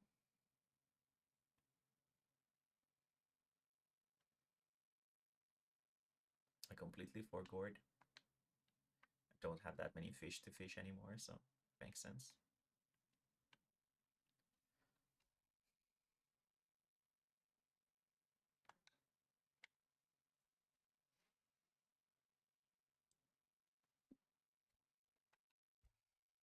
Sky Fairy.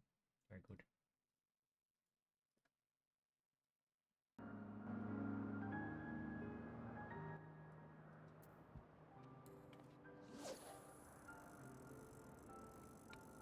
After the fishing break.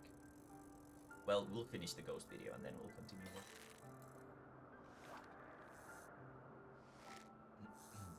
Same price as weed. Calm your tits. Shit.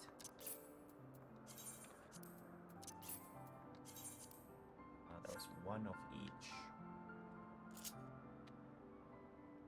I think.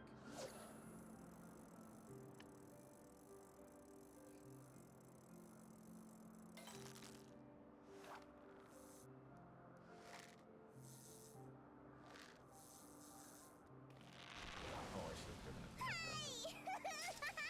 Yeah, that's not good. Fuck. No, wait, I can still fix this. Yeah.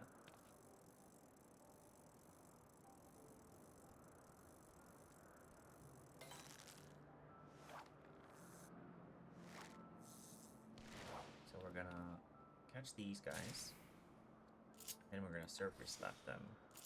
Now it's guaranteed that it's gonna be the scorpion. When it bites. Now we give 5 minutes to regen GP, and then it's time to try again. 違いますよね。ちょっと待って。なんかちょっと鳥肌が止まらないんですけど。ちょっと。そう。木で違う？木っすね。人隠れてるとかマジで本当に怖い。外完全に外。もう外ほら建物終わってる。うわ。崖じゃん。下崖じゃん。The Zozozo team sees someone standing in a doorway at the end of a hall and start to freak out. When the dark footage is enhanced, it becomes clear that there is indeed an odd figure just standing there, seeming to stare right at them. As they move closer to investigate, the figure now seems to have disappeared into thin air. But that's not all, because the most disturbing encounter of the night is something that the group did not even notice. At one point, the team splits up to explore different parts of the building. Uchida and Nagao are alone and making their way towards the rooftop when they capture something absolutely terrifying. 長年手つかずだったところが去年の秋に解体が始まった。去年2018年の秋頃に。違う6月か。6月に始まって去年の2018年の秋頃に。それがピタッと。ちょっと待っちゃったんだよね。これから8階に入ります。Did you see it? Uchida and Nagao are completely unaware as they walk right past someone standing in one of the hotel rooms. No shit. The creepy stranger is facing the wall, seemingly unconcerned as the two investigators pass. The Zozozo team never even noticed this person while filming. The figure was pointed out in YouTube comments. The Zozozo team has no idea who this is. They believe that it could just possibly be one of the spirits trapped in the old hotel. But what do you think these eerie apparitions could be? Let me know down below. Exploration gone wrong. Shit. 26-year-old Magnus Rismir has always had an interest in hiking, and his YouTube channel is dedicated to his explorations of the beautiful countryside of Norway. Almost all of his videos show him hiking, canoeing, or camping, except for one. There is one very bizarre video that Magnus claims was sent to him by a friend.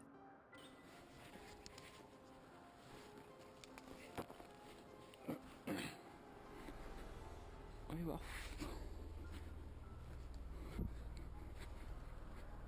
Den gamle driten her, da. Faen, ass.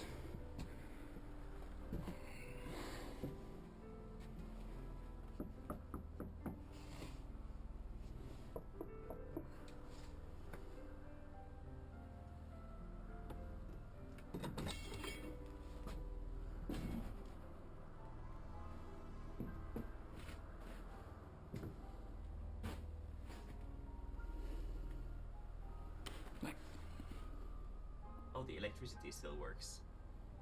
Convenient. In this abandoned ghost house.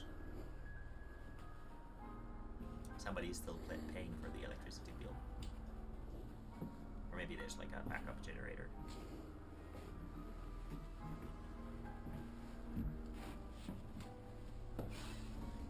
I like how we have this peaceful cloud music on the background.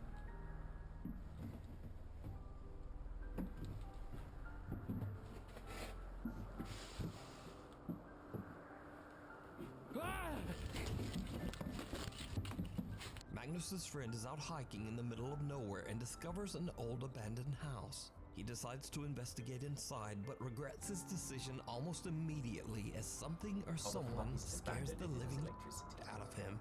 Now, whether this video is paranormal, a prank, or maybe even just a very unlucky encounter with a squatter, we'll never know. But what do you think? Real? Or is it all What is just an that? elaborate I don't get hoax? it. You decide. It was somebody's face. The road less traveled. Fishy fish time.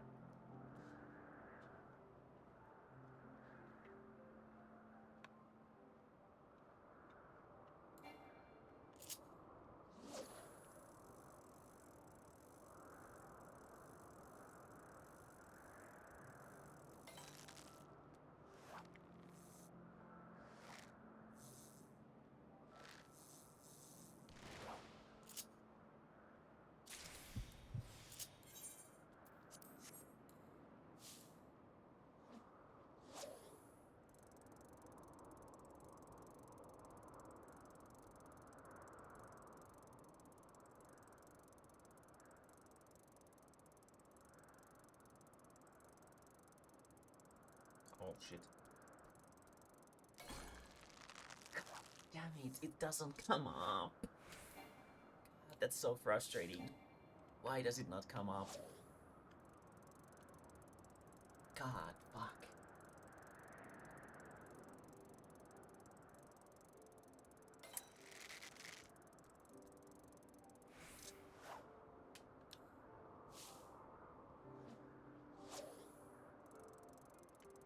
It's so frustrating that it does not come up.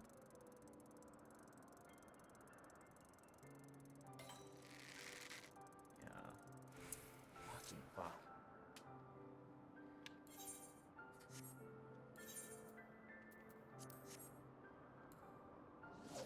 Shit. That sucks.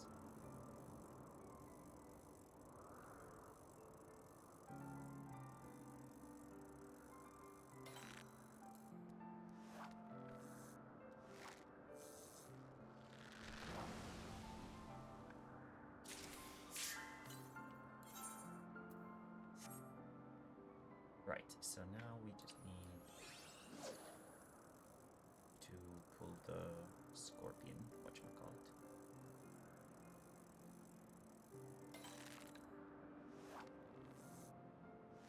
Actually, let's just slap this guy, because this is gonna be the fairy, right? Yep. slap. Then we double hook. Then we slap. Swap bait. Like so. Very good. Now we swap to this. We slap. We do this. We do this. We do this. Patience 2. Very good.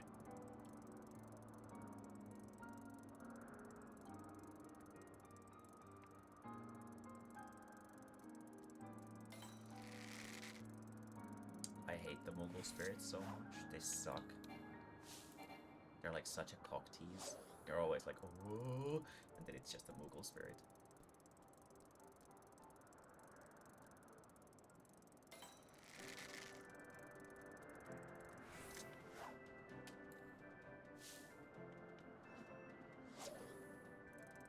With how hard this fish is to pull, I would definitely think it could.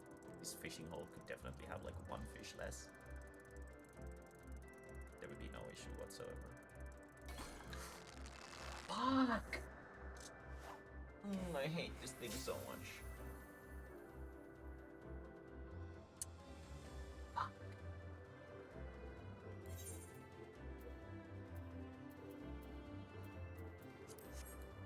That was 2 fucking bites in one window.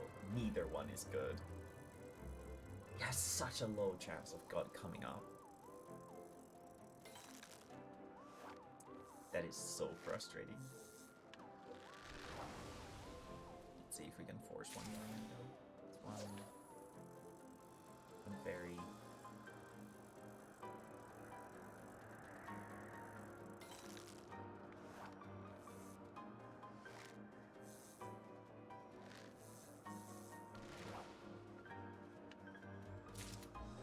Scorpion.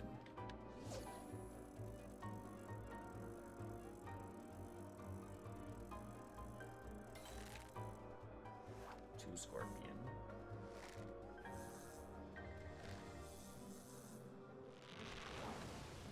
So did it just fall? Oh, he sees you.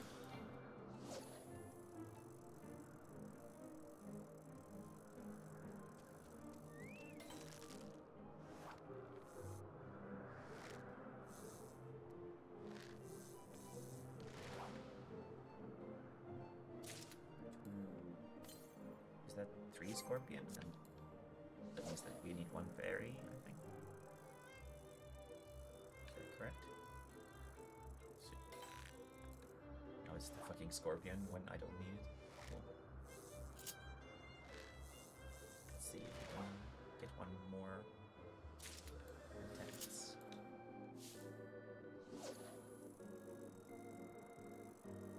Have like time for like 1 bite. I think if this is the intuition.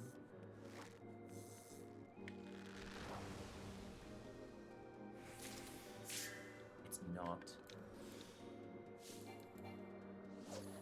So we need 1 more of these guys. Let's see if we can. Should be it, right? Yeah. Nice. 2 seconds of time left.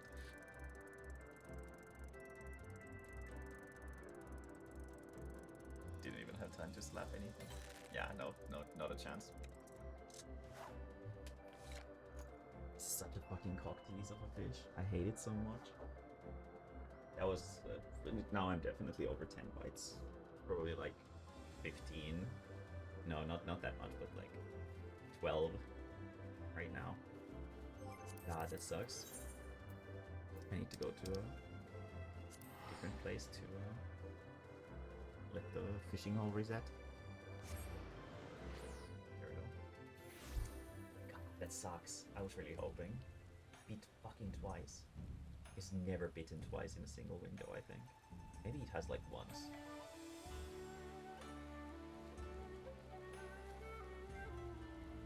Holy shit. I am sorry about that. That was my bad. Ugh. Let's see how many people just jumped off street.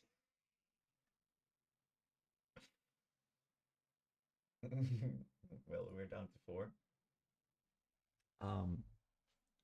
Maybe it's starting to be late enough to start considering ending the stream. What do you guys think? I've got still quite a bit of work left, to be fair, if I still want to color it and do the background and stuff like that. So it's definitely going to take me a while longer, so yeah. The next fish ain't until 5 hours later, so can't even try that right now. And yeah, and that's gonna be the last one I can try for today. Then the next ones are gonna be I do have the fucking right book. Abalathia's Spine. I should have it, right?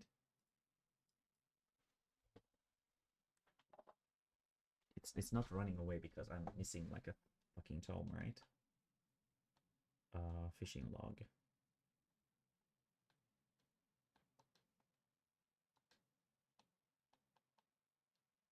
I do have it. Yeah. So what the fuck is this? Yeah. Okay.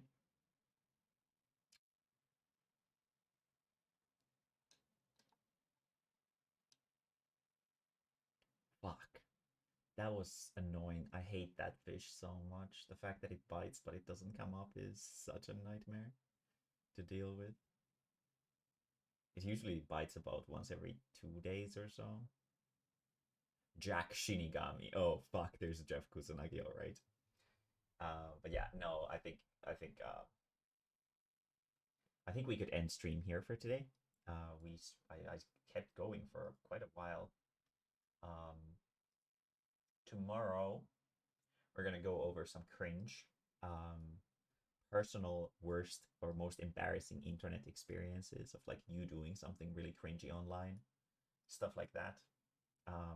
If you have any personal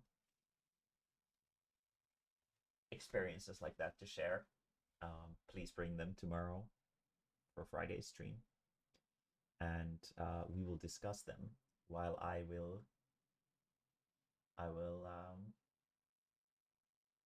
oh shit, is Sony Vegas. While I share you mine. I have a couple good awful things to share. Ugh, it gives me chills to even think about it. Fuck. No, yes, you should. You should definitely. You are like the embodiment of cringe, and you should share your cringy stories. I will share some absolutely awfully arrogant shit that I've said online and other good stuff. It's fun to laugh at old cringe, so we'll do that. So it's gonna be a good time. But yeah. Anyway, very late night stream today. As I promised, this week will be a little bit more sort of a wilder schedule, and because of that, today's stream was so late, and I will embodiment of cringe.